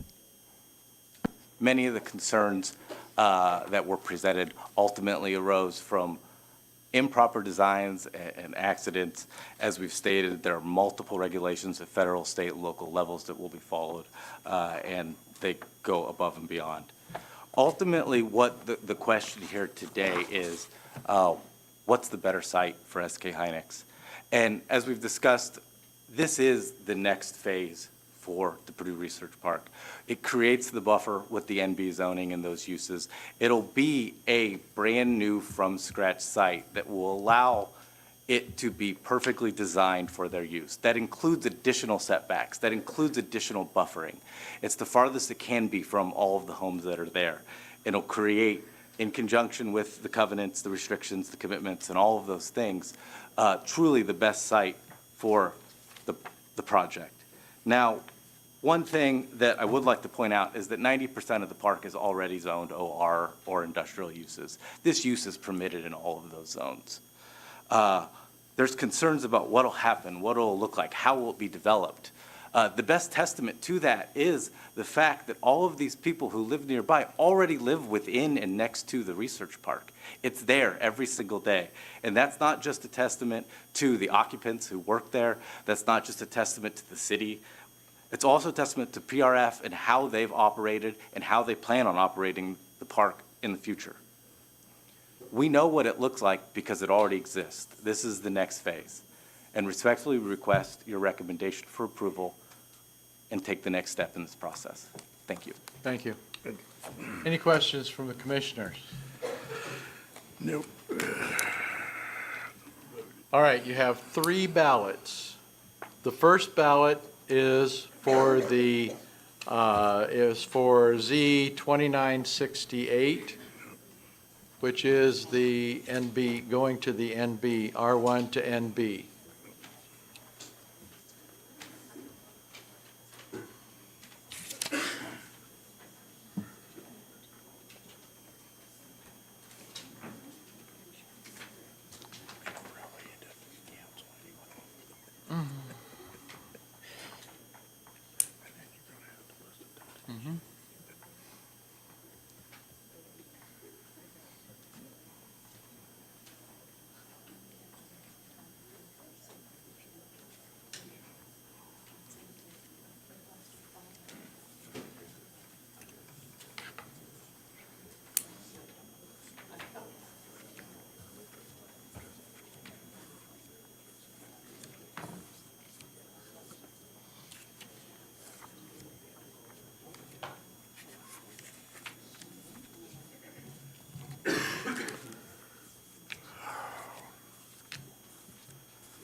We have 11 yes votes for the NB rezone and 3 no votes.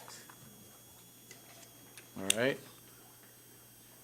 The next ballot you have is for the commitment.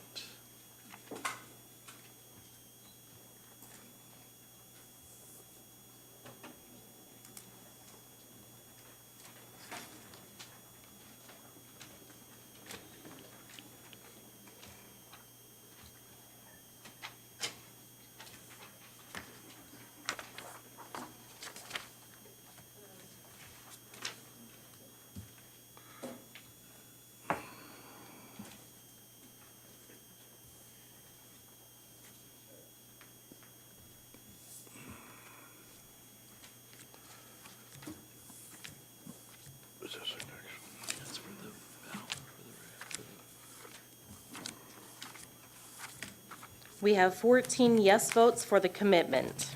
Okay. And the final ballot you have is for the petition itself, for the R1 to I3.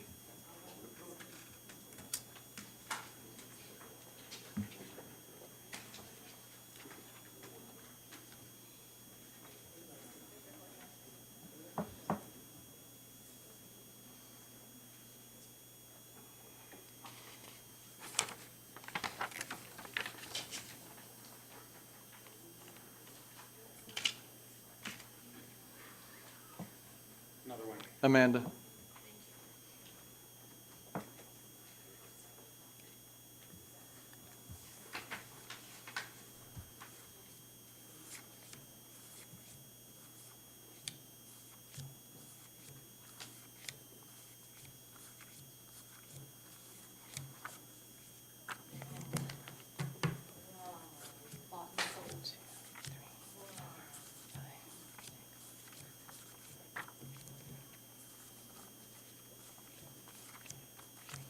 We have 5 yes votes and 9 no votes.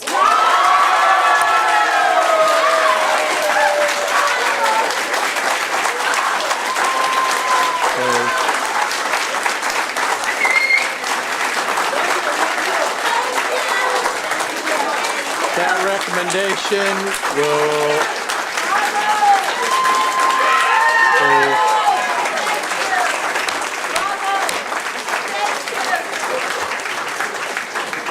please. That recommendation for denial will go to the City Council at their, West Lafayette City Council, their April 7th meeting. Next case.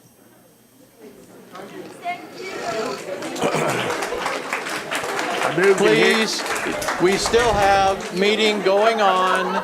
We still have a meeting going on.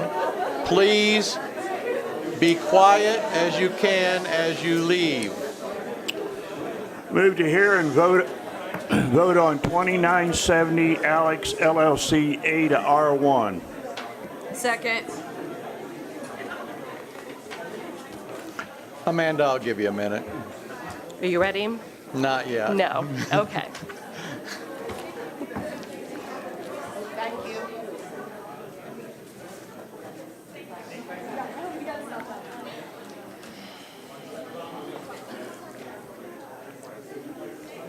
Go ahead. Did we hear the motion yet? We did? Okay. Aye. All right. So we are located on the west side of 250 West and a little over a half-mile north of Sagamore Parkway. This is a rezone is the first step in this process. They're proposing to develop a subdivision, a single-family subdivision, and they needed this strip of A-zone property to make that subdivision development possible. So it's just on the south side of Galima's greenhouse. As you can see, we've got a lot of R1 in this area. It's been around for a long time. Galima's was rezoned actually from R1 to A to make the greenhouse legal back in, let's see here, 1991. Otherwise, most of this zoning has remained stable for many, many decades. So the property in question is currently undeveloped. You can see it here. I should go back out here. So in conjunction with this little strip and the portion immediately to the south, the petitioner owns the property to the west that it's forested right now. They plan to use that entire area for the subdivision. The proposed US 231 extension that's shown in our Wabash and Tippy land use plan would follow 250 West near the subject site because a bridge would be necessary to cross the western end of Hadley Lake, which is just on the right side of your screen there.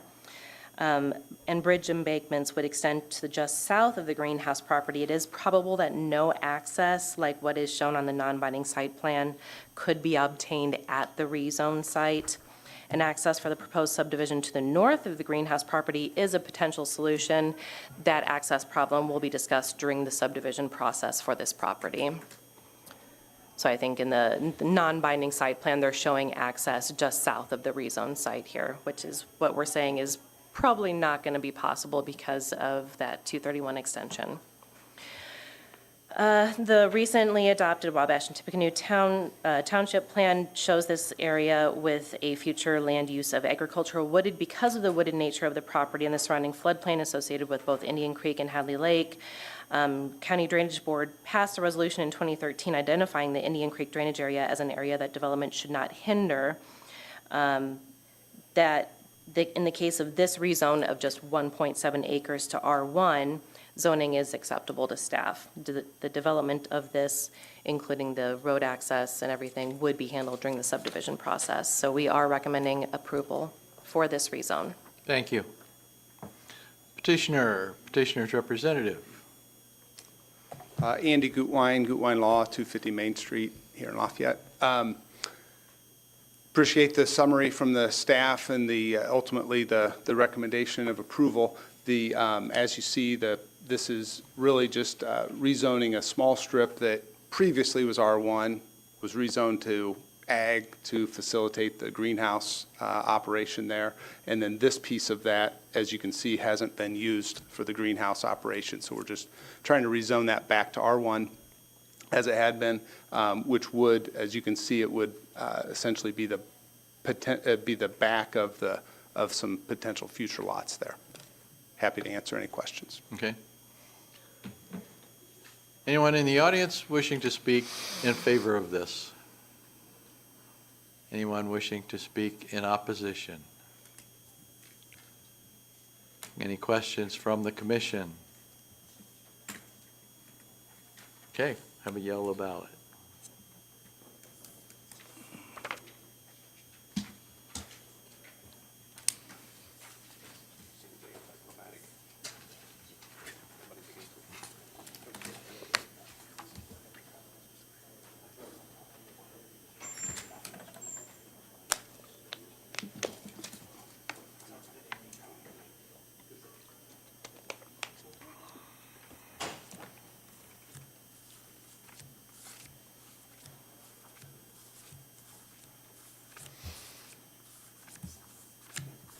We have 14 yes votes for that rezone. It passes. Thank you. I move to hear and vote on Z 2971 VA Holdings LLC A to R1A. Second. All right, we're here at last at the end. We're looking at a site here just north of North 450 or West 450 North, sorry. Currently zoned A. It's used agriculturally for row crop production. The request is R1A. We have a non-binding site plan that shows 123 lots around a central 3.5 acre pond, access just south right there on the southern road. To the south of the site, we have additional subdivisions that are zoned R1 with Stonehenge subdivision, and then the PD, Stonehenge PD, which is a little bit higher density just beneath that. The comprehensive plan, or rather the Wabash and Tippecanoe Township Plan, released in 2024, identifies agricultural transition as the appropriate land use for this area. That includes R1A and the ag zones. So the staff sees this as an appropriate zone for the area that's in line with much of the development and affirm, as staff has said previously, for this area that we support and encourage a variety of housing types and densities for this particular area. We recommend approval. Thank you. Petitioner's representative. Ryan Munden with RTS Law, here on behalf of the petitioner BA Holdings LLC. To reiterate Nathan's point regarding appropriateness, the Wabash Township Plan identifies R1 as appropriate here where water and sewer are available. We have delivered will serve letters from ASU and Indiana American Water, so utilities are available. The R1A here adds housing units, which we are in desperate need of, as well as adds some diversity to, or variety of housing types in this area. That variety and the additional units are one of the things that helps with affordability, which is a problem that we continue to face in Tippecanoe County. We concur with staff's report and recommendation, and we respectfully request your recommendation of approval. Be happy to answer any questions you have. Thank you. Thank you. Anyone in the audience wishing to speak in favor of this petition? Anyone wishing to speak in opposition?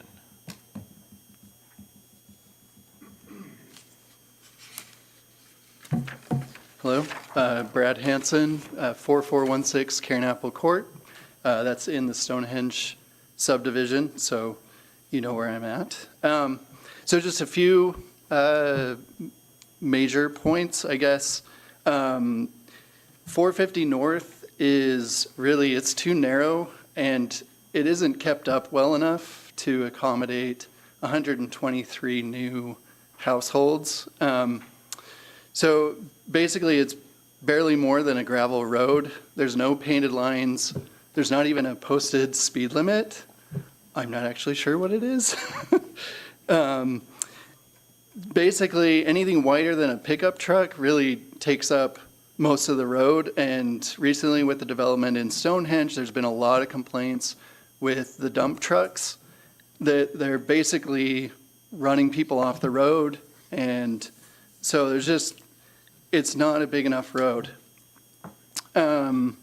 Also, you know, recent repairs done after, I guess, the winter season, there were some potholes. Basically, all that was done was some asphalt was sprinkled in there, and that's all been scattered out by this point. People walk along this road, they walk their dogs, they ride their bikes out along those county roads, and frankly, the additional traffic's just going to make that a bigger hazard. So yeah, I definitely think a traffic impact study should be done. But you know, my recommendation would be the road should be widened, maybe even adding a walking path or sidewalk, something to accommodate the pedestrian traffic. Second point, this is high density housing, and you know, that's not necessarily a problem. Looking at the plan, looking at the numbers, what I'm looking at these lots being maybe 50 feet wide, so it really raises a question of what is the plan to be built there. You know, my concern is it doesn't even really qualify for the R1A. I don't know what the rules are there, but in terms of, you know, what is that low density, medium density rule? But yeah, so basically, to compare to the earlier development that was discussed, the Arbor. So that was 306 homes on 106 acres, and this is 123 homes on, if you remove the pond acreage, 36 acres, although, you know, that also doesn't take out the perimeter or the roads or the access.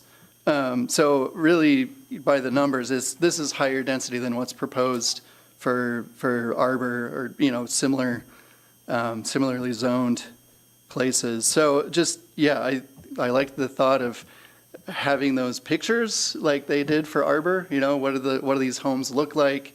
How big are they, square footage? That kind of data would be nice.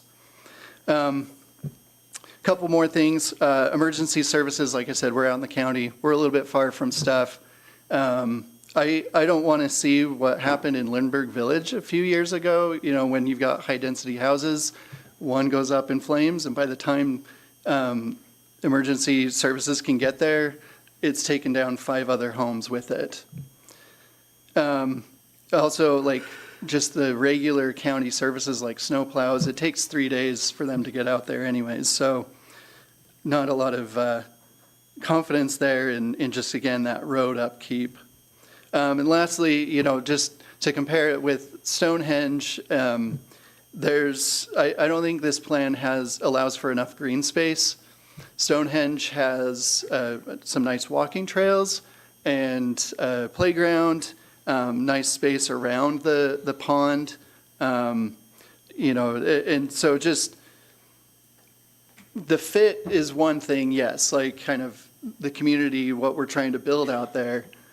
But I would also say just, I foresee whoever is moving into these residences would be wanting to cross that road and come over to our side. Fine, welcome, to try our walking paths, that's great. But again, 450 North is just not really suitable for that. So I'm good. That's my time. Thank you. Anyone else wishing to speak in opposition?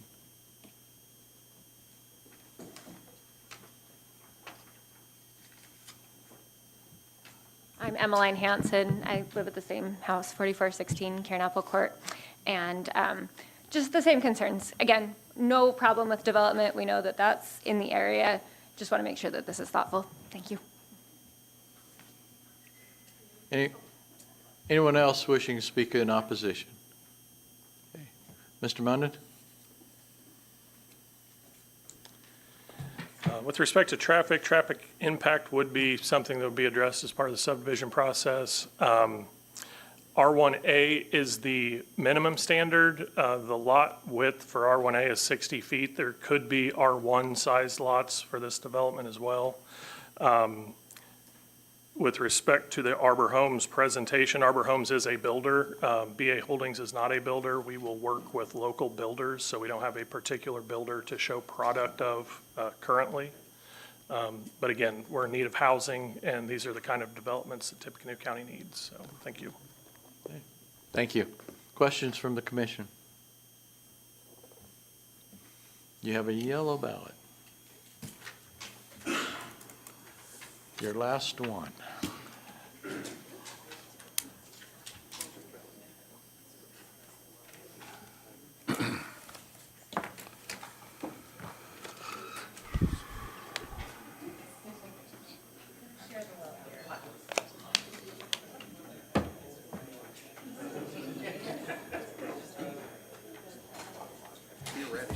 I'm ready.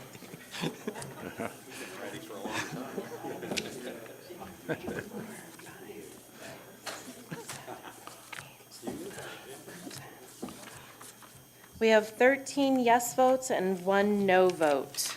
That rezone passes. That case received a recommendation of approval and will be heard by the county commissioners at their meeting on April 7th. Any administrative matters?